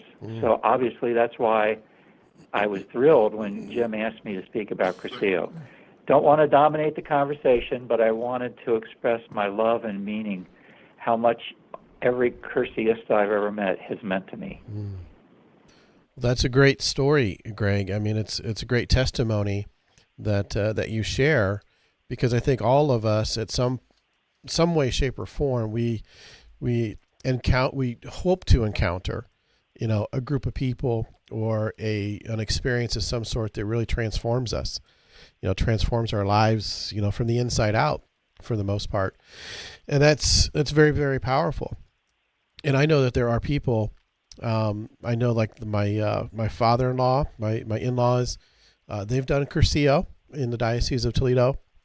There may be some others, but for folks my age, I'm not sure how familiar any of us really are with Cursillo. So I appreciate, offering you the opportunity to be able to kind of go over that with us a little bit. And here's one thing that I didn't know about it that you shared is that I knew it probably, kind of sprung out of Spain and everything else, but I didn't realize it was so long ago, 1944. Yes. Yes. So was that in response to something? Because I know that's right around World War II. I mean, do you have any idea or share anything you can share regarding the foundation of it there? Actually, I can. I guess you'd say the cornerstone of the priest that promoted it and formed it, his name is Eduardo Bonin. Try to get the pronunciation correct. Eduardo Bonin. In fact, one of the tools that Cursillo offers is the Leader School, which we have in the Cincinnati Archdiocese, and I noticed it also on the Toledo Archdiocese. And one of the recent Leader School sessions that I attended, someone asked the same question you're asking, is more or less, how did Eduardo Bonin get the idea, or what prompted him to launch him, if you will, down the road of developing the Cursillo? And he was in the military in Spain, and a bunch of guys, it was Friday night, and a bunch of guys went out, and they did a lot of drinking and, to be very blunt, fornicating. And they came back the next day, and Eduardo Bonin did not go with them. And he said, "Did you guys have a great time?" And they said, "Oh, yeah, it was wonderful. It was great. We got drunk and we had sexual pleasure and so forth." And he said, "Well, what you did, do you think your mother would be proud of you if you told her?" So that opened his eyes, and he realized, we need to make a change here. We need to do something to bring what's fundamental of being a Christian to men and women, and start trying to show them, hey, you just can't do whatever you doggone want and think that, your family's going to be proud of it and you're going to live a healthy, wonderful, joyful, spiritual life. And so that's what kind of launched him into developing the Cursillo. Yep. Oftentimes these things have a catalyst, much like that. Like, we're made for more. We need more, and we all need some help. So these things sometimes, when they're God's will, they have a life of their own. And because they're done with God's providence, and then it's been able to spread pretty far and wide. And do you have any idea how many people have been through a Cursillo weekend? Well, in the Cincinnati Archdiocese, tens of thousands. There have been a lot of people, and one of the things that a lot of people, I guess, don't grasp during the 3-day weekend is Cursillo is not a retreat weekend. You learn what is fundamental to actually living a Christian life. And what Cursillo offers is a method that goes beyond the 3-day weekend that a lot of retreats and other programs don't offer. And again, that's the small friendship group where you meet to support. A lot of the friendship groups meet weekly. My wife meets weekly. I try to meet weekly. Where you support and encourage each other on your Christian journey. And then the Altrea, which is called a reunion of the small groups. So in other words, the heart and soul of Cursillo is not the weekend. It is the small friendship groups, and it's the Altrea. So in a sense, it's it kind of builds in a sustainability sort of feature, right? In other words, it's great that you went to this, thing. It may not have been a mountaintop experience, but it certainly is one that you want to, grasp and hold on to. But it's really hard to do that unless there's something that you can transition to. So that to me, that makes sense that would be a key part of the whole movement. Yeah, because a lot of people, they'll go to a retreat or a weekend or whatever, and then it's over and done with, and there's no follow-up. Well, the heart and soul of Cursillo is the follow-up. Yeah. In fact, the weekend was developed later in the Cursillo movement. It started out with small groups of Christians meeting together to support and encourage each other on our journey to heaven. And then what the founders of Cursillo realized, is a lot of people in the Catholic Church didn't fully grasp or didn't really have a good idea of what's fundamental to being a Christian. Because of that, they developed the weekend. So the weekend was really an afterthought. However, unfortunately, a lot of dioceses, the emphasis is all on the weekend, but really the Cursillo movement emphasizes what happens after the weekend. We call that the fourth day.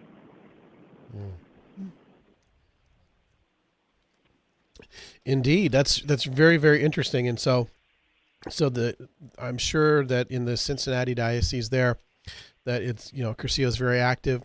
Not familiar at all with how active it is in the Toledo diocese, but you mentioned that there are both men and women's groups that are forming a weekend coming up in the fall, and I hope folks can take advantage of that. Where do you happen to know the website for that in Toledo? I do here. It's let's see here. Well, let me go to the home page so I can give you the correct address. Okay. It's right there on top. Yeah, okay. All right, it says here www.Cursillo, and that's spelled Cursillo 419.org. Yeah, .org it is. Yeah, .org, right. Yeah. However, if you go to your favorite search engine and type in Toledo Cursillo, you'll find it. Yeah. As most anything these days, right? That's where we turn to for answers, quick answers a lot of times, and so that's really great. So, so Jim, let me ask you: you've done Cursillo. What's that meant to your life? It meant a lot to me. I'd never heard of it until like the mid-1990s. I was raising my three sons, and one of my old classmates from William Catholic High School suggested, hey, why don't you come down with us? So we got together at the Friarworks on Coleraine Avenue in Cincinnati, not far from downtown, and it was a 3-day weekend, and it was a huge experience, and I really enjoyed it. And I was strongly encouraged to join up with the Piqua Ultra, which I've been with ever since that time. And I am touched by that. It gets me a chance to get out of the house a little bit because right now my wife and I are both retired and we're not working anymore, so that gives me a chance to do something positive for the Catholic faith. Mm-hmm. Well, that's great. I mean, it's good to hear your voice. Would probably prefer, I know you would probably prefer to be up here with us. Were you here last year? I can't remember. It was when we opened up the Glandorf studio about a year or two ago. Yeah. So it just plain old miss you in a way. You know what I'm saying? Yeah. So, absolutely. It was great you were able to come up and see the new studio in Glandorf. Oh yeah, it was a blessing. I wish I could come back up there, but I have some health issues right now. I was diagnosed a year or two ago with dementia, and I just got back from seeing my specialist down at the Miami Valley North Center in Dayton. And it's still mild to medium, but it's, according to my wife, it's on the verge. It might worsen, and it might, be detrimental to my health and well-being. So your prayers are very much appreciated. Well, you have them from us without a doubt. Mm-hmm. Yeah. Oh, yeah. Thank you. How has Cursillo? I do want to invite and encourage Cursillistas to call in and make a pledge to your Spring Spirit Drive, because frankly, Jim tells me you broadcast a lot of EWTN material. Yes, absolutely. And I can tell you personally that EWTN has enriched my spiritual life, no question. Mm-hmm. Yep, absolutely. And one of my favorite programs is Women of Grace, which airs at 11 a.m. on certain weekdays with Johnnette Williams. And then I get my news from EWTN News Nightly with Tracy Sable, and that comes on weeknights at 6 p.m. And I share that on my Facebook. Something I kind of recommend that to those who might watch that program every night as well. Mm-hmm. Yep, absolutely. And enjoy, we do enjoy the programming, And I know that's what other people would probably be preferring to listen to right now rather than us. But you know what? We have lots of good information to share with folks, including Cursillo, which is, I think it's been instrumental in many people's lives, in their spiritual lives and so on, for many, many years. And we hope that it continues, and want to thank you for bringing it to our attention. And we'll be sure to share a link when we can, sometime probably after the Spirit Drive, to make sure folks know about it even more. Absolutely. And let's see, we're getting close to the bottom of the hour, so we're going to have to get off the air and make way for your next guest. But there's one song you could always remember. You could download it, a song called De Colores. I think I mailed a YouTube link to you. Yep. And this De Colores song was sung by a group of children called the Castillo Kids, and they were singing it in Spanish, but you could also sing it in English too. It's a touching song, and it sometimes it could be a tearjerker. It's a real touching tune. Indeed, we'll share that as well. So that because it's kind of like the theme song, is it not?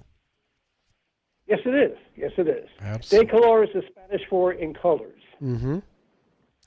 Well, very good. Well, yes, you're right. We are getting close to the bottom of the hour. Our next guest coming up will be Carlo Broussard from Catholic Answers.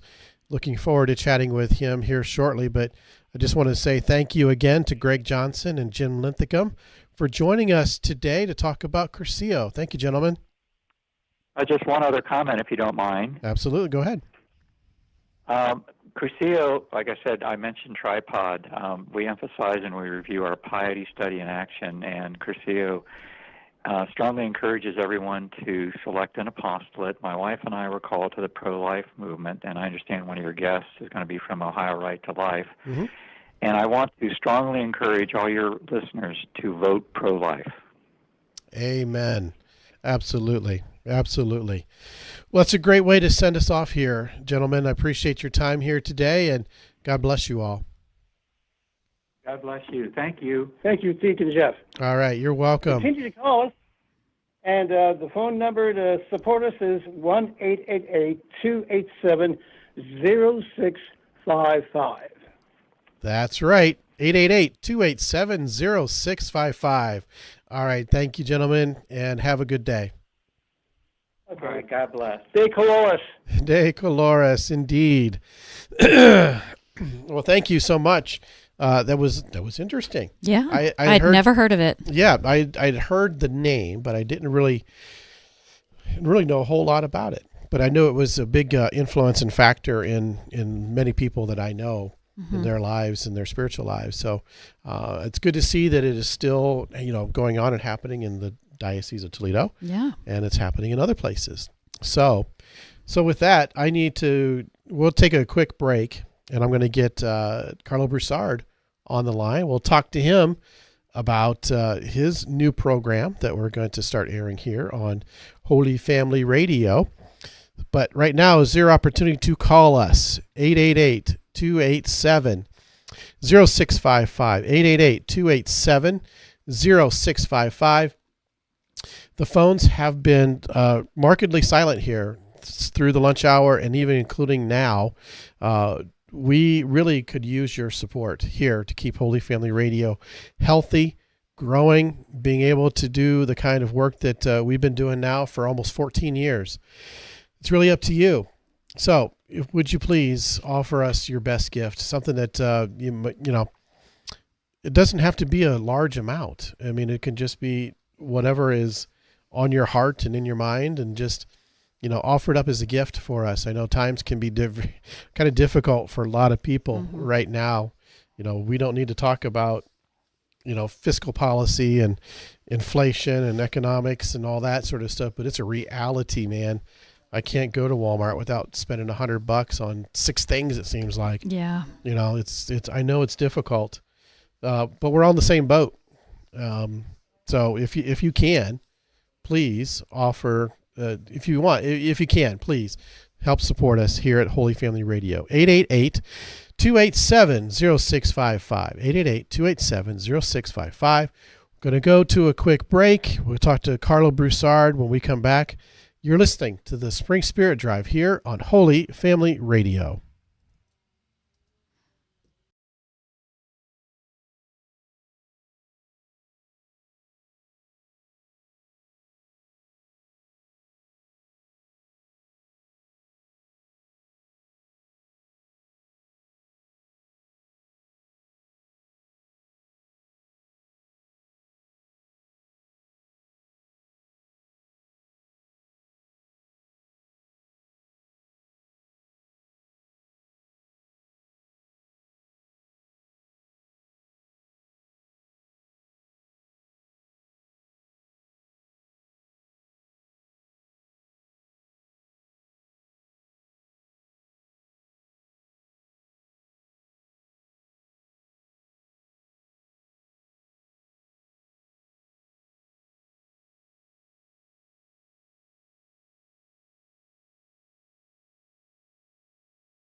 And we are back here at Holy Family Radio with our Spring Spirit Drive, where we are counting our blessings.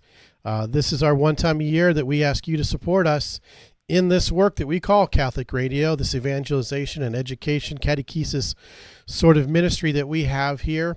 And we just appreciate any support you can give us during this 3-day drive. The phone number to call is 888-287-0655, 888-287-0655. We got volunteers waiting to take your phone call, or you can go online to holyfamilyradio.fm, holyfamilyradio.fm. Any donation you make there online, I get notification of, and we add it to our donation tracker so that we know how we're doing as we go through, and we really appreciate your support. So now we're going to continue with the parade of guests that we always do here at Holy Family Radio to try to bring you the best in Catholic radio, which that might be local, that might be diocesan, or in some cases even a national sort of figure. And I'm really pleased to be able to welcome to the Spring Spirit Drive here today in 2024. I'd like to welcome Carlo Broussard, apologist for Catholic Answers. He's also an author and a speaker. And welcome to the Spring Spirit Drive, Carlo. Hey, Deacon Jeff, thanks for having me, my friend. It's great to be on with you. Well, it's great to have you. And, you know, how this sort of thing happened is you fired off an email to me to say, hey, you've got a program that's suitable for radio that you'd like to maybe for us to check it out. And so I said, yeah, sure, I'll do that. And I listened to it. And I thought, yep, I'd like to do that. And then I said, hey, by the way, we got a Spring Spirit Drive coming up. You want to be a guest? And so here we are talking now. Yeah, absolutely, Deacon Jeff. So blessed be God, and thank you for your generosity in picking up the show. Yeah, it's a local radio show that I started upon moving here in the Diocese of Tulsa. It's a production of St. Michael Catholic Radio based in Broken Arrow, Oklahoma. And it's a weekly apologetics show where I sit down and go through a variety of different topics concerning our faith, addressing challenges and objections from our Protestant brothers and sisters, from skeptics, from atheists and agnostics. And I walk you through the strategies as to how we can meet those challenges and also provide positive evidence for the variety of beliefs that we hold dear and hold true as Catholics. And so if your listeners like apologetics and explaining and defending our Catholic faith, then I think they'll like the radio show. It's called The Catholic Reason. So I look through various claims made by the Catholic Church concerning issues of faith, morality, and culture, and look at the reasons behind those claims. Hence the title of the show, The Catholic Reason. And I'm most grateful for Holy Family picking it up and airing it in your area. Yeah, absolutely. We're going to put that on starting at next week, Monday at noon. That's where we have a tray or a line of different programs that we have each day of the week. So we're going to add that to the lineup starting on Monday next week. And it's our pleasure to do that. I mean, I'm looking always for new programs, something to, kind of add some variety to, the EWTN, dominant programming that we have. And right. I know that you do a wonderful job with Catholic Answers and now with what you're doing here. I really appreciate it. Now, for those who don't really know who you are, why don't you give us a little bit of a background about who Carlo is? Yeah, sure. So I'm a Cajun boy from southern Louisiana. I come from a music background. And from the time I was 13 to 20, I was pursuing a music career in southern Louisiana as a Cajun accordionist. So wow. I had my own band and playing in the bars and recorded an album from the time I was 13. And in southern Louisiana, there's a market for that sort of music to make a career out of it. So I was pursuing that. And then the Lord got a hold to me, man. When I was close to 18, fell in love with theology, philosophy, and apologetics. A new desire, a new fire lit within my heart, and that was to do theology and philosophy full time. So I gave up my pursuit of my musical career and started pursuing my newfound desire and dream, and that is to be an apologist. And I must say, it was my colleague and good friend here at Catholic Answers, Tim Staples, who started it all for me. I had heard his conversion story, was introduced to apologetics, and that lit a fire within my heart, and it's been pedal to the metal ever since then, going step by step, following our Lord as he led me along this path to now be a member of the awesome team at Catholic Answers and doing apologetics throughout the country. And now here in the Diocese of Tulsa, doing ministry in the local diocese representing Catholic Answers. It's a unique partnership, first of its kind, where Catholic Answers entered into a formal partnership with the diocese that brought me here. We moved here, and I devote half of my workload to the local diocese. So I continue to do my work for Catholic Answers on the national platform, and then also minister on the ground, hopping around from parish to parish. So I'm basically a missionary apologist. Oh, that's interesting. That sounds unique. That must be a great opportunity, or actually a resource for many of the people there. Absolutely. We're having a blast, Deacon Jeff. The diocese is on fire here, the Diocese of Tulsa. The bishop's great, Bishop David Condola. He's got a great team surrounding him. Both clergy and laity have received the partnership in my ministry here in the diocese in an overwhelmingly positive way. I've been just 3 nights out of the week, I'm at a different parish doing a different event, and people are just gobbling the ministry up. And they are on fire. They appreciate the work that we do at Catholic Answers. So it's been such a delight to be here in the Diocese of Tulsa and to be doing Catholic Answers live from our Chancery studios here, streaming it. And it's just such a blessing. Yeah, I can imagine. So these events, when you're going to parishes, are you training people? Are people looking to become apologists or what?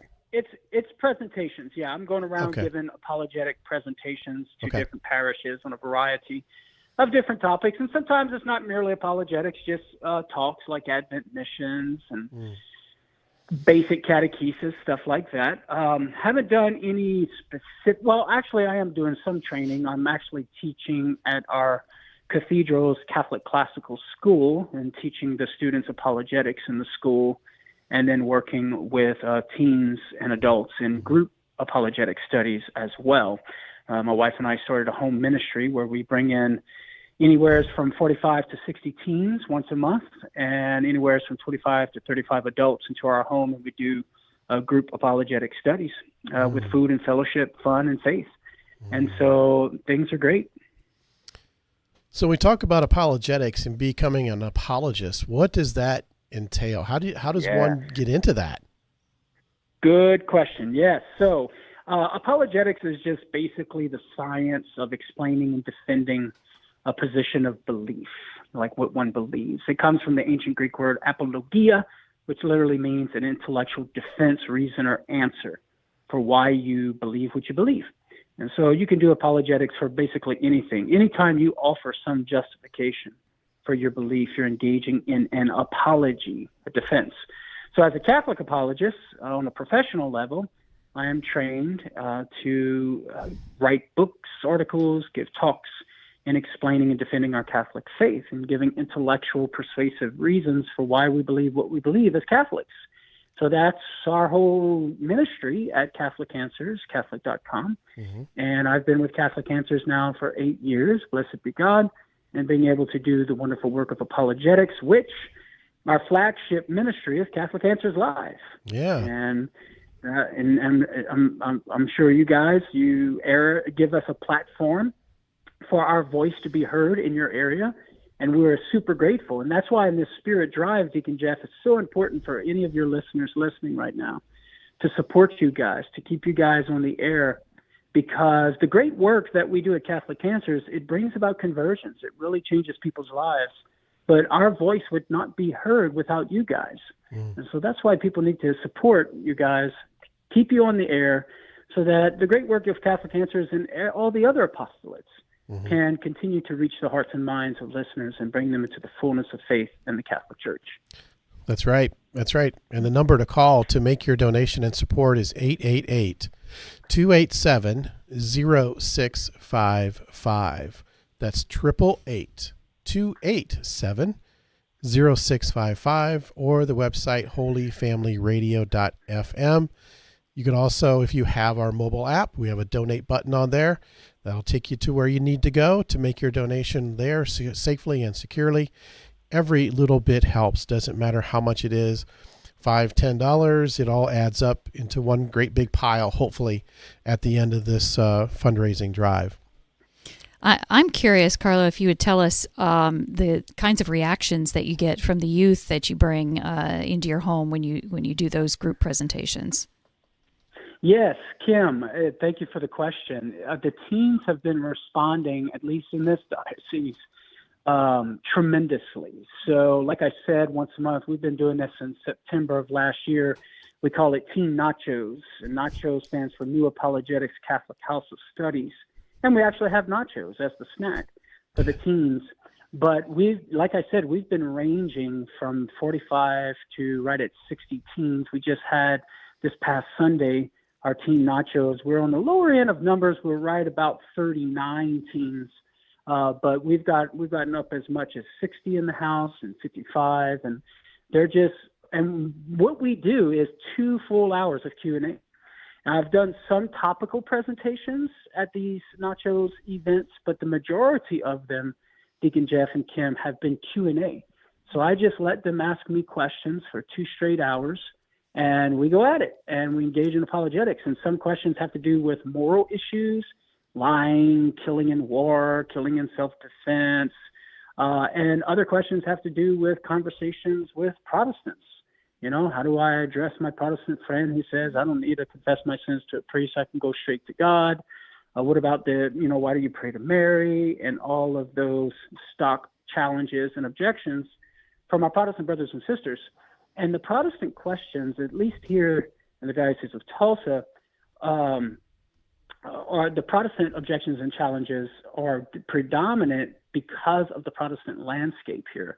So the teens, at least in this area, the majority of them are facing challenges of Protestantism, a little bit more over and above challenges of secularism, because it's so Protestant based here and dominant here in Tulsa area.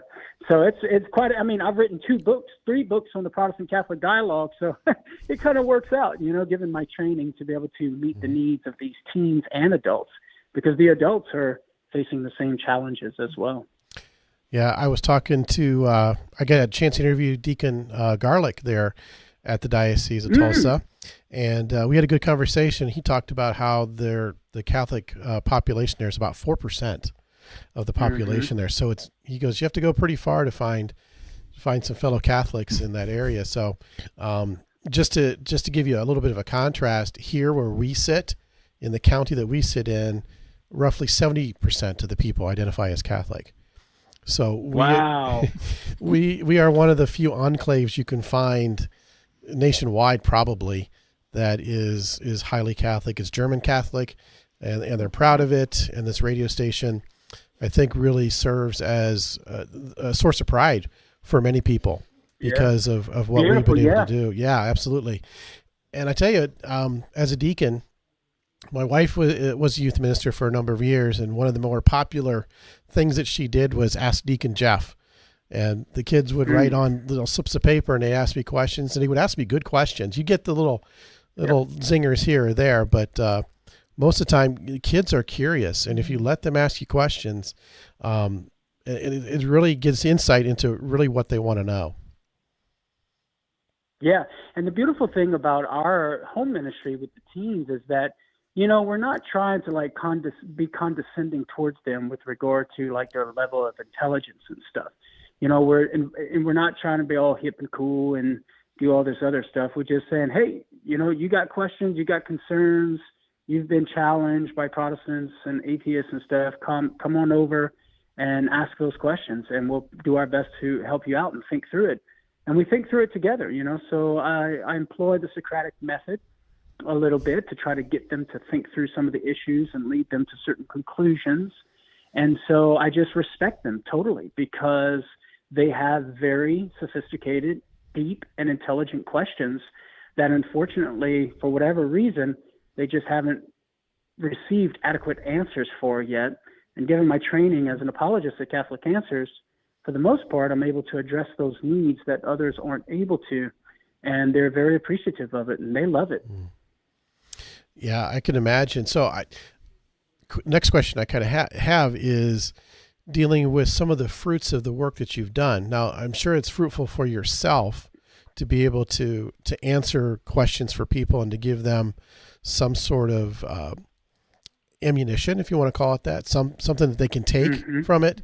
But what are some of the fruits you've seen that's borne fruit in others out there? I'm sure you have many stories.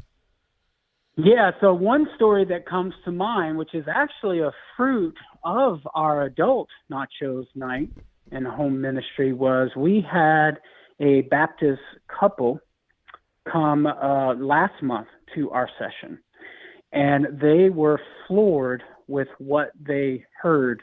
They had just started inquiring about Catholicism, starting to take an interest in it, and we had a mutual friend, and the mutual friend invited them to come and check it out. And so they came, and afterwards they were floored. They told me and shared that they had learned more in an hour and a half with what I presented on faith and salvation than they had learned in 4 years with their Baptist pastor. And so they were so fired up. They started getting a hold of all sorts of Catholic literature. And over the past month, they've been both devouring Catholic books. And we found out this recently, we just had it this past weekend, the adult nachos, and they decided they're going to become Catholic. And they're going to join OCIA next fall, and they just cannot get enough. They are super fired up. We also had a Presbyterian pastor who had been inquiring about the Catholic faith for about 3 years. He came to our adult group study last month. He was pretty much intellectually converted already, but he still had a few little hesitancies and obstacles. And then a couple of weeks later, I met with him for lunch, helped him out a little bit with some of the concerns he had. And just a week and a half ago, he resigned from his pastoralship, and he's decided to become Catholic. And there's another Church of Christ pastor in the area who's been inquiring about Catholicism, and he is pretty much there. He's ready to come into the church. He just has a few obstacles to overcome with family situation and job situations. And I've been chatting with him a little bit. He's been chatting with the bishop and other priests in the diocese. So there are many, many fruits. We even had a Protestant couple this past weekend, a new Protestant couple, and eyes were opened. Let's just say that. They had a few aha moments in the discussion, and I'm actually going to be meeting with the husband who attended, who's Protestant, to talk theology. He has more questions he wants to ask. So much fruit is already bearing just in the 9 months that I've been here on the ground in this partnership between Catholic Answers and the Diocese of Tulsa. Well, before we know it, you'll have Tulsa 70% Catholic. Well, hey, you know what? That's what we're working on, because I tell you what, 70%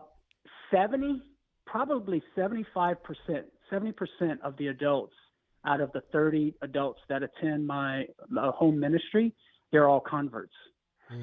And they're all converts in big part because of Catholic radio here and hearing Catholic Answers live. And so getting back to your spirit drive, if your listeners are listening right now, they need to call in and support you guys, because when people hear the fullness of the truth proclaimed in the Catholic Church, it touches hearts, it converts hearts, it touches minds, it converts minds, and it leads people to experience the joy of being Catholic. I am experiencing that firsthand on the ground here in Tulsa, Oklahoma, and the surrounding areas. And so many people are converted. So many people are converting. Our Holy Family Cathedral had over 50 candidates to come into the church last year, and we had over 50 again this year. And so the Spirit is really moving. And you know, Kim, we have every intention to make this area 70% Catholic. You keep up the good work. We have every faith you'll get there. Thank you. Yes, keep us in prayer for sure. Yeah. That's fantastic. I mean, I agree with everything you said. Catholic radio was so instrumental in my conversion as well. And it's a true gift to be able to just turn on your car or open up the app and listen to just outstanding explanations of why we believe what we believe, and understand current events through the lens of the Catholic faith. There's just so much for me still yet untapped beauty and truth there to be enjoyed. Yeah, and the beauty of Catholic radio is it provides a private outlet for an individual to encounter the gospel, the Catholic truth, and the fullness of the gospel and the Catholic faith. So most people who are in some way opposed to Catholicism or maybe struggle with it, they're not going to go to a church and listen to some talk or go to some Bible study at a talk. And so the question becomes, how in the world are they going to hear Catholicism? How are they going to encounter Catholic truth? And radio provides that means, because they don't have to fear what the peers are going to say and the judgments they're going to receive. They can just listen to it in the privacy of their car and their home and encounter the fullness of the gospel and enter into that dialogue with the Catholic Church within their heart and their mind. And because of the great programming that is on Catholic radio, Catholic Answers Live included, I must say, it can lead them on the right path to get the right information in order to get clarity as to what the Catholic Church actually teaches and the robust rationale or reasons behind what the Catholic Church teaches. And so, again, that's why your listeners need to give you guys a call and support Holy Family Radio to keep you on the air, so that we at Catholic Answers and others can continue to have that platform for our voice to be heard and achieve the great good of converting hearts and minds to the fullness of faith in the Catholic Church. It's so true. It really is. I mean, if you didn't grow up in the Catholic faith, maybe this is a no-brainer, but you haven't heard the Catholic explanation for the Catholic beliefs, for Catholic practices. You've only heard, in my case, the Protestant version of why the Catholics do what they do. Right. And that's not the version that you should be hearing. Right. If you truly want to understand someone and something, you need to understand it from the people that believe it, the people that teach it, the people that live it. And I can't even begin to name the number of times I thought, why didn't I ever hear that explanation? I only heard, the Protestant version of it. And that's, as you said, that's why Catholic radio is so important, because it gives an individual an opportunity to listen to it. I like to say in the quiet of their heart, but a lot of times it's the quiet of the car, because sometimes we're stubborn human beings, and we're prideful, and sometimes we don't want to be seen as exploring something. We don't want others to know that we're thinking about that. Yeah. Yeah. Yep. Yeah, absolutely. And also, too, Catholic radio provides a depth of theology and theological reflection that most Protestant radio does not. So, for example, this Church of Christ pastor that I've established a friendship with, who's thinking about becoming Catholic, he was sharing with me just the other night when we were having a guys out night out. He was explaining to us how Catholic radio here in the Diocese of Tulsa was huge for him, because he was so attracted to the depth of theological reflection in contrast to the Protestant radio that he was listening, which is extremely shallow and just never went deep into theology, into God's word and exegesis and all of that fun stuff. But when he got a hold of Catholic radio and started hearing the great programming on Catholic radio, including Catholic Answers Live, and heard the deep theological reflection and exegesis, it grabbed his heart, it grabbed his mind. He was just in awe, and he could not and cannot get enough. And so that's another beauty of Catholic radio, because we're able to share the rich theological tradition that we have, which is not just for the head, but ultimately for the heart, to help us to become the saints that we're called to be. So bottom line, if your listeners want people to become saints, they got to support Holy Family Radio. It's as simple as that. As simple as that. Hey, amen. Praise the Lord. Carla, appreciate your time today to be able to talk with us about what you're doing, the great work that you're doing for Catholic Answers and for the Diocese of Tulsa and Eastern Oklahoma out there. Really appreciate your time. God bless and have a great day. Hey, Deacon Jeff and Kim, thank you for having me, and may God's grace be with y'all in your radio drive here. Appreciate it. Hey, I should mention, where can folks find out more about you and your programming and everything else? Yes, so Catholic.com, all of the work I do there is there, but I also have my own website, carlobroussard.com, so all the work I do for Catholic Answers, as well as the Catholic Reason, and some of the work I do here in the diocese, people can find it at carlobroussard.com. Awesome. Well, once again, thank you for joining us for today in our Spring Spirit Drive. Have a great day. All right, y'all too. All right, thank you. Well, everybody, you heard what you need to do, and that is you need to support Catholic Radio so we can continue to do the important work that it is that we have to do. You heard the fruit. You've got people, converting all over the place. I think the mission field is ripe because there's so much happening in today's world that people want truth. Mm-hmm. We can't seem to find truth in media, in really much of anywhere, and that's a real problem. That creates an instability to our lives. Like, I don't know what's up or down, what's he or she, what's whatever. So and those things. We shouldn't have to worry about that, but now we do. Mm-hmm. So people need to latch on to truth, and truth, you can find the fullness of it here in a faith, in a person of Jesus Christ and the church that he founded. So amen to that. Amen to that. 888-287-0655, 888-287-0655. The phones are very, very quiet. We want to hear the phones ringing. I want to be getting notifications of folks making donations online. Haven't had a lot of that today, but we need, there's still plenty of time. Still plenty of time yet today. Got 2 days after that to get that in, but I really wouldn't wait. Really would like to hear from you now. 888-287-0655, 888-287-0655. Yeah, there's two reasons not to wait. One, you might be able to take advantage of matching dollars on the table so that your donation suddenly gets doubled. I think we have around 300 left of that, Deacon Jeff, is that right? Yeah, something like that. Yeah, something around that range. And also, if you're a new donor, call and make a donation of at least 100, and you have an opportunity to select one of the 8 books that have been donated by a generous donor as gifts to thank you for your donation. So those won't last the whole drive, so make that call now versus later so that you can claim your choice of one of those books. 888-287-0655 or holyfamilyradio.fm. Are we going to a break, Deacon Jeff, or are we going to hang around? Yes, we are. Okay. Our next guest at the bottom of the hour is Gary Zimek. He's author, speaker, followingthetruth.com. We'll talk to him.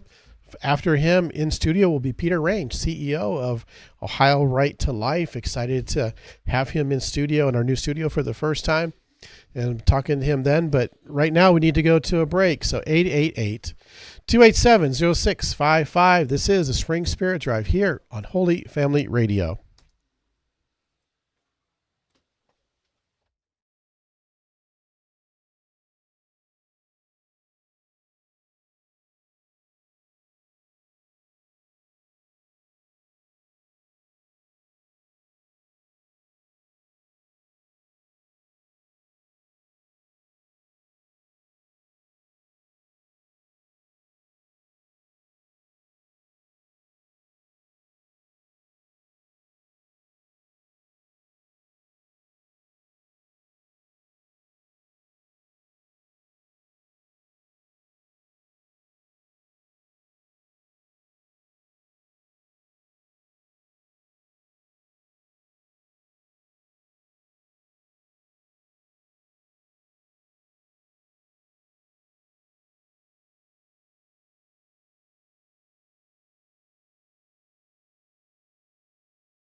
here at Holy Family Radio, the Spring Spirit Drive 2024.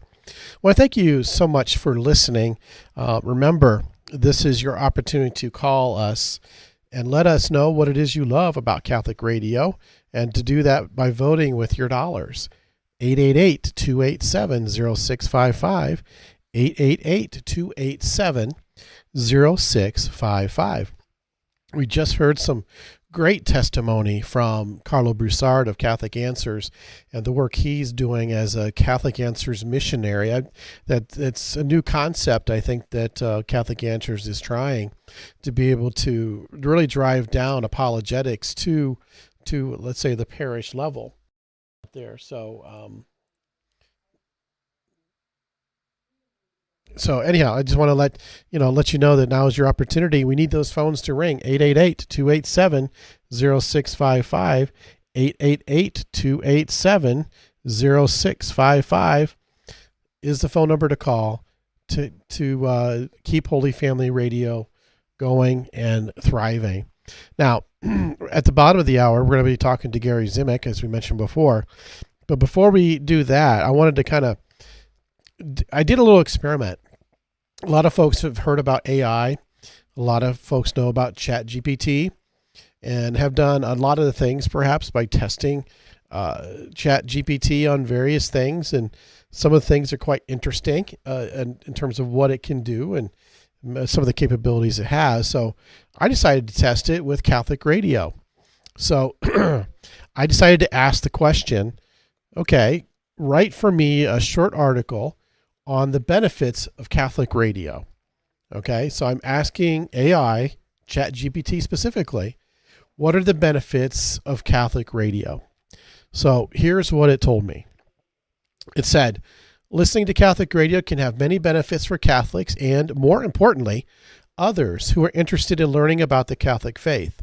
Here are some of the main benefits. Number one, spiritual growth. Catholic radio offers a wide range of programming that can help listeners grow in their faith. From daily Mass to devotionals like the Rosary, Divine Mercy Chaplet, to talks and interviews with theologians and other experts, Catholic radio can provide valuable insights into Catholic teaching and practice. So far so good. Number two, community building. Catholic radio can help listeners feel more connected to the larger Catholic community. By hearing stories of faith and listening to discussions on important issues, listeners can feel like they are part of something bigger than themselves. So far so good. Number three, inspiration and encouragement. Listening to Catholic radio can be a source of inspiration and encouragement in difficult times. The programs can offer messages of hope, comfort, and guidance to help listeners navigate life's challenges. So far, so good. Still going. Number four, evangelization. Catholic radio can be an effective tool for evangelization, sharing the gospel message with those who may not be familiar with it or who have drifted away from the church. I think that's right. That's a dead on right there. That's by far one of the most important things I think that Catholic radio does do. Now, number five, education. Catholic radio can provide an excellent source of education on Catholic teachings, traditions, and practices. It can help listeners deepen their understanding of the faith and answer questions they may have. And number six, this is the last one, the benefits of Catholic radio. Family-friendly content. Catholic radio is family-friendly, providing programming that is appropriate for all ages. Families can listen together and engage in discussions about faith and values. So, I think, yeah, those are some good reasons, and I think you missed where those reasons came from. Do you think I did it? Oh, there you go. I did miss. Yeah. Yes, I was out there being way too social with that's okay. all of our wonderful volunteers out there helping us. No, that's okay. I did an experiment, and I asked ChatGPT what the benefits of Catholic radio were. I did miss. Yes. And so if you have it written down, I'll have to look at it during a break. I do. Yeah. It's basically spiritual growth, community building, inspiration and encouragement, evangelization, education, and family-friendly content. I love it. It did. I think it did a pretty good job of, explaining why the benefits of Catholic radio. And so, well, ChatGPT can give us what the benefits are, and we can agree with those. What it can't do is keep us on the air. It can't provide us with the funds and the money to be able to keep on doing what we do. To keep the equipment going, the towers in shape. And we have to buy all the equipment for our Fostoria location. We've got the tower all ready to go. In other words, we know where we're going to be putting it. We got the antenna people building it, and we're looking we have to be on the air by the end of the year. So if there's any listeners who are from the Fostoria area, please know that we are looking to have Catholic radio back to you by the end of this year. So look forward to that. 888-287-0655, 888-287-0655. What do you get to say? So that is that an app that you use to? Oh, I'm sorry, I'm not familiar with ChatGPT. You're not familiar with ChatGPT? Okay, I'm not. Maybe there's some folks out there who are not familiar with it. ChatGPT is an AI tool. I figured that must be what it was. And it's the one that has. I think it's from OpenAI, and they released it to the public as a way for it to learn more. So it opened it up to people. You have to have your Google account in there, and you can ask anything you want. And I mean, it's really interesting, some of the things it can do, because it really can augment and provide information to things that can be very helpful and somewhat creatively, but it also has its biases and all that based on who programs it and everything else. So yeah, ChatGPT. So I've done a couple of things, including a little experiment about, hey, what does it have to say about the benefits of Catholic radio? Because to me, that's kind of like one of those things that you wouldn't normally think that you would ask an AI tool, right? This is true. What would it know about Catholic radio? Well, it seemed to hit the nail on the head pretty well there. I mean, it's basically taking artificial intelligence and mining the sphere of the internet to gather that information from articles and comments and posts. And I'm guessing knowing as little about it as you just now told me. Yeah. Well, ChatGPT then can do that, but it can't help fund this station, as you said. Nope, it's not. Who can do that? They can. Listeners. Listeners can. Listeners can. Business underwriters, those are the only sources of funding to keep Catholic radio on the air for all the wonderful benefits that it provides. So that means you, dear listener, we need you to renew your commitment to be part of the family, or to join the family if you haven't yet joined as one of our donors.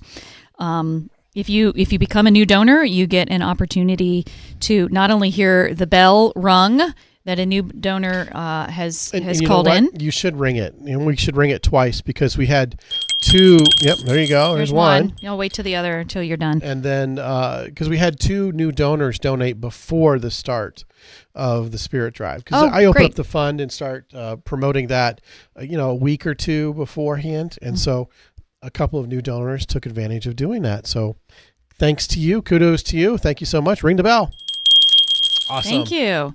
So why don't you call now, listener, and become a new donor yourself? You'll not only allow us to ring the bell another time, which always raises our spirits, but you would have, if you donate at a minimum of $100, you would have an opportunity to select one of the 8 books that have been generously given to the Spring Spirit Drive as gifts for new donors by an anonymous donor. So thank you to that donor, and give us a call now to claim one of those gifts for yourself, your choice of one of 8 books that were donated to the Spirit Drive. 888-287-0655. I got to get Gary on the phone. We are looking for new donors. We're always looking for new donors, and we're hoping to get 10 new donors this year. That's our goal.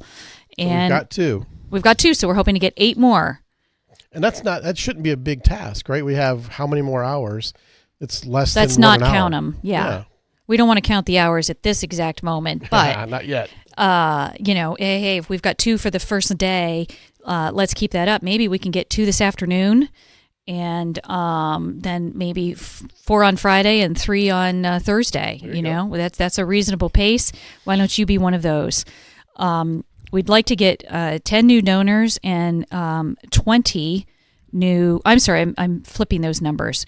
We'd like to get 20 new donors and 10 new recurring donors. So if in the past you've donated, a one set amount for the year, that's great. Maybe you could consider donating as a recurring donor on a monthly basis. And we are very happy to make that easy for you via a credit card donation, a monthly credit against your account, debit, I guess it would be against your account.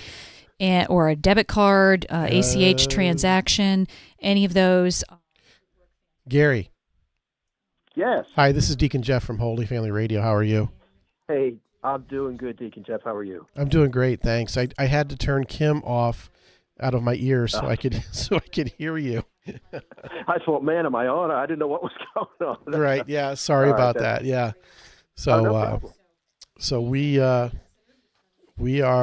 just about ready to go. Kim is running the ship here until I could get you back on. So how are you doing today? Okay. I am doing well. I'm doing well. Thank you. Very good. You doing well too? Yeah. Yep. We're doing well. We're off to a pretty good start. We'd like to see a little bit more activity this afternoon, but okay. We're gonna close strong. That's great. Great. Glad to hear you guys are still up and running and things are going well. Yeah, absolutely. We got 2 new stations that we're going to build, one by the end of the year and then one next year. Oh man, that's fantastic. Yeah. Okay. Well, I'm going to bring the live feed in and we'll take off from there. Sounds good, Deacon. Thank you. All right. Thanks. Mm-hmm. Holy Family Radio. I believe that we may have our next guest online now. Mm-hmm. I'll turn it over to Deacon Jeff to bring Gary Zimek in. Yeah, that's right. On the phone right now, we'll be talking to Gary Zimek. He is an author. He's a speaker from followingthetruth.com. He's a frequent guest here at our Spirit Drives, and we're pleased to welcome Gary back to the Spring Spirit Drive. Thank you, Deacon Jeff. I'm always glad that you remember me. It's always a pleasure to be on with you. Thank you. Well, it's great to be able to talk to you because we play your show every week, which we're great to have that, and I think you've always got a good message to share with folks because there's a lot of people who share a lot of the same struggles. And Catholic Radio is one of those ways that we can learn how to deal with those things and also to gain some inspiration. So for those folks who may not know, who are first-time listeners, may not know exactly who you might be, why don't you give us a little background? Well, thank you for the opportunity. Yes, I've been in full-time Catholic ministry for the past 12 years. It's kind of hard to believe when I tell people that. Before that, Deacon, I was a 30-year veteran of the software industry. I worked as a software developer for 30 years. Had a pretty big conversion experience along the way. Even though I never left the Catholic Church, I was lukewarm for a number of years and had what I would call a big conversion experience where Jesus became real to me. And as a result, it just set me on a path where I wanted to get to know him better and then to share him with others. To be honest with you, I never thought it would lead to full-time ministry, but that's what happened. I got laid off in 2012 from my day job, and I've been feeling the call prior to that to somehow get involved, either in writing or speaking, doing radio, all of which I had no experience in. That's the crazy thing about it, but I felt the Lord was calling me to do it. And, Deacon Jeff, little by little, he has opened up doors for me. I've written 12 books. My 13th will be coming out in just about another couple of months. And he has led me to speak all over the country. I've been able to hang in there and do this full-time and support my family full-time through full-time evangelization for 12 years now. And it's just been a great blessing. My main focus of my ministry, this is something that I believe God put in my heart several years ago, almost when I first started, is to reach those who are anxious and struggling with worry, because that's something that's always burdened me. And so that's the focus of my ministry. Just about all of my books touch on that topic in some way. And I try to just do what I can to let people know that Jesus is real and that he can help us to break free from worry and live lives filled with peace. So that's who I am, and I'm excited to be a part of your station. I thank you for airing my program each week, and I hope to keep working with you guys for many years to come. Yeah, same here. I mean, I know that I didn't have becoming a permanent deacon on my bingo card, as I'm sure you didn't expect to have 12 years and 12 books under your belt at this point. No, you know what's funny, Deacon? When I first had my experience, when I got to know Jesus and wanted to work for him in some way, I was convinced that he wanted me to become a permanent deacon, and I took steps to follow that path. And I talked to my parish priest. I talked to the deacons at my parish. I mean, all these guys knew me. They knew what I was all about. And it was frustrating, but the Lord completely blocked that path for me. And it just wasn't happening. And it wasn't in the cards. But it's interesting because I had never envisioned full-time ministry being a possibility. I thought that if I've got to work for the Lord somehow, I've got to do it at my parish as a deacon.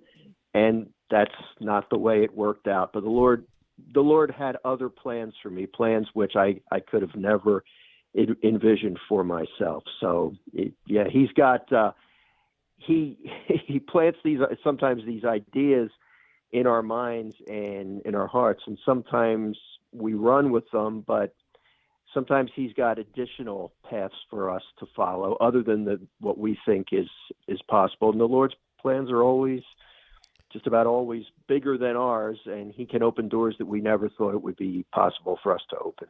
Yeah, amen. Sometimes we think that we're going to be led on a path that's from A to B, but really the path that we're supposed to be following ends up being A to C to D, then to B, right?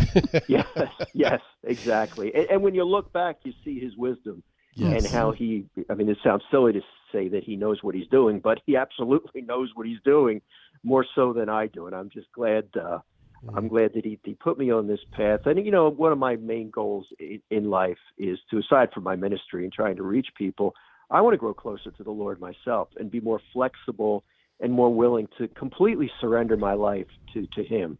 That's tough sometimes because I can be stubborn, but I found that if you do that, it works out a lot better in the end.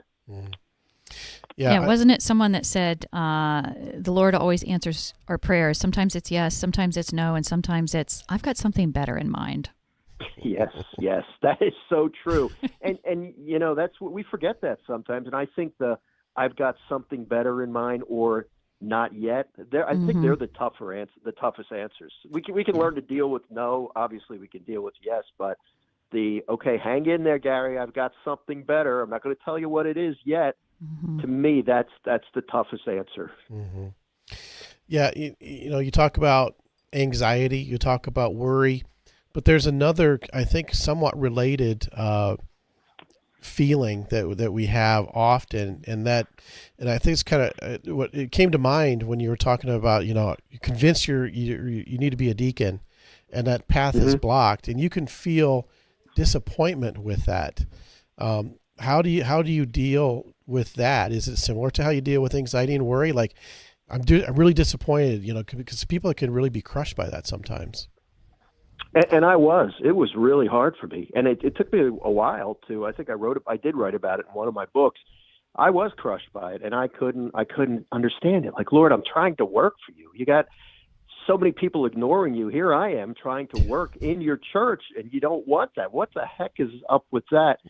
But over time, I worked it out by keeping in touch with Jesus, keeping the lines of communication going, talking to people, and eventually I realized that maybe that's not what he has planned for me. Because ultimately, I couldn't understand how me becoming a member of the clergy, how that could not be pleasing to God. Right. But in my particular case, he had something else in mind for me. And, as I look back now, I realized that had I become a permanent deacon, I would have been limited as to what I can do with my writing, with my traveling, and, I wouldn't have had the opportunities that I had. So for me, this particular path was important, because it also strengthened my faith, because I didn't think it was possible to really somehow work full time. And I had a lot of people telling me, there's no way, you're not going to be able to do it full time. You're not going to make enough money to support your family.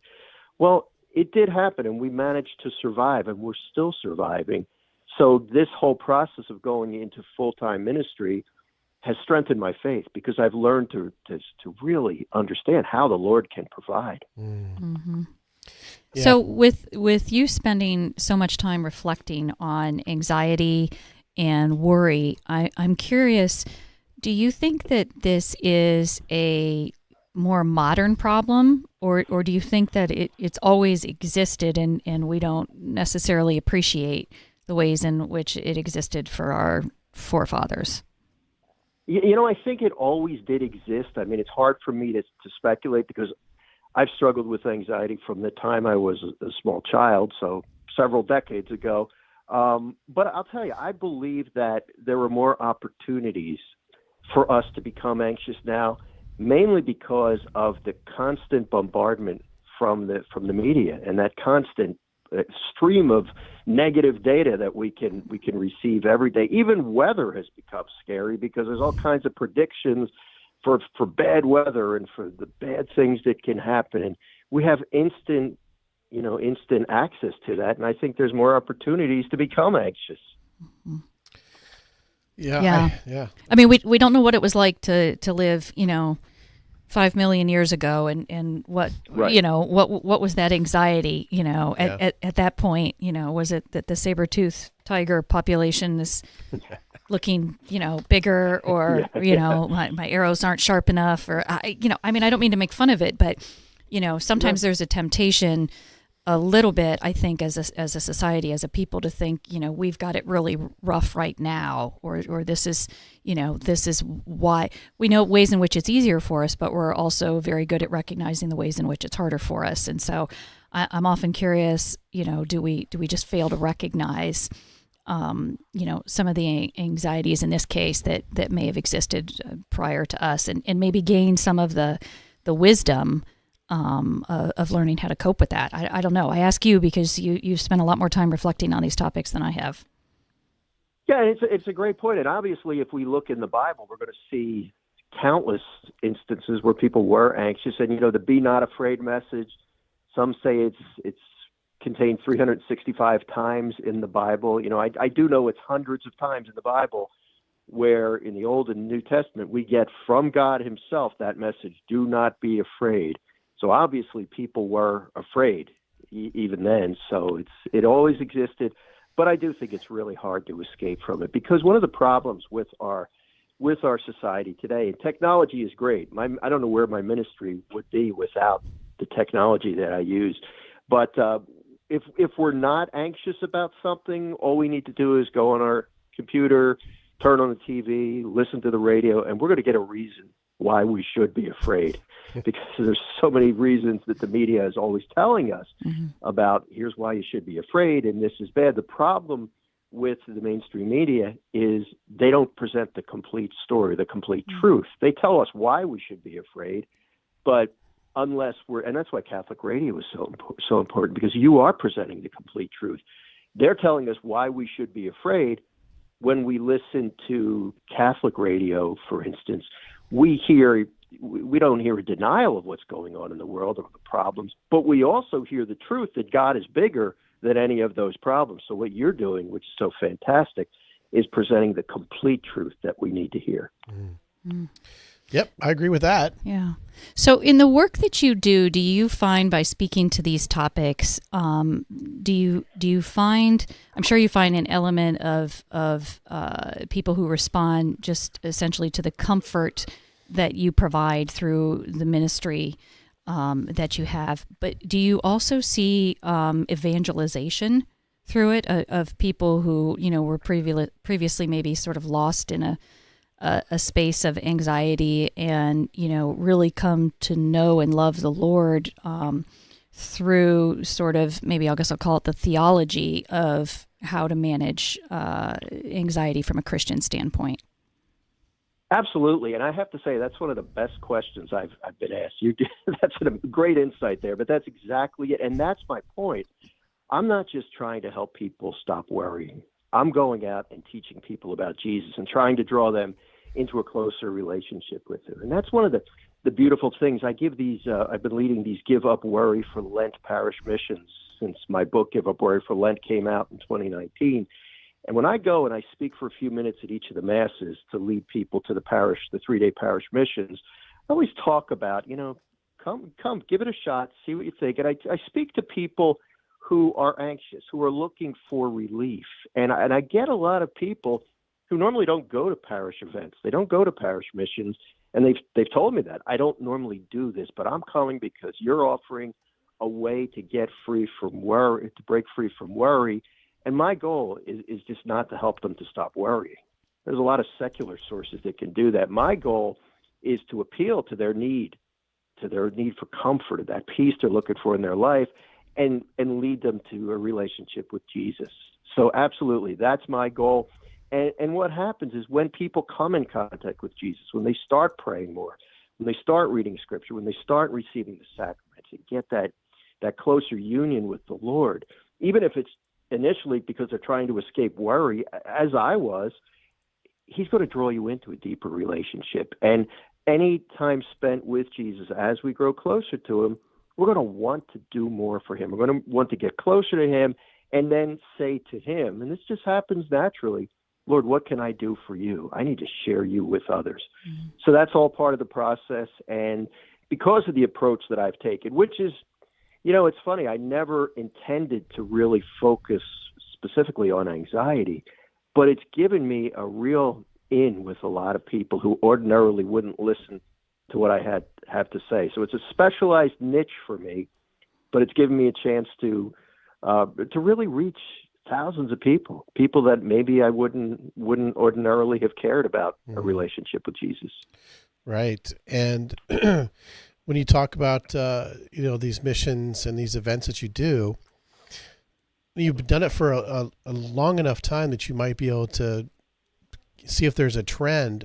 Are your audiences trending younger? Because there's always a concern that younger folks, through exposure to cell phones and to other sorts of things, are so anxious and so unsettled that I would imagine people are looking for answers. Do you see that borne out in your audiences, or maybe not yet?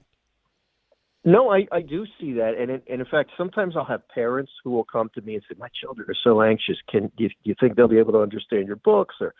And some people will bring young people, parents will bring young people with them. And I'm talking teenagers, even younger. And I write in a simple way. So my talks, my books do appeal to a wide age range. But yeah, I definitely see young people there. But it's certainly a wide variety of ages. I don't know in the time that I've been doing it that I've seen a change. It's pretty much always been the same set of people, young and old, and a combination from the time I first started. Mm. Okay. I was just curious because I know that's a concern that many parents have. At least I see it, maybe not necessarily for my children because, my children are mostly adults now, but I see it trending for younger people that there's this instability of not understanding and knowing what truth is now, what's true here and there. And that really does not provide a firm foundation for our lives. And we're going to need what you have to offer to a lot of people to be able to, I don't want to say necessarily cope with it, but at least find a source of comfort and foundation. Exactly. And Deacon, Jesus has to become real to people. And that's one of the things I always give in my pitch when I talk at the masses. Like, why do we worry? As Christians, why do we worry? Why don't we just go to Jesus? Because in Matthew 11:28, He said, come to me, all you weary and burdened, and I will give you rest. Why don't we just do that? And oftentimes He's not real enough. He's we go to Mass because that's what we do. But as in my case, I never stopped going to Mass. I always went to Mass every week. I never stopped. I never fell away bodily, but mentally, and I just wasn't there. I wasn't engaged. I was just going to Mass because I thought that's what you had to do. I wanted to stay out of trouble, if you want to call it that. But at some point, the Lord became real to me. When he became real to me, everything changed, and I viewed life differently, and I think that's the key. He needs to become real to us. We've all got problems. We've all got issues. We've all got struggles, and we have to believe that Jesus wants to, in some way, help us with our problems, and that's what I offer, and that's what I'm continuing to work on myself, because I still struggle with this. I've always had a tendency to be anxious. That's the way I'm wired, and I just got to stay closer to the Lord, want to keep growing closer to him so that I can experience that peace that he wants me to have. You know, I think a lot of, at least the younger generation, what I've heard from a lot of them is Jesus doesn't care about that. He you know, in other words, a more of a deep-seated belief that he doesn't really care about the things that I'm worried about or that I'm anxious about. How do you address that to anyone who raises that, whether they're youth or otherwise? And I think that's a big problem. We don't understand that he really does want to have a personal relationship with us and help us. And I think one thing that's popping into my mind as we're speaking, and you mentioned that, is how he fed the 5,000 men and women and children, 5,000 men plus women and children with 5 loaves and 2 fish, an incredible miracle. He fed the people. He didn't just say, listen, I just do spiritual things. I don't really care that you're hungry. I don't do catering. I want to feed you, right? Right? So, you know, he fed them. They were hungry. So he wants to take care of our needs, not always our wants, but our needs. And we got to remember that. And, you know, that happens through and that's one of the things I always try to emphasize when I give these talks. And, you know, when I speak about overcoming worry and I'm helping people to try to find peace through Jesus Christ, it helps them to understand that he does care. He does care about the little things, because oftentimes it's the little things that really cause us the most aggravation and cause us to stay up at night. Mm-hmm. He does care, and that's the important thing. And I think that comes from having a closer relationship with him. We begin to understand that he doesn't just care about us; he cares about me personally. Yep, absolutely. Yeah. So, Gary, when folks want to learn more about you and maybe consider you to come and do a mission or some sort of event for them, where do they start? The best place is it's funny, if they forget everything about what we're saying here, if they just went and Googled Catholic speaker anxiety, my name's going to come up. And I'm convinced, because I've seen that over and over. But my website is followingthetruth.com. Followingthetruth.com. That'll get you access to Gary, his books, his speaking events, and reach out to him to be able to come out and offer. Now, you offer, I'm sure you're highly sought after for Lent, but you also have other seasons that are also important as well. I do, and I'm going to try to start doing some Advent parish missions this year. So I'm going to make them 2 nights, because Advent's such a busy time of year. So instead of the traditional 3-night, I'm going to do 2-night parish missions because I have an Advent book coming out, Find Peace in Advent. That's going to be coming out in a few weeks, I think, or maybe actually a couple of months. So I do that. I do missions in ordinary time. Plus I do individual talks or retreats. You name it, I do it.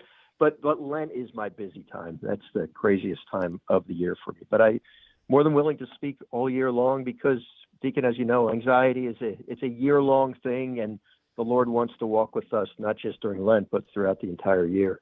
Yep, absolutely. Well, I'll tell you what, Gary, thank you so much for joining us once again for our Spring Spirit Drive. It's always a pleasure to catch up with you, and a lot of the things you have to offer, I think, really resonate with a lot of our listeners. So thank you again. Thank you so much, Deacon. I'm always grateful that you think of me for these pledge drives. And anytime you need me, you just let me know. Please keep up the good work. All right. Thank you, Gary. That's Gary Zimek, everybody. He's author, speaker. Followingthetruth.com is where you need to go to get a hold of Gary and get a hold of his books. Every year, during the Lenten season, his books pop up to the top of the lists there. on Amazon. So it's a testament to what he's done. And really, I mean, to come from a 30-year, business career, right? Mm-hmm. So all of a sudden you lost your job, but then you kind of wanted to do this, but how the heck am I going to make it, in a full-time endeavor? There's plenty to worry about there. There is plenty to worry about. And so, kudos to him for overcoming that anxiety and overcoming whatever obstacles were put in his place to be able to offer this as a full-time ministry now for 12 years, 12 books. Wow. Mm-hmm. Great. Yeah, that's pretty good. 13 coming out here in a couple of months. Yeah. So with that, we will go to a break. It's 5 till 3 p.m. We've got Peter Range, CEO of Ohio Right to Life. He is currently in our green room, if you want to call it that. He's in the office, and we'll be ready to bring him into the studio after we come back from break. So looking forward to that conversation. Make sure you listen, tune in, watch the live stream here. If you have a question for Peter, you can call us at 888-287-0655. We'll get that question to him. You can also comment on our live streams, either YouTube or Facebook. I'll see that here in the studio, and I can pass on a question or a comment as need be. But primarily, we want you to consider offering some financial support to keep Catholic Radio on the air. We've heard lots of great stories and testimonies about the fruit that's seen from Catholic Radio. I'm an example of that. I don't think I would be a Catholic permanent deacon if it wasn't for Catholic Radio. And Catholic Radio is such a joy for me to be able to do because I love it. I love being able to share God's word. I love to be able to share the fullness of his truth to everyone out there. So with that, give us a call at 888-287-0655, 888-287-0655, online, holyfamilyradio.fm to make your pledge or your donation now. You're listening to the Spring Spirit Drive here on Holy Family Radio.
2024 Spring Spirit Drive here on Holy Family Radio. We are live in studio today, tomorrow, and Friday, bringing you exciting Catholic guests from... Exciting.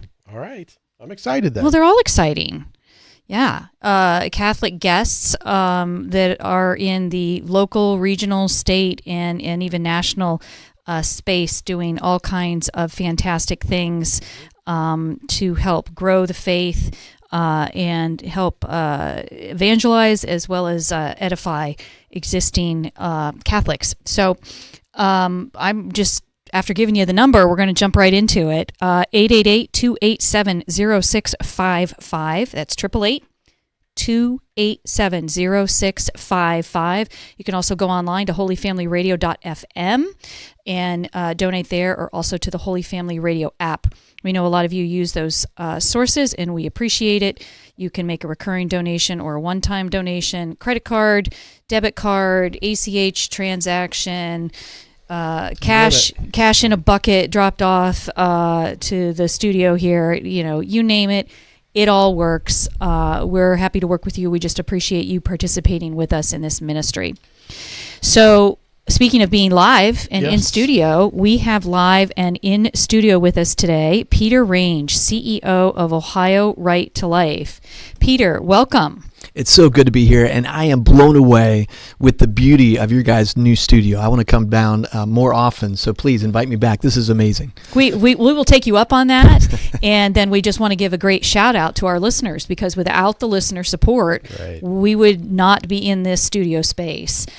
We'd be lucky to even be on the air, but it was probably, Deacon Jeff, it was probably upwards of 10 years of my complaining about having to use a porta potty outside during the spring drive. They just probably got fed up with it and said, you know what, we're going to donate enough money that they can move into the old parish center there at St. John's in Glandorf. So it's a great space. Come check it out, listeners. This is open house time, and so swing by.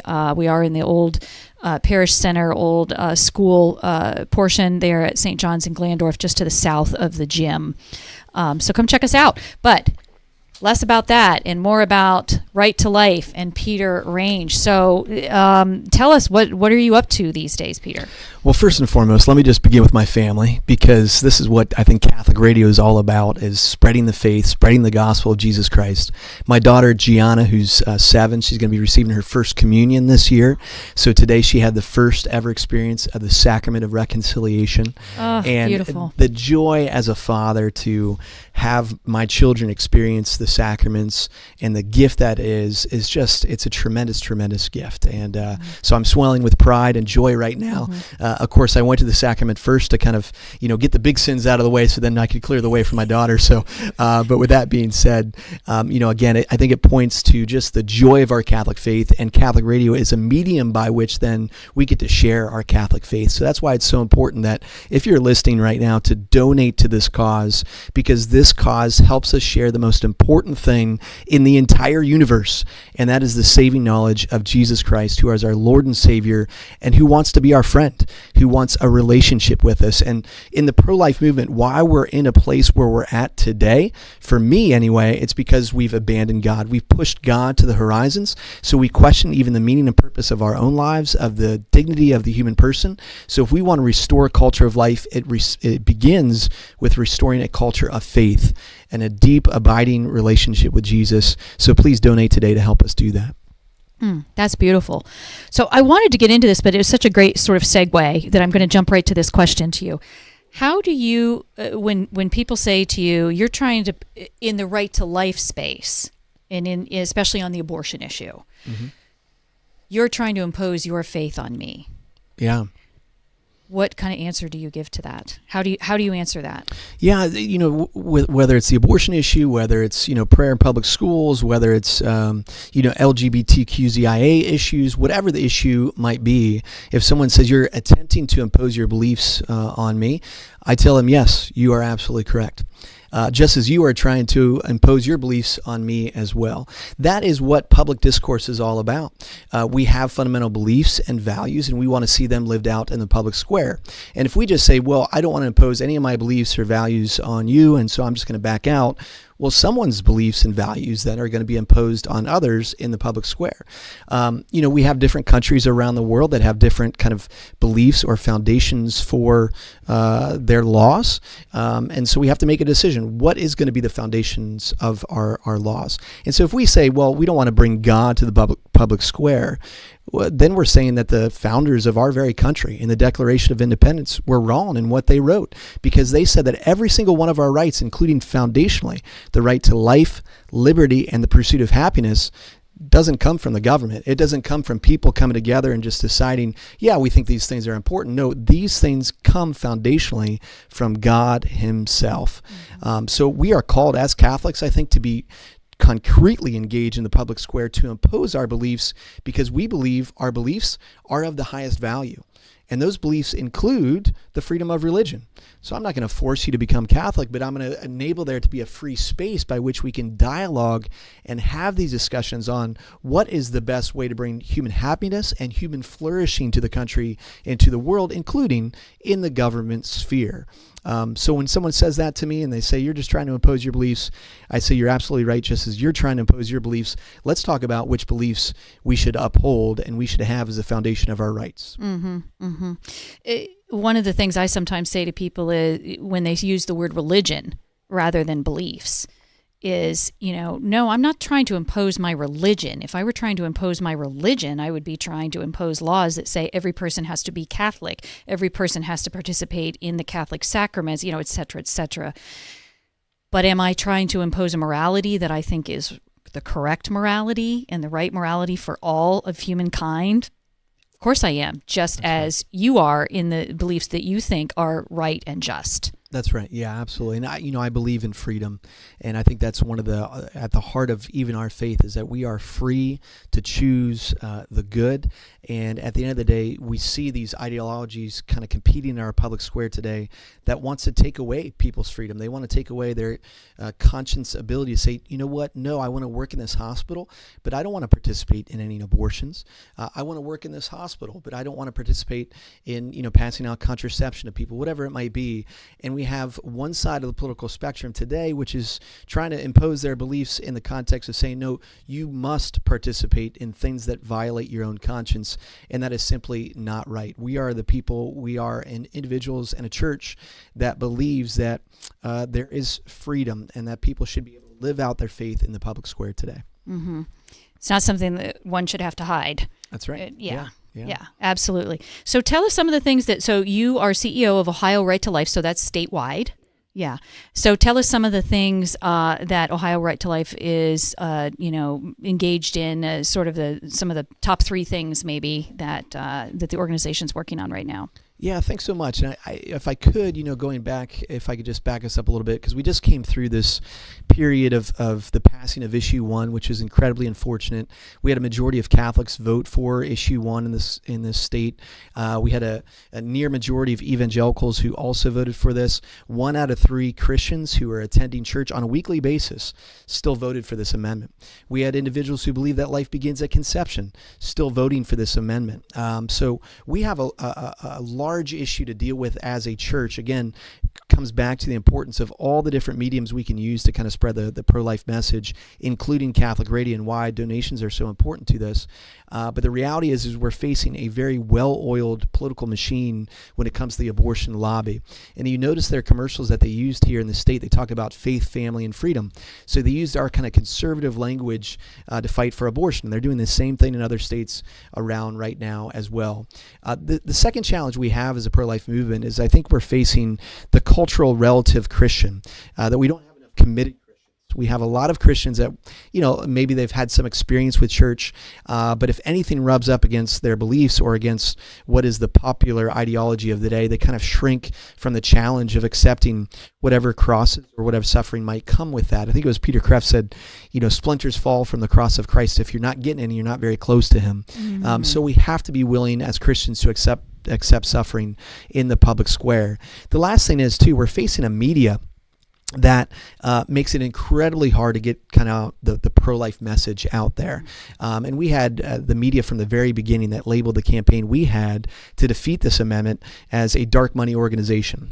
So it's really hard to get a message out there when people aren't believing you, because everything you put out there, the media says, oh, these pro-life peoples, they are just kind of simply lying. So when it comes to what we're doing next, there's a couple different programs that Ohio Right to Life is focused on, and I'll just mention two of them, which I think is really important.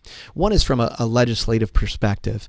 We know that one of the reasons that women choose abortions is for economic reasons. And so how can we, from a governmental perspective, create a culture in society which recognizes there are economic challenges? There's real economic challenges when it comes to the cost of birth, childcare, things of that nature. So how can we address those from a public policy perspective to make Ohio a very welcoming state for a single mom who's faced with this very difficult decision, whether or not to choose life and how she's going to feed her children, all those things of that nature.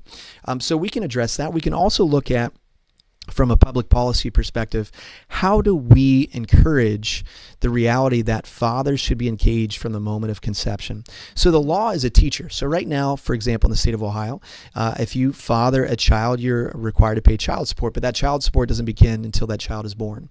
Why doesn't that begin at the moment of conception? So that can, again, be a teacher, that law, to say that, no, every child from the moment of conception is deserving of being taken care of, including by the father who helps to create that child. Because at the end of the day, I think it's 81% of women procuring abortions here in the state of Ohio are single. The father isn't in the picture. So you're much more apt to procure an abortion if you're single. So we have to rebuild that family union in every way, shape, or form. And then lastly, from an educational perspective, I think we in the pro-life movement, we've kind of abdicated our responsibility to just do the hard work of going to our family, our friends, and our neighbors about this particular issue. And we focused a lot on elections, and elections are incredibly important. But when I look at this last election, I spent a lot of time traveling the state, talking to individuals, large crowds, small crowds, whatever it might be. And I didn't start going door to door in my own neighborhood until like the last couple of weeks of the election. And I look at the results of what happened in my small little rural town in Ohio, where the majority of my neighbors, my friends and family, voted for this amendment. And so we have to remember that Catholic principle of subsidiarity, that local issues are best handled by local people. Are we doing the hard work of going and knocking on our neighbor's door, talking to the individual in our pew about life? And sometimes that makes us uncomfortable as Catholics, but that's the hard work we need to do. That's the evangelism we need to do, because people are much more apt to listen to a family, a friend, or a neighbor than they are even to a commercial. But because we're afraid to kind of reach out and do that hard work, we have been convincing and moving hearts and minds to the pro-life cause. Yeah, I'm kind of wondering, when you talk about this amendment, this thing that makes it change the Constitution, do people really understand that? I mean, do they really understand what it is that they were saying yes or no to? I think when we say we don't want it, I think we knew, but I don't know if people who voted yes did. Pull your mic away a little bit. Yeah, no, I think 100%. I think that's the challenge when you're up against so much of the abortion machine in some of these battles. The left spent over $60 million to get this passed here in Ohio. And of course, they emphasized the fact that Ohio law, the heartbeat law, did not have exceptions for rape and incest. And so a lot of people were focused on that because that's kind of what they talked about. It's what they closed their commercials on as well. And we were able to raise more than any other state has in some of these battles. I mean, we raised close to $30 million with the help of national groups like Susan B. Anthony, Pro-Life America. But still, we're outspent 2 to 1 in a campaign. It's really hard to win a political campaign when there's so much fervor on the other side and there's so much money from Swiss millionaires, from George Soros, from Michael Bloomberg, Steven Spielberg, all donated to the campaign here to get this passed in the state of Ohio. So, at the end of the day, they were able to kind of lie. They talked a lot about how women would not have access to miscarriage care in the state of Ohio. Completely not true. Across the country, women have access to miscarriage care. But once they put that up on TV and they lie about about that, it's really hard if you don't have the money to kind of correct some of those lies, even though we had the Ohio Department of Health issue a letter to say that's completely false, that every woman has access to miscarriage care. But a lot of women voted for the amendment because they thought that that was at risk. A lot of women thought that access to contraceptives were at risk as well. Again, that was just simply a lie from the left for them to be able to pass this amendment. It's very unfortunate, but that's a reality of, again, why we need to get back to the streets to form people's conscience so they're ready to receive the pro-life message for the next referendum, because there will be more. And we're going to come back up with our own referendum. Maybe that's 3 years, maybe it's 5, maybe it's 7. But we have to lay the groundwork because we can't let this stand. It's now Section 22 of the Constitution. We can't let it stand, Jeff, because this allows, this amendment, for abortion through all 9 months of pregnancy in the state of Ohio. And the media, again, they lied and they say there's no late-term abortion happening in the state of Ohio. There was over 300 last year abortions that took place after 19 weeks here in the state when the baby is fully formed. All the organs are present, taking place here in the state of Ohio. So despite what the media might tell you, children are at risk, and they're at risk now through all 9 months of pregnancy here in the state. So we have to reverse the effects of issue 1. So I would imagine that you have plans to actually do that. Yeah. So you got some events coming up that I think, especially the one that's coming up in May, is really, really important for that. Yeah, super excited. So if you have a student ages 14 through 22, Trent Horn, who of course is a great Catholic apologist, great teacher, he wrote the book Persuasive Pro-Life. And so we wanted to start reaching out to the best articulators of life we could in the country. Trent is currently down in Texas. He's flying in on May 18th. It's going to be at the Newman Center on the campus of Ohio State University. So we're going right to the belly of the beast. We're going right to the college campuses, the largest campus here in the state of Ohio. And Trent's going to speak from 10 to 2:30. We have a couple different sessions. We're going to talk about in vitro fertilization. We're going to talk about post-abortion healing as well. But Trent's going to make 2 presentations during the day. One on his book, Persuasive Pro-Life, how do you articulate the pro-life cause in the public square? And then he's going to take a deep dive into pro-life apologetics, really those hard cases. What do you do in the case of ectopic pregnancy? How do you answer the cases if someone brings up rape or incest? So we're going to dive into that and kind of discuss those issues. Super excited for that. People can sign up. If you have a young person who's interested in the pro-life movement, they want to learn how to articulate this issue on their college campuses or on their high school campuses, go to ohiolife.org. It's right on our main page. You can sign up for the Persuasive Pro-Life Campus, pro-life conference we're doing this May 18th in Columbus. Yeah, my daughter is going to be going to that. She was in here earlier today. Awesome. So and we'll be back on Friday. We'll be back on Friday. To talk about her work in the pro-life space. That's right. Yeah, she started the local Students for Life chapter at our local high school. She's graduated last year, so she's moved on. Now they have a podcast called The Post Row Show. Awesome. Her and her cousin, they produce it here, and we're happy to be able to do that, to do what she can to help, and she's excited about that event, and I think it's going to be an important one. One of the best interviews I've ever done was actually on the Post Row Show. They caught me in Washington, D.C. That's right. They cornered me, and they said I had to do the interview, so I did it. But no, she does a great job with that podcast, and that's what we need. We need our young people out there kind of using these new platforms, these new ways of getting the message out there, because, again, the other side is very effective at using some of those tools, and as much as some of those tools have some drawbacks to them, so we have to be prudent in our use of them, we also have to engage where people are at. And that is where a lot of people are at. So let's engage those platforms to get the message out there. And it can have a great effect on individuals' hearts and minds if you're using those mediums to tell stories which impact people's hearts. And when the heart is impacted, then the mind may be challenged to change. Yeah. And so I think that's the other large issue we have in the pro-life movement is returning to how do we tell really good stories, right? And there are some stories that move people's hearts and minds to donate, but we have to look at this demographic. We're really losing young women today, and to reach that particular demographic, I think we have to give those young women a vision that they can really connect with, that they really could see themselves aspiring to. And so we have a tendency in the pro-life movement, and I think it's good, but we want to tell the stories of someone who's in a crisis pregnancy, but then chooses life. And those are great stories, and those are powerful, and it causes people to want to engage to help those women. But for the average young woman in high school or college, those stories actually they evoke fear in her because, oh gosh, I can't imagine being in that situation, and what would I do? And I don't want to tell somebody else what to do in that situation. So let's rather give those young women a vision to how they can live out a beautiful vision that the church presents to us, ascending to the most beautiful vocation there can be in the world. And that is really the gift of motherhood and the beauty of what it means to bring a life to the world. Both my mother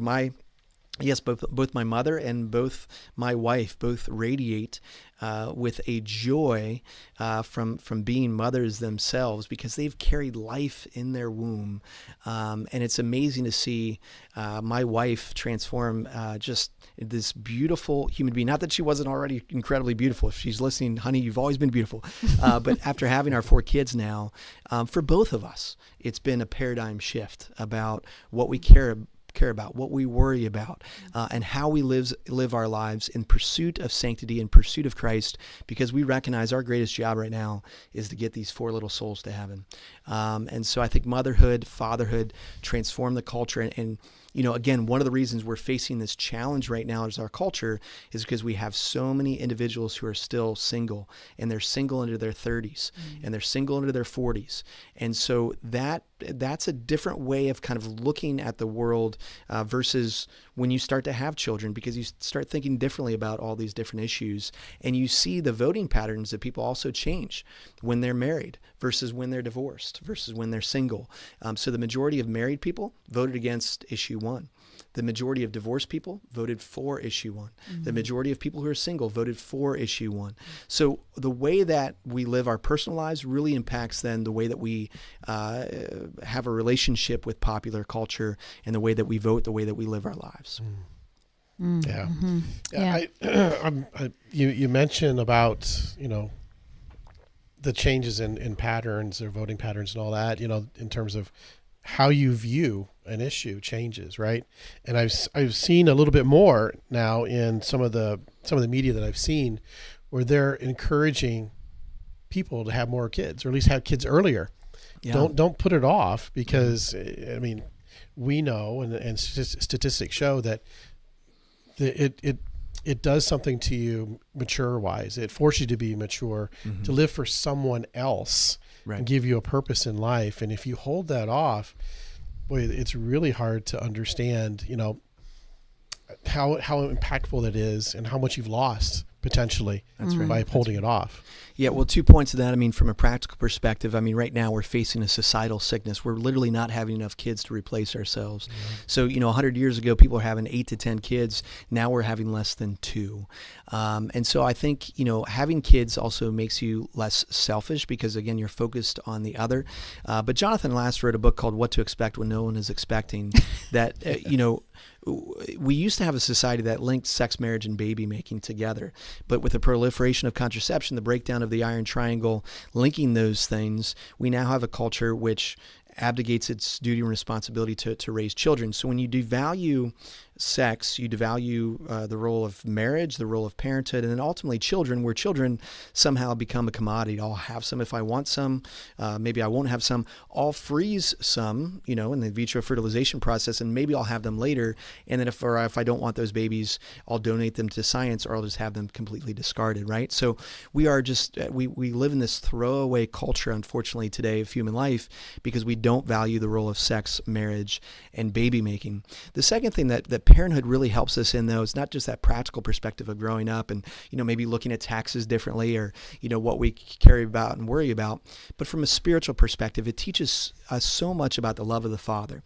So I mentioned Gianna before, who's going to be receiving her first communion coming up. Super excited for her. And, I always told myself growing up, whenever I have kids, I'm not going to have Barbies in the household. And that's for a lot of different reasons. I don't want Barbies in my household.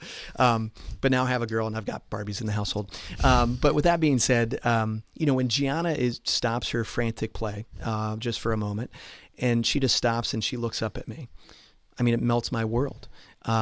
It just that moment, there's nothing that's said. It's just me and my daughter just kind of looking at each other with her little wry smile and everything.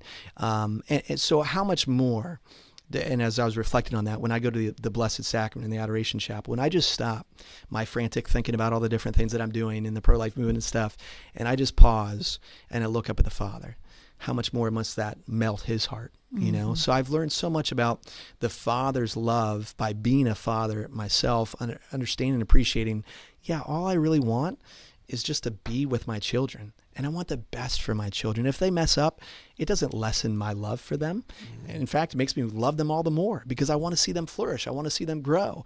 And so in the same way, it's helped me kind of disregard some of the shame that I've had because of the sin in my life to say, you know what? I know my identity. It's as a son of the Father, and my Father loves me, and he would give his life for me. Just the other day, my now he's going to be 2 in July, William, my youngest, started to tumble down the stairs. And so I ran and I leapt until I got to the bottom of the stairs. I caught him, ended up with a few bruises and scratches, but it was just instinctual. I would do anything I could do to save him in that moment. Now, I don't want to make myself out to be the hero because I could have actually tripped over the stage. I don't know what happened, but I somehow ended up at the bottom of the stairs and catching him. But I was kind of thankful that it kind of taught me, like, I would give up my life in a second for my kids. And so that's what helps me appreciate that the Father has really given up his life, the Son, for me on the cross. And gosh, what a gift that is. What a gift of freedom that is to understand or appreciate that. Mm-hmm. Yeah. I think it's very true. I tell my kids all the time, you'll never really understand how much your dad and I love you until you become a parent. Yeah. It's just hard to, and that speaks to what you were saying, that, you know, it just gives you a glimpse of how much the Father loves us, how much Jesus loves us when we are parents and we understand. I tell my kids jokingly too, I said, you know, we all love should be unconditional, but I have to be honest, there are probably things that Daddy could do that would make it hard for me to love him. I'd have to work through the forgiveness and I should be loving him as unconditionally as I love the children. But then I've told them, if you did that same thing, I wouldn't have as much struggle. And that's the Father's love. It's a glimmer. It's a sliver of the Father's love for us that we can't understand until we're parents. So to your point, the advantage of becoming a parent really shifts that paradigm and shifts that focus on priorities. And it makes sense on how you said people voted. Amen. In the last election. I'm glad that we're talking about fatherhood. I mean, this is the Holy Spirit kind of inspiring this. And folks, if you're listening, I'm going to pledge $150 right now. And I just want to invite you to call in and match me. These types of conversations are being heard right now because of your generous donations. So please match me right now, $150 that I'm laying down from the Range household for Holy Family Radio so that we can continue to have these kind of conversations on air. But I think you hit it, Kim, just on that really main thrust here. Fatherhood is the solution to the pro-life movement. CareNet, which runs 1,000 pregnancy centers around the world, they did a study where they asked the women, what is the main, so I mentioned before that economic factors drive women to make the abortion decision. They absolutely do. But when they ask those women considering abortion, who's the number one voice on whether or not you're going to choose this child? What's the number one reason? Overwhelmingly, they said it was, what did the father of the child want them to do? So if the father of the child was going to say, well, it's your choice, honey, whatever it's going to be, what they hear in that is, I'm alone. I got to make this decision. What am I going to do? But when the father would say, I want to be a husband to you and a father to the child that's been created, the woman will overwhelmingly choose life. So the father of the child is the number one voice on whether or not that woman is going to choose life in that situation. So if we want to see an end to abortion in our nation, we need to see a renewal of fatherhood in our nation. And that's not only going to help us address the abortion issue, but it's going to help us address, whether kids drop out of high school. 71% of kids dropping out of high school are fatherless. It's going to address, neighborhood and street crime, because we know that those rates go skyrocketing up when the father's not in the household. It's going to address whether or not those young teenagers become teenage pregnant parents themselves, because the father is indicative in the practical reality of all of those things, whether or not we see success in our young people, including ultimately whether or not our young people continue in church or not, is whether or not the father is going to church. So we've lost an appreciation of the love of the Heavenly Father because our earthly fathers have not necessarily been living out our call and our duty as well. So how do we reach those earthly fathers? How do we try to start moving those hearts and changing their, behaviors and being more of what's needed to, faith, family, strength? Yeah, well, number one, it starts in this room. It starts with Deacon Jeff and I. If men aren't living it, if we're not praying it, I can talk about it till I'm blue in the face. But if I'm not actually really challenging myself on a daily basis through personal prayer, having that relationship with Christ, I've got no chance at going out there. I can't remember who said it, but they said ministry without prayer is the highest form of arrogance. You're trying to do God's work without Him, right? So I need to make sure that I myself am deeply connected with the Lord and I'm doing what I need to do. Second thing is that iron sharpens iron. And so we as men, sometimes we try to be lone rangers and do this by ourselves. We can't do that. We need to make sure that we are daily walking with other men who are going to challenge us to be the men that we're called to be. Then the third part of that then is how do these groups that already exist, whether it's the Knights of Columbus, whether it's your men's Bible study in your church, how are you purposely going out and attacking the world? So we have lost our zeal for going out and discipling others. We should be praying, as it says, Focus Missionaries, for example, they do this every day. They pray for divine appointments. Lord, direct me today to someone who needs to hear the gospel of Jesus Christ. And then you take advantage of it. And it's scary at first whenever you do that. You might be called to do it in the grocery store to the clerk. And you're like, well, I don't want them to, think I'm the weird, awkward guy. But that's okay. We just need to get over ourselves because at the end of the day, in 80 years, we're all dead. So who cares what people think of it or say about you? But it is going to matter whether or not you preach the gospel because that could impact someone's life for eternity. So it's one, personal prayer. It's two, men getting together and praying together, challenging each other. And then three, having that evangelical mindset that, yes, I'm going to go out and I'm going to disciple somebody. I'm going to reach out to somebody that the Lord is calling me to reach out to. Robert Coleman wrote in the Master Plan of Evangelization, because we have this idea in the church, all right, what is the retreat that's going to, move things or whatever it may be. He wrote in that book, the Master Plan of Evangelization, that Jesus didn't neglect the multitudes. He fed the 5,000, but he spent the concerted amount of time with 12 guys, just forming them for 3 years, eating with them on a daily basis, walking with them, talking with them. We're not greater than the master. So we have these big grandiose ideas in our mind that we're going to go out and start something big. Let's just start small and do that really well. Disciple maybe one other man in your life, and then allow the Lord to take it from there. Yep. You are listening to Holy Family Radio's Spring Spirit Drive. Here was Peter Range, CEO of Ohio Right to Life, and he has made a donation of $150, and he's inviting everyone who is listening right now to also match him and donate. And call up today, right now, 888-287-0655. That's 888-287-0655. You can also go to our website and make that donation online at holyfamilyradio.fm. holyfamilyradio.fm. And by the way, if you call, we can take your credit card information. You don't have to do it online. We can take it right here, and we can do that, and we'll take and process it that later. But either way, you need to act now, because we cannot wait. Another and in 3 days we're done. We're out of here, and we're quiet and off the air, and you get your regular programming.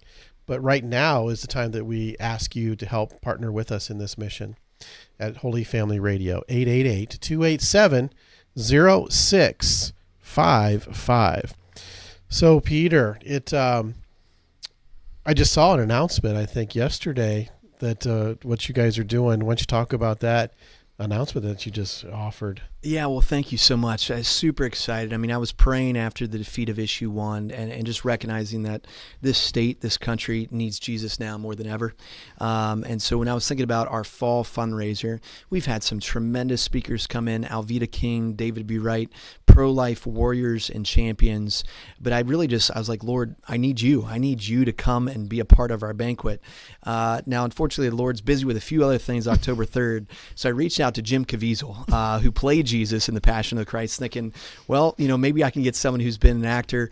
We considered Jonathan Rumi as well. Maybe he'll be next year, but super excited. We're going to be bringing in Jim Caviezel, who, of course, played Jesus in The Passion of the Christ. He played Tim Ballard in The Sound of Freedom most recently, and then he's going to be playing Jesus once again in the follow-up to The Passion called The Resurrection. That's going to be coming out, I think, in the next couple years. So Jim is, if you've ever seen him talk before, he is a disciple of the Lord. He is an A-class Hollywood actor, but he believes in Jesus Christ passionately and in following the Lord. So we're just super excited for him to come in and to share that message. This too, And so Jim's going to be coming in October 3rd, 6:30 to 8:30 in the Columbus area.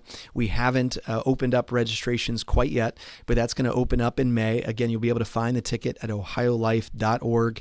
It's our annual Dinner for Life, but super excited. And one of the reasons we do this fundraiser, much like you guys here, it's to sustain the ministry and what you're doing, but we really want to expand kind of what we're doing. So we're doing this, training with Trent Horn in May. It's a one-time thing. We want to do that 4 times a year across the state and regionally across the state of Ohio and develop a discipleship program that flows from these pro-life trainings. So it's not just a one and done for these students, but they're getting training on a monthly basis to articulate the pro-life cause.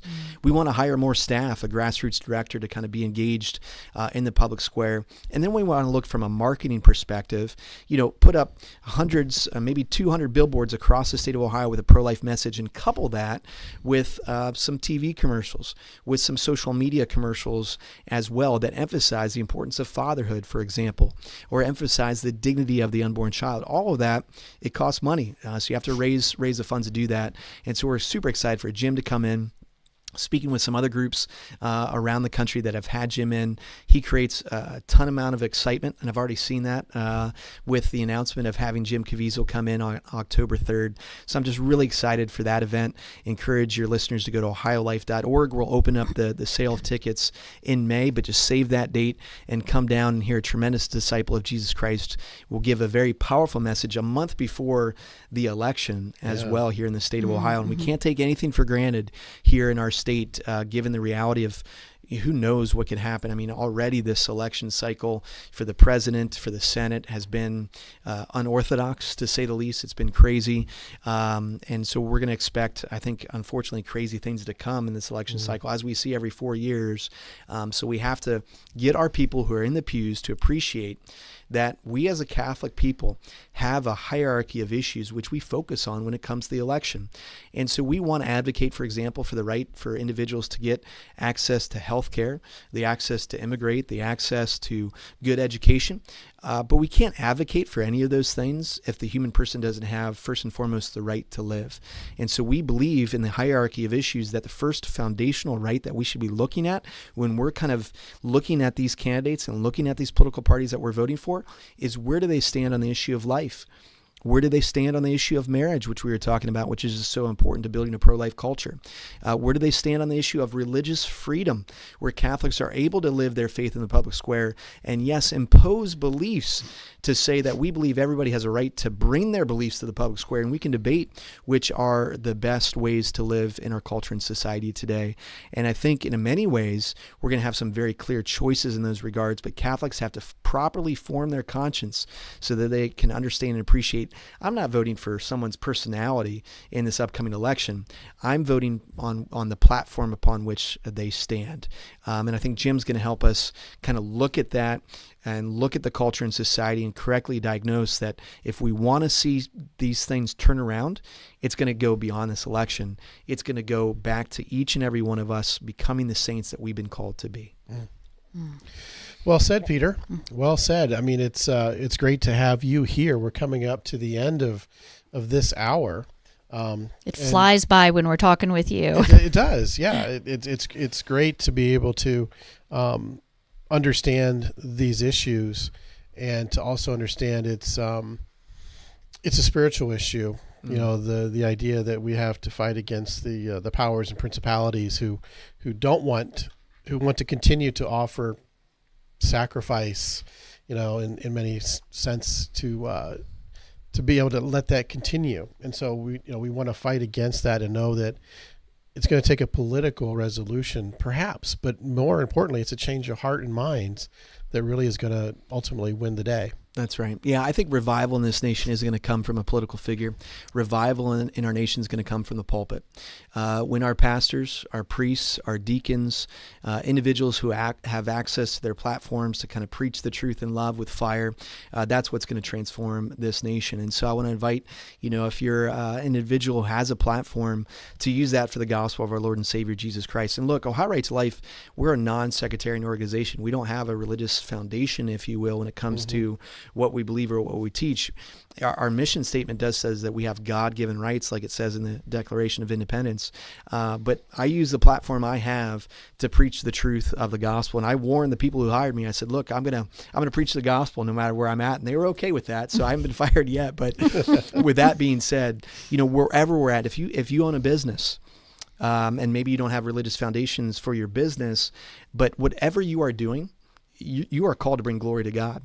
And so I encourage you to use the platforms you have to bring glory to God, whether that's in your business or whether that's the pulpit. And don't be afraid and don't worry about what people think about you, because at the end of the day, this is not about what people think about you. This is about honoring your Father in heaven, who loves you and wants to see you come home to heaven with you, and wants you, as long as you're here on this earth, to bring as many people home to him as well. That's the meaning and purpose of our lives, to bring glory to God and to bring many people home to the Father as we can. So let's do that. Amen. Let's do that. Absolutely. Give all glory to God for all the work that you're doing and everything that you're doing to help protect those little ones that can't speak for themselves, and to bring about true revival and change to our country today. So thank you so much for joining us today. Yeah. It's so great to be with you both. Thank you for the work that you do and sharing the gospel here. And I'll come down tomorrow if you want me to. Great coffee and a great studio. Well, hey, that might work out. Let's see. What do we have over? We have Father Mike over lunch. Yeah, we have lunch, and we got 2:00. I got a little extra spot there too. So anyhow, appreciate you. Appreciate you being able to come in here today. I know you've got a very busy schedule, but very, very appreciative, and thank you so much for coming by. Thank you, guys. Really appreciate it. God bless. Absolutely. God bless. And listeners, don't forget, Peter generously donated $150 matching funds, and so he's calling you to support Catholic Radio. Call in right now, 888-287-0655, and pledge your donation, and Peter and his family will match that up to $150. So thank you for that generous donation, Peter, and listeners, thank you for prayerfully considering joining in this ministry. We've got some great, recurring donors that donate every month and every year, but we're looking for some new ones. It's a great time for you to pick up the phone and join the family. Become a first-time donor, 888-287-0655, or holyfamilyradio.fm, or the Holy Family Radio app. Any of those options will provide for you the opportunity to donate in whatever format you would like to donate. What do we have next, Deacon Jeff? Well, we're going to break for the top of the hour, and coming up in the next, let's say, hour and a half or so, we have our art contest winners for our Catholic School Folder Art Contest. Will be here, so we'll have some students and maybe a parent or two, maybe a principal or so coming in to talk about Catholic schools and talk about their artwork. Our theme this year was the Eucharist. I thought it was baptism. That was last year. My goodness, I did the Eucharistic revival study yesterday. We just wrapped it up, so I had that on the mind. Sacraments. You had sacraments on the mind. That's right. So it's baptism. And so we'll have a great discussion with them. It's always a good time to see them here in the studio. Everybody's a little bit excited, a little bit nervous, what's this radio thing, this microphone? But in any event, that's coming up at the close of this day. So excellent. 888-287-0655. 888-287-0655. That's the phone number to call right now as we close up on another hour here at the Spring Spirit Drive on Holy Family Radio. We'll be back after this break.